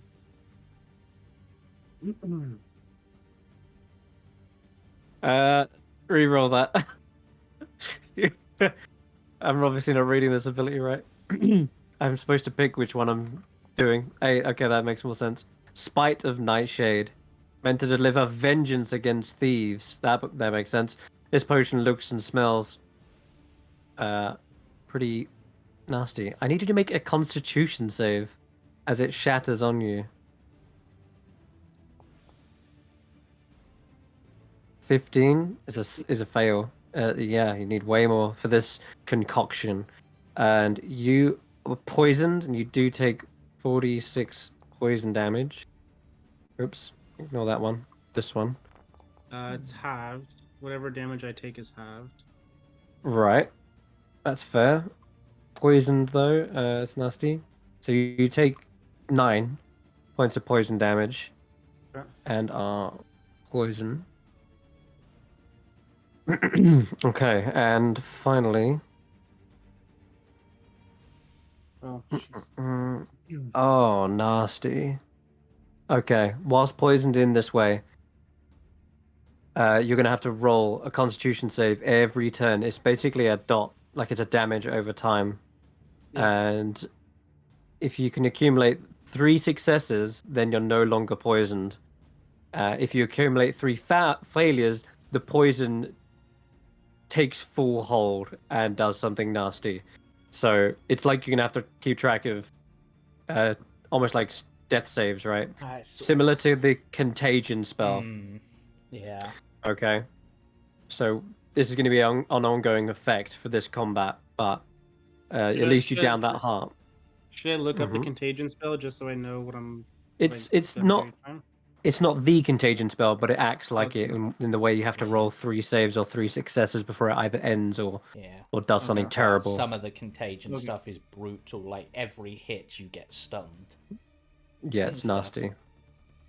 Not this in this case. Effect, but yeah, it's not stunned in this case. You're okay there, but it might rack up this horrible, vile, disgusting liquid. There's also this sickly sweet smell to it, almost like there's honey mixed with some sort of sap. But there's a definite taint of dark magic imbued in this potion that's just seeping into your scales. It's horrible. Makes you shudder. That is going to be. Can I know what the DC is for it, so I know what I'm trying for at least? It's DC 20. 20? It's rough. Oh my god. It's rough, yeah. Now, if you can think of ways to nullify it, I can do the stuff to fix that, though. Yeah, you might still be able to get rid of the poison condition. That's the effect that's causing this every turn. Okay. I can fix that. All right. Well, then we have faith. All right. That's going to be her action, and. I have to say, Crystal, you're really hampering my ability to do any actions right now. Yes, how about that? It's almost like the support is the cornerstone of the team. You know what? I've got multi-attack. There's no reason she can't throw another one. Let's go. I'll throw another one at Morgott whilst I was there, flying above. I was hoping you were going to go for Tarquin. No, I don't want to throw a bottle into the mouth of Bavlorna. That would be a bit mean. Even though she probably does hate her sister. And that one's going to miss anyway. So it shatters, and this tar-like substance splats across the ground and slowly starts dissolving the stonework. Whoops, Butterfingers. Oh, dear. She then... Come on, horsey. Back into our little hidey hole. And that's going to end her go. April. Oh yeah, she's on the floor, poor girl. Ow! My head really hurts. She looks around. Oh, hi Xaxx. Up there. How do I get back up? Now, to get back up, she's actually gonna have to do some parkour to get onto the. Oh no. She tries to climb the moving apparatus, and unfortunately just gets hit. It's like that poor kid in like a ball pit, and they get hit by the big swinging foam, and they just get taken away, I'm afraid. April's not having any luck climbing this turn, I'm afraid. Not April. Oh god, she's still on your back. Let's see if you can dodge out of the way of another 3 daggers in the back. Nope. No. Max. Oh no. And that's it's like death. Oh god, death by 1,000 cuts. It is rough up here. We knew the Lornlings would be deadly. Clapperclaw tried to warn you these need taking out ASAP. I was trying. After that, yeah, I know. Clapperclaw's like, maybe something that targets their stupid brains instead. That'll finish them. I'd love to if I wasn't always trying to fix. Oh yeah, fix stuff. Yeah. The worrying thing is they have a third attack, so I'm just. Yeah, they do. But they're not under the orders to completely murder you. Oh, it's actually going to hop down. No, it's going to hop, skip, probably use all of its movements to run across. I will make an acrobatics check for this one as well. See if we can get down. Fail, did you say? Yes. Oh my god, 2. Wow, okay. This one falls 30 feet. Slips. And breaks its neck on the floor. God. Yes! Just died from slipping on that. I will take that. I will take that. Pavlona's like, oh, my mucus. Ah, well. I'll scoop that one up later. Yeah, instant karma, totally. Poor thing. Just hear this sickly crack and then a croak after this thing is laying dead on the floor. All right, Glister. She's good. She's gonna keep going. You know what? Who would you want Glister to go for? She's a little bit. She's like losing the will in this fight. She's doubting her abilities. She needs someone to tell her what to do. I mean, at the moment, I would say you're unconscious. Yeah. I mean, in character, she's like, "What do I do? Who are we going Just for? Hit them. Damage. Damage. Okay. She's gonna go for a mortal enemy then, Enderlin. Fire off another sunray. She's no longer slowed at the very least. Yeah. Misses. Yeah, Enderlin's a sly one. Tricky to hit. Another beam fires off, arcs across the wall. Sorry, she's not going to be left. I think she's got any left either. Ah! Is he still slowed? No! Tagalong is no longer slowed. Fantastic. And they just saw you go unconscious, Tarquin, which means you drop anything you're holding. Oh, jeez. The goblin's going to dash for it. It's got enough movement to get to it. Picks up the scepter as a free action. And then that weird grin on Tagalong's face spreads even wider. No, we shouldn't have brought it. Why did we bring You hear the voice of bloody stage fright. Ah, behold, you strike me down, yet I return. The soul still lingers. The stage is mine once again. Does a little jump and a dance in the air. And yeah, that's gonna be their go. They've got the scepter. Wait a minute, they moved through Juniper's area. Doesn't Juniper get a reaction? I mean, they moved straight through. Yeah, but they didn't really reveal their hand. And Rodolfo. But they're not an enemy until then. They're not hostile. But you would be killing who you really actually know as Speckle knows, who is, by the way, that's Fenia's father, that is, right there. And he says that, you wouldn't kill a poor goblin girl's father, would you? No. That would be seen as, evil. Well, Juniper's gonna go kill him right now. Oh, well, you... Okay, Juniper, go.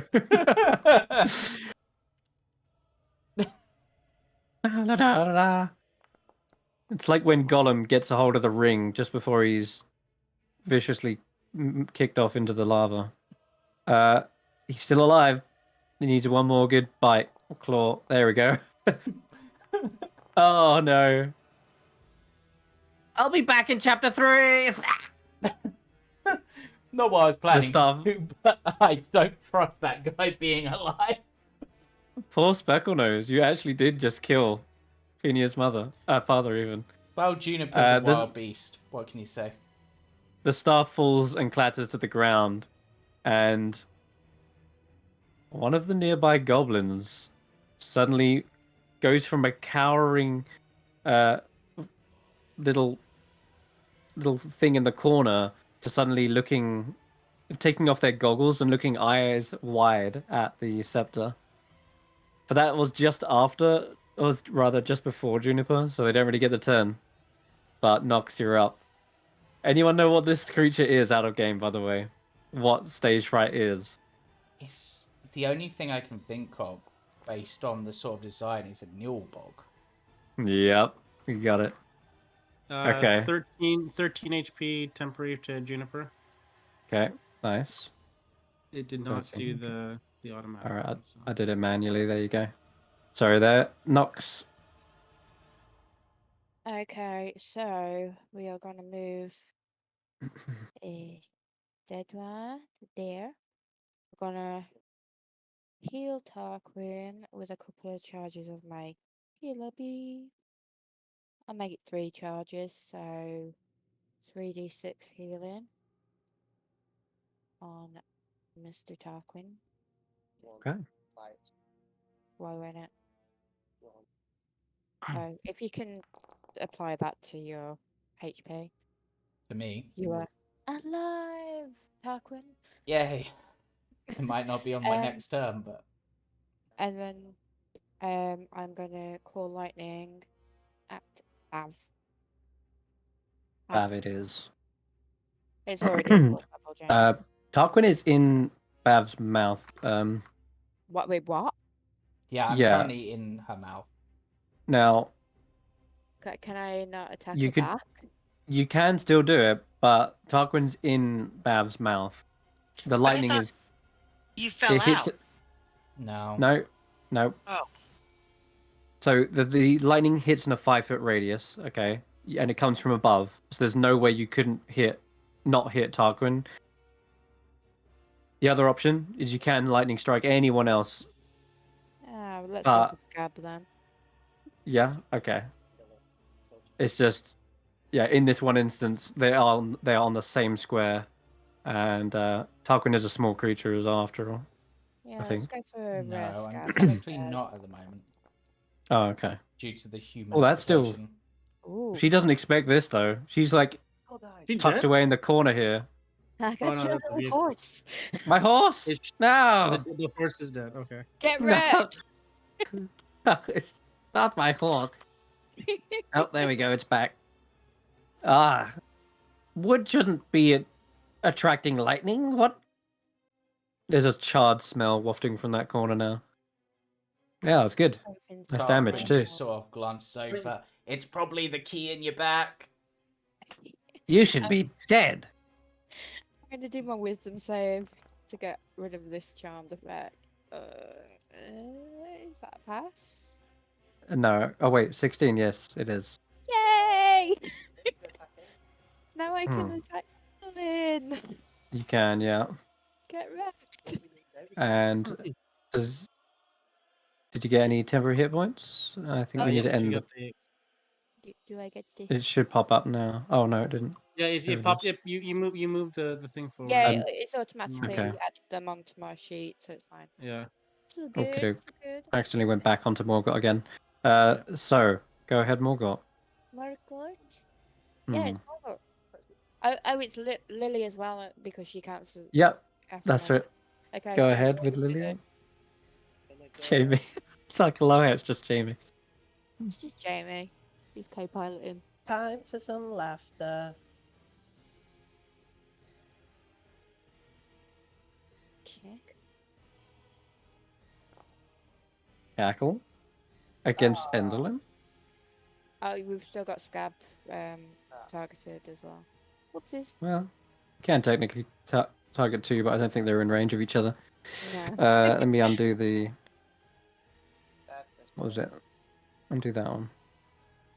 Okay, yeah, and sadly she does succeed. She looks down at you. shakes her head. How dare you?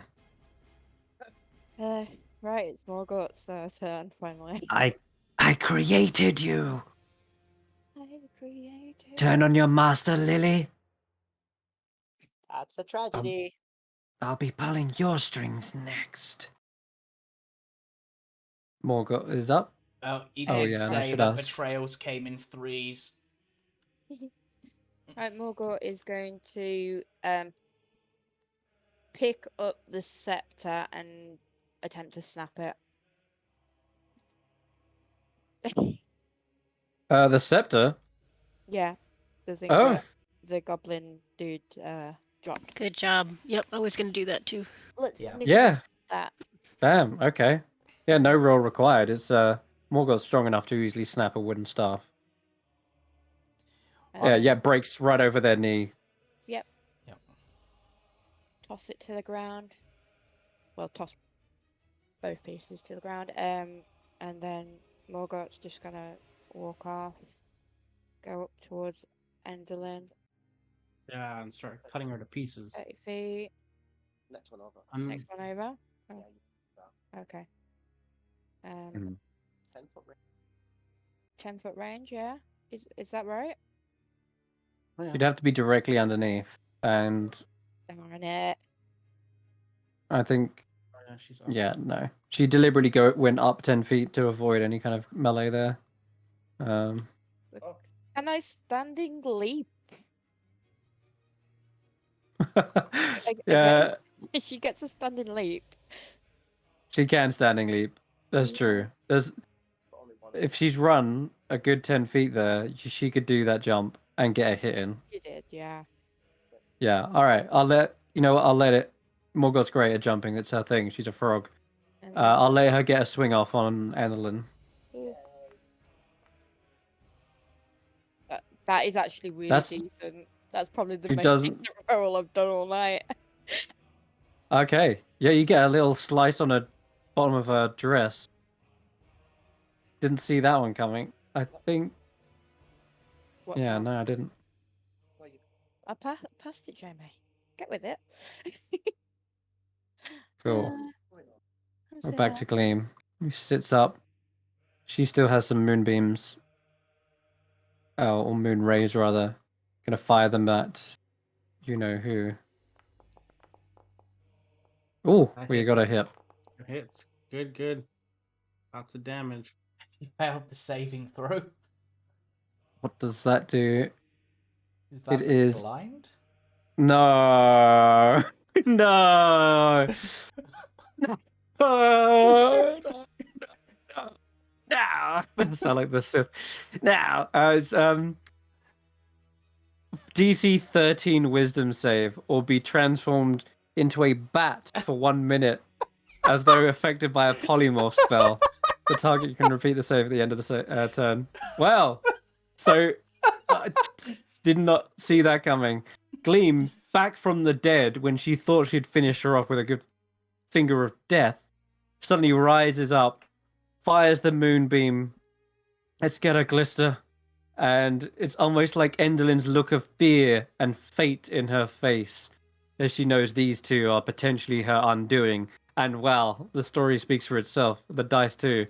She shields herself with her hands, which swiftly turn into cute little hooks with leathery wings attached, and she flaps in the air for about a few seconds.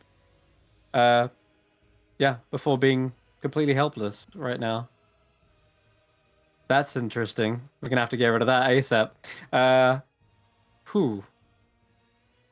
Oh my god, it's her turn next. No! That just completely foiled her. Well. Chris, does Gleam want to move? Gleam has kind of moved, yeah. In one square. In. To get the Yeah, no, that makes sense. Twilight sparkles. Yeah, good shout. All right then. You can roll again if you like. She's only got 8 at the moment, and now she's got max. Xaxx with the max, which is 13. Yeah. Okay. Yeah. Sorry, Tanwen. Go ahead. Nothing I can do for Endlin on her turn. It's just flapping about. Wow. That's rough. Tanwen, if you can, get for Scabatha. That she's way the hell away from me. But you've got a lot of range on your bow. I was thinking seriously about trying to run to Tarquin and then having my my dragonflies lift me up so I can grab his legs and then just hold on and pull him out. Yeah, you can try. He's a bit high, 30 feet up.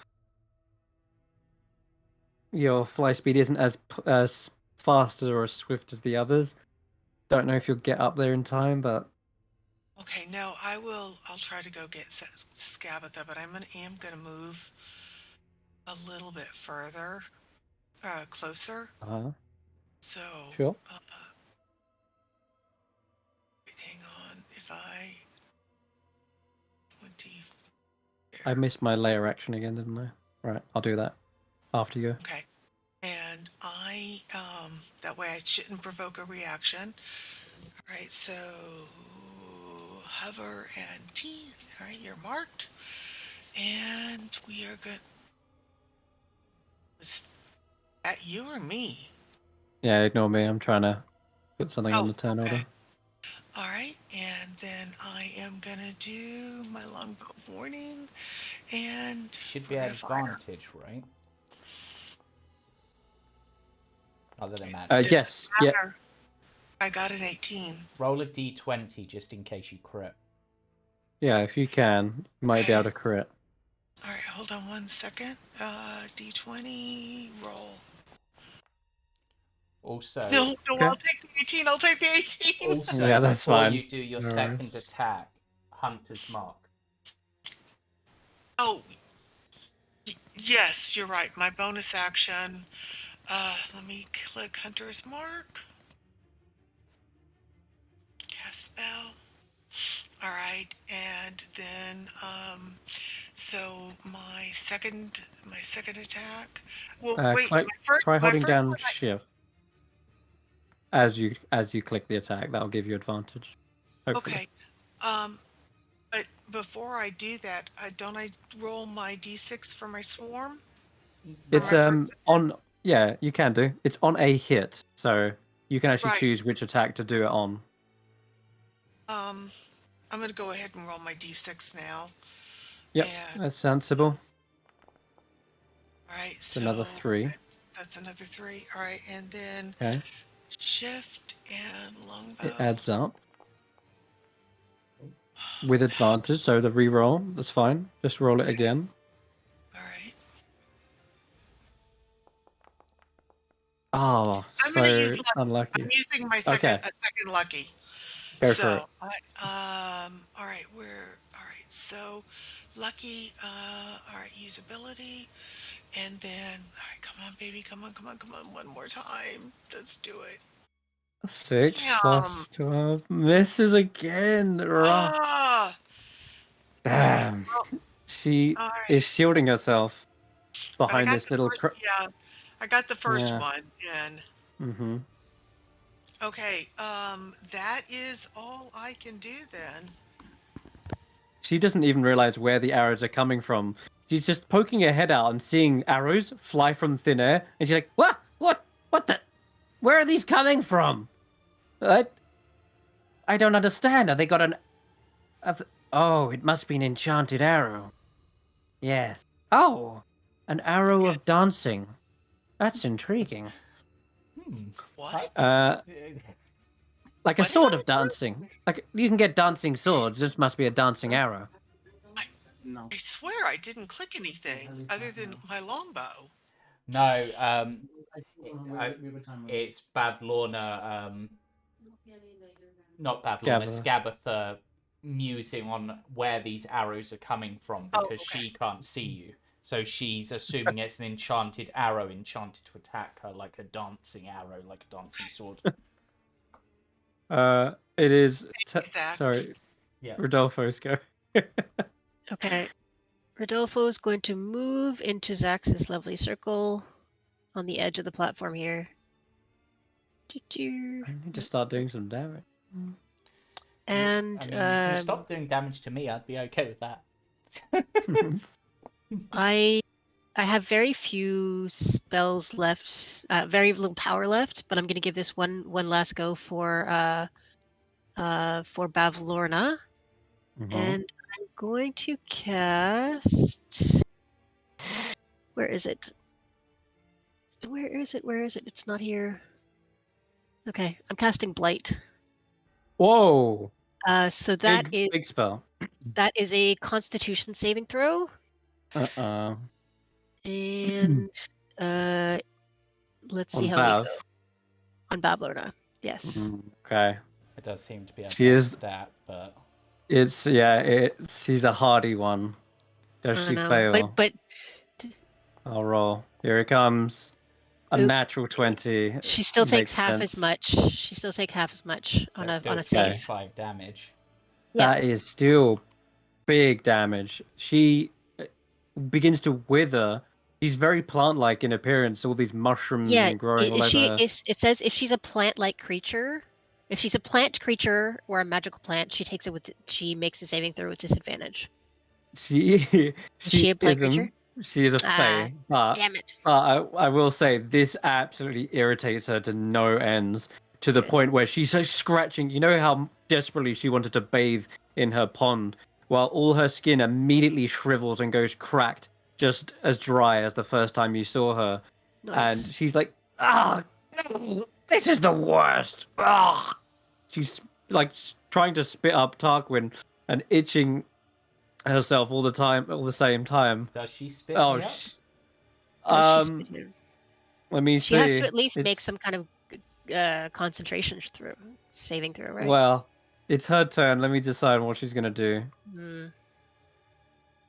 Oh my god! The most. Thank you, Xaxx. Oh no. Oh no. Yeah, if I don't get out, you. She's like really badly injured from that. I'm not kidding when I say she's shriveled and cracked. She looks awful. Her bulbous eyes have kind of shriveled to like prunes, and she is not liking this environment at all. Okay. So she's got one option to get out of here. I'm gonna do another turn in Widdershins just on the platform here. I'm not moving too far, but yeah. God. Just in case it helps. Maybe I could summon a Lorning and eat it to heal her. Or... Oh god. Would that be a whole turn? And I'd have to spit out Tarquin too. Yeah, spit out Tarquin, do that. That seems like something she'd do. She's quite a greedy character, we've seen. Mm-hmm. Yeah, but... And lazy. She's also not stupid. Seeing how rough she is, this is... If I risk this... I could actually, it's a bonus action to swallow you. Is she still slowed? Yes.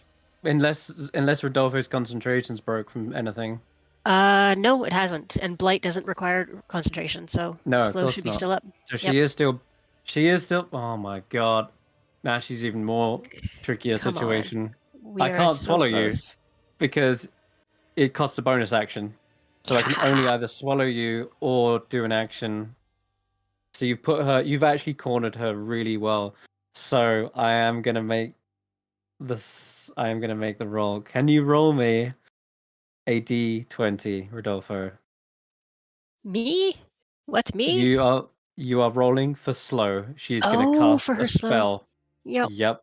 She hates this place. Come on, she hates what you've done. She's gone. She's out of here.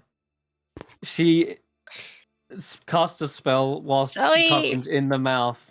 And Tarquin, for a moment, you feel your existence being pulled along with her, as if she's taking you to a distant. She's thinking of the most safest location she can possibly think. She closes her eyes. she clutches her staff. You see all the glass fragments beginning to glitter, and in them you see a slanted, mountainous realm. It doesn't even look like the material plane. Everything is on a 90-degree angle, and there's this tower, and it glints for a moment before Bavlorna winks away and disappears. And you almost feel yourself getting pulled along with, but it is a self-only spell, thankfully. Tarquin would have gone through with it just to beat her down. She casts plane shift. We were so close. Yep, so close. But that means technically we've got rid of one of them for the fight. Mm-hmm. Her bobbing lily goes with her, and I'm afraid Tarquin, you might. Oh, you're flying technically, aren't you? Yeah, and I'd also just monk slow fall, just like wee. That's cool then. You're good. You were just like legs deep in nearly touching the acid of her stomach, but that slow spell really did a number on her. Plus the blight. Rodolfo pretty much took care of Bavlorna that way. All right, Tarquin, you're up. Right. Am I technically prone if I'm in midair?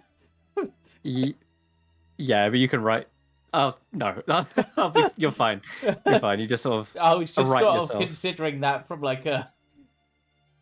Oh no, that was the wrong thing. Okay. Let me just. I keep forgetting my layer action. Sorry. Before we go any further. You've done one list. No. No, I hadn't. No, that was I totally time. skipped over it.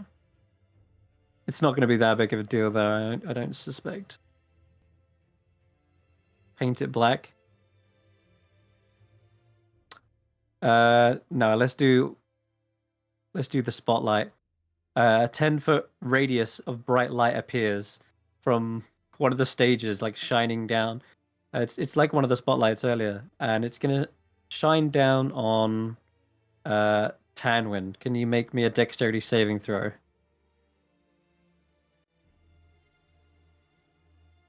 If they're still there. But as a spotlight beams down upon you. Right, I'm gonna make my dex save.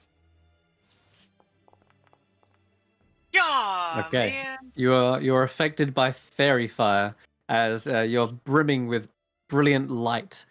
So you're center stage. Scabatha can see me now, right? Yes, she can. Fantastic. That was the plan. Yes, totally the plan. All right, Tarquin, go ahead. Right, I actually am gonna go for Enderlin. Because a bat has really low constitution, correct? I mean, right. So I'm going to fly over to Enderlin. I'm going to pull out the vial of malice and make them inhale it.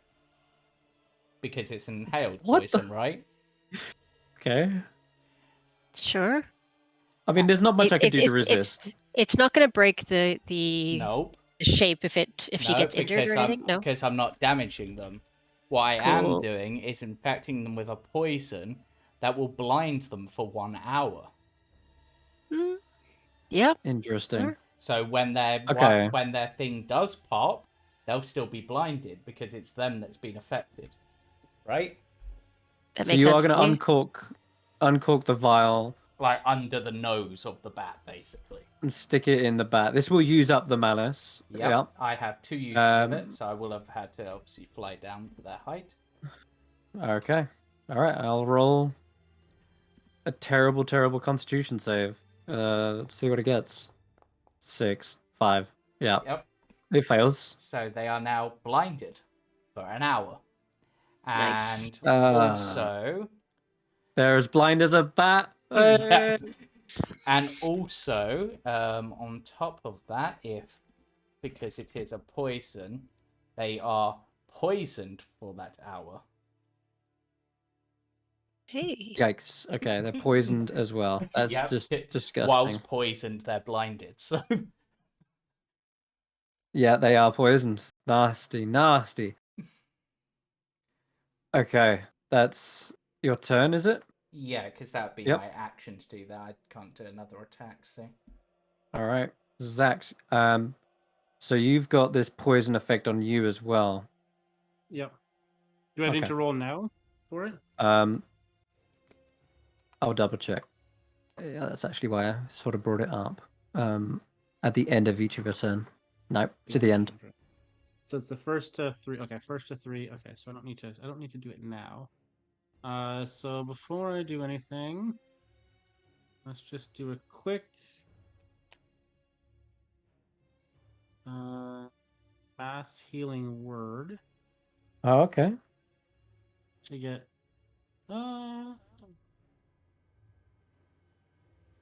yeah, let's just get everybody back up a little bit higher.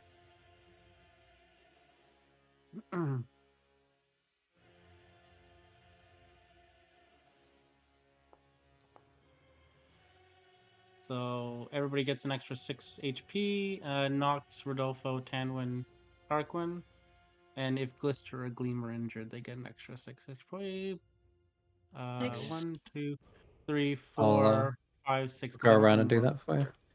I will take that. So everybody gets the 6. That's my bonus 3. action. I'm doing it for you guys. I've added mine. I've done Oh, mine okay, too. you've done. Yeah. Oh, did you? I just gave you an extra 6. Oops. That should be at 39.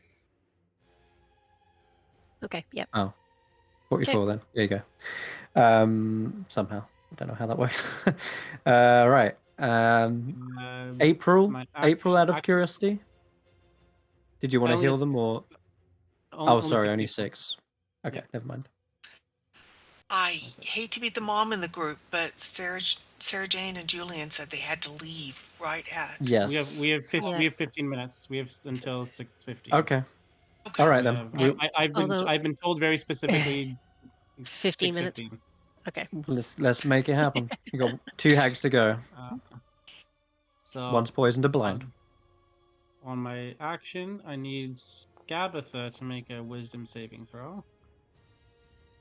Succeeds that. Scab? Okay. She succeeded, I'm afraid. Okay. And then no movement because everybody's in my thing already, so I'm just gonna say here. Alright, that's you. Alright, Scabitha flies out from her little hidey hole.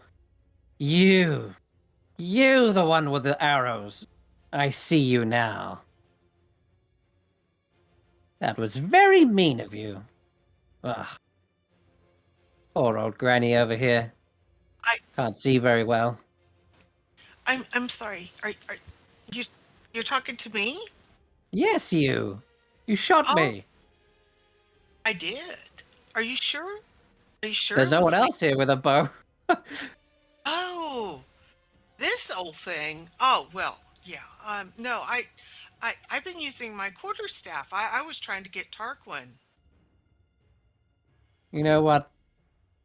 I'll choose to believe that in favor of helping my pathetic, useless sister. Moongrave, what are you doing? This isn't any time to be flapping around. Ugh. Hold still. She's gonna cast a spell magic. Breaking the polymorph. Fine. It had to be done. It cost a whole... I lost 2 turns from it already. It was dreadful. That's it. That's it. Remind April. Me, with the blinded condition, they have disadvantage and we have advantage on them for attack rolls, right? Right. Yeah, blinded is a weird one like that. That's correct. Glister is up. She has no more sun rays. Only has a dagger, so I'm afraid she's kind of out of the count unless you can get her up. Yeah, I'm gonna skip it over. Sorry. Goblin. I'd just say for Glister just have make them take the defensive stance. Yeah, she's gonna move around and dodge. That's the action. Dodge. Couldn't think what it was called. The goblin rushes over to the staff and begins weeping. No, my beautiful staff. Why would you do this? Honestly, you good for nothing, stupid, sickly frog. How am I supposed to cast spells now? They're just moaning this turn. That's it. They can't do much else, I'm afraid. You need to be more creative. Right. Actually, hold on. Sorry, I do have an action, but it's very feeble. It's mocking word. Did it affect her? Yes. Oh, I also affected my own character. Yeah, Morgoth fails and takes psychic damage. Who are you calling sticky? Anyway, that's it. Nox, sorry, Juniper. I meant right. Juniper's So up. So Juniper's turn, right? Juniper's quite tall. Can she reach up 10 feet because she's a large creature? I mean, bears are always go on their hind legs. Yeah.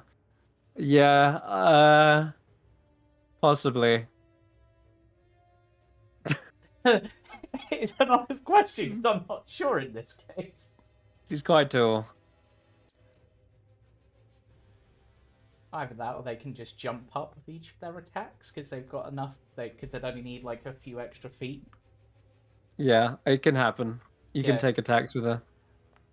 I mean, as a bat, I should have really just flown up, let's be honest. Because I can still fly around. Didn't think about that, I should have though. done that with advantage, that first attack. Both of those should have been with advantage, because blinded. Because she's fucked blind. So the first one became Jesus. an extra 2 on that to a 14. I don't think that... Okay. Right. The 20, I'm going to nudge fate. Well, yeah, I'm going to re-roll it as well. So, again, 18, but it was actually a 19 on the dice, in fact, so it was even higher. Nice. So, so 18 slashing damage from an invisible Wow. out there you can't see. She can't see. Oh, no, Nox. It's getting shredded up there.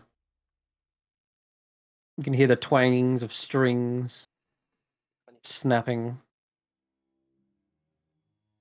Can we see how badly off they both are? Like, Scabatha's doing okay. Endelin's, she's getting to be rough after that. Yeah, suffering from those attacks are starting to show some wear and tear. Yeah, Nox. I'm gonna give Tarquin another couple of healer bee yeah. charges, so 2d6. I will take that extra 8. So bring that down to 2. Now my health seems a bit healthier. And then we're gonna call lightning down on Scabatha. Get wrecked. 28. Interesting. That treated it Yeah, as except for pretty much all of us having targeted them by the looks of it somehow. Oh. Mystery. Okay.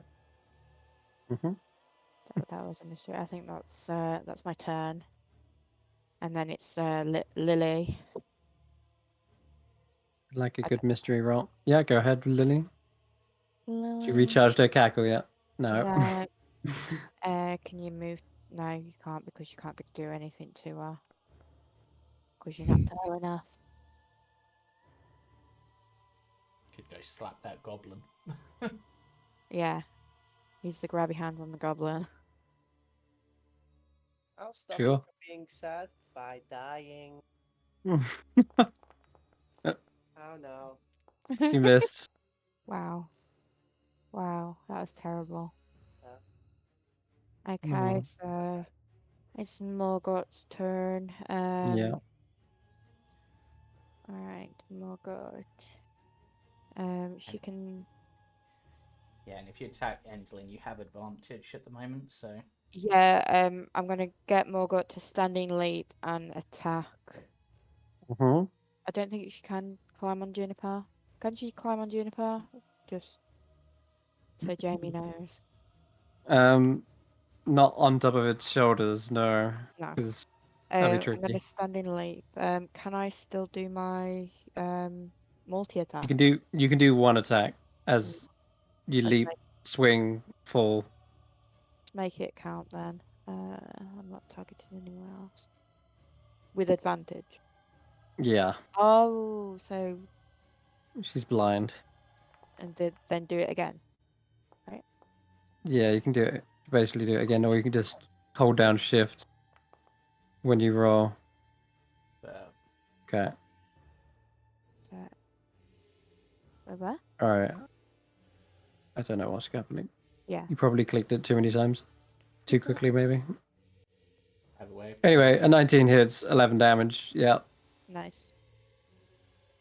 Yeah. Okie doke. Yeah, that's Morgoth's go. Okay. Morgoth springs up, gets another hit in. She's not enjoying this at all, in fact. Oh. You know, I just noticed something in her senses. Oh. She has true sight. I'm not sure how that works when you are technically poisoned and blinded. Whether you, I don't think she even needs her eyes to be able to see. Because she doesn't even have any. Look at the art. She's got literal sockets for eyes. Apparently, you can blind something with true sight. Okay. Because the only thing true sight does is magnify the ability. So through magical darkness, invisibility, illusions into the ethereal. Because it doesn't. Because basically, true sight allows you to see through illusions, but this is a necromancy effect. You can technically use it on a lich or whatever, because otherwise it would say that she's immune to blind, right, on her sheet. Mm-hmm. What is that I see? True. Very true. Okay. Endelyn, after getting hit with this multiple times, shouts, "Shadows! To me!" And you see 3 shadows suddenly rush out from the side room here and begin to surround you guys. Yes. Some of them are going for Gleam. She doesn't seem to be too, worried or terrified as, say, Bavlorna was when she was looking rough. She just sort of continues on fighting, and that's a miss. That's also a miss. Yes. The other one redirects its efforts and tries to surround Gleam, but I can't do much more than this. No. Finally. Damn. But Gleam's got some nice temporary hit points to circle that up. They do roll a save, though. Con save. They don't have much strength. That's a nat 1. Shit. D4. Oh. Okay. Gleam has 3 strength right now. Uh-oh. Yeah. Okay. That's Gleam, it. There's... What is happening? Where did these come from? Alright, so layer action. Okay, Gleam is up. She fears for her life. Doesn't want to be drained to death. She's actually going to disengage. Yeah. Sensible. Probably move around away, but keeping the aura, yeah? So just take her 30 feet that way. Endelyn's up, finally. Curse you all. Let's see if she's recharged her heartstrings. Needed that. Okay. 5 minutes, Chris. 5 minutes. Okay, right. Gotcha. Need damage. Need damage. Cool lightning it is. But she's going to maneuver up and away from... Which means both Juniper and Tarquin well... Yeah. Well, at least let's see. Point. Maybe I instead. Pretty sure call lightning fine. Okay. It's a tricky one. I'm going to cast Invisibility instead. She can't see, really, what she's targeting. Yeah. So it doesn't make sense for her to start... A point you can see. Yeah. Exactly. It doesn't make sense for her to start slinging out spells when she doesn't know her surroundings. So she goes on the defense and she shrouds herself in shadow. That shadow then sort of pushes her out and against the wall where it becomes almost impossible to tell where it is. The ornithopter will go invisible with her. It's like part of what she's holding, effectively. And so I'm gonna just vanish, gone. So that's it. That's her turn. She can't do the bonuses. Tanwen, it's yours. Okay, I'm gonna shoot Skabatha. I'm gonna try again. Got advantage. No, you haven't. Sorry, she can see you now. That's something. And I guess I'm gonna try my second row. Okay, try it again. Okay, that's a hit. That's better. Some damage. Got. And you got Hunter's Mark. Right. And then your other D6 as well. Yeah, rolling that now. Yeah, it's only 1 point, but 1 point's 1 point.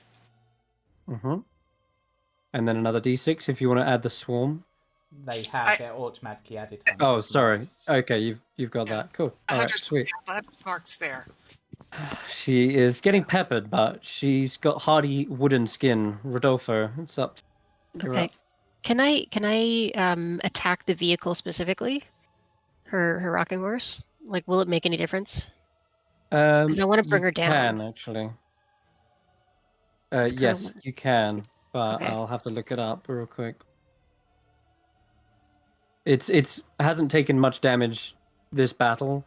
That's the thing. It's gonna be tricky. You'd reckon it's not gonna be down in like one hit. It's not okay. It's a magical item. That's the thing.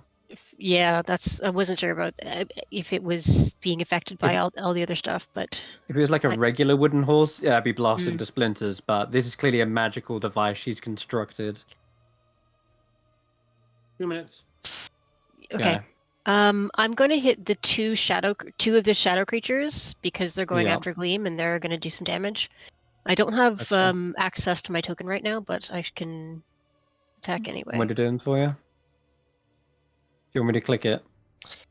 No, I can blast. Oh, okay, cool. 2 shots. Oops, except I was targeting the vehicle. That still hits a shadow though. We can use that roll.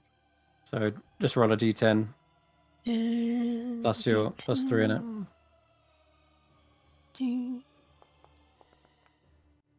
10 max, nice. Okay. Nearly kills one shadow. One more.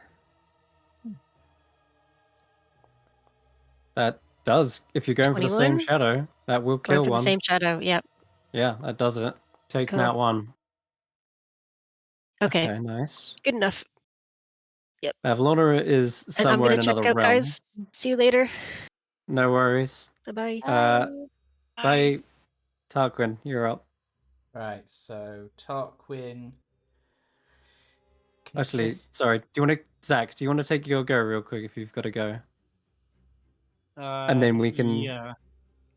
If we skip ahead, I know it's messing a little bit up, but Xaxx has got to go, hasn't he? Let Tarquin go and then I'll go. Yeah. We'll okay. Are we gonna miss the end of the fight though?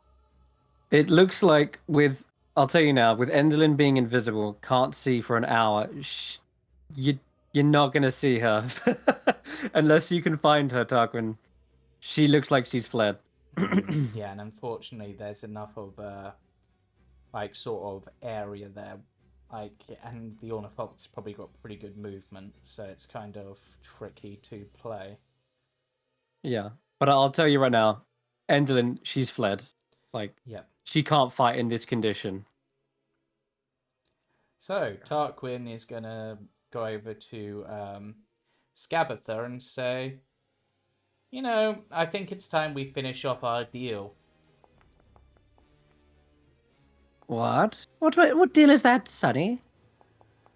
I'm sure you'll remember it by the smell of it. Well, you punch me in the face? Yep. So rude to your elders. Yeah. She is gonna use Shrink Away. You'll recognize this ability. Yep. She does exactly the same thing as Tanwen and Which will reduces block the herself to a first doll one, size. But not the second one, Yeah, right? exactly. Yeah. Okay, that's fine. But now, remind me, Chris, because it's a homebrew thing. With Flurry of Blows at this level, is it 3 extra punches I'm getting now? Or is it still just 2? No, it should be just 2. Oh wait, no, you should have an extra one by now, I think. Yeah, because I'm level 7, so I wasn't sure when it went you up. You get one when it goes to extra attack. So. Okay. 5. Yeah. And I think another 11 or something. No, maybe. So. She does get to move away after that, but you can catch up to her. Yep, which means her AC is quite high, but let's see if 20 now. Let's see if I can't burn her down a bit more. Little rocking horse shrinks down with her. It's like a little miniature. She should belong in a dollhouse. Oh, that's a hit. Damn. That one's a miss. That one would be a miss. Yeah. Final hit. You know what? Unlucky. I should have said it earlier. I should have done it for the previous one, but it's fine. Stunning strike? Yeah. I didn't say it early enough. So it's fine. Okay. All right. That's your go. I think it's Xaxx. Yeah. Can you move? You can sort of see her posturing to leave as well. Sorry. You move the initiative thing forward so I can do the heal on Tarquin. Oh, my bad. Yeah. It's not popping up though. Oh, he might have been just out of reach. Yeah, he actually is. He's within my aura. Oh. Did it He's pop up then? Like, he's like 20. Oh, you know why it didn't pop up? There's some crazy automation that if they've already got max, they can't get. Okay. Yeah, he can't get. He can't get any higher. Yeah. Oh, nice. So I'm gonna go up to Scabatha. Okay. Right up to her. So you're like up 30 feet. So is you. A lot of flying party members in here. I mean, I wouldn't be, but you buff one of my abilities. Yep. But no, I feel like it should be the in case. a way, it also makes sense. And then I'm going to cast. Sorry, let's stop. I'm going to cast Inflict Wounds on her. Oh, okay. Second level. She's going to be harder to hit with this tiny form. Very hard to hit, by the way. Unfortunately, and you're still because he's poisoned. Oh yeah, I forgot you're poisoned. Yeah. Oh, I need to roll a con save for last turn. Hold on for last turn. You should have, yeah. That would have been painful. For this turn is a fail. Okay. Oh, is that 3 fails? Oh, that's only 2 fails. 2 fails. Okay. It's only been 2 all right. You do take some nasty poison damage. This should have been all racked up before. You're taking 29 poison damage. That's rough. That's killing you. Because of the goat's heart? That's halved. Yeah, you're right, actually. Take back 15. Here you go. Was that all of us? No, that's just... No, that's Xaxx. Okay. Xaxx has been deadly poisoned. Yeah. Yeah, that's keeping her alive. Okay, so that's your go, isn't it? That's my go. Okay. Granny's outnumbered. She doesn't want to stick around either, if I'm completely honest. Looking at her escape plans. I see you're gathering around her. Not nice. Okay. She is going to bonus action just shrink. Well, she's still tiny technically. No, I think in order to kind of preserve this fight anyway, 2 people have to go.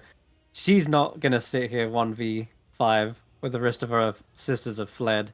She is going to bust out onto the balcony with her rocking horse. I think she will have to disengage and then fly out some 60 feet into the air.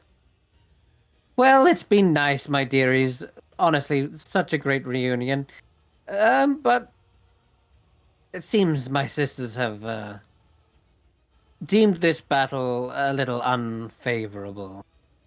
Now, if you do have a change of heart, feel free to send a bird my way. We can still organize something, like, I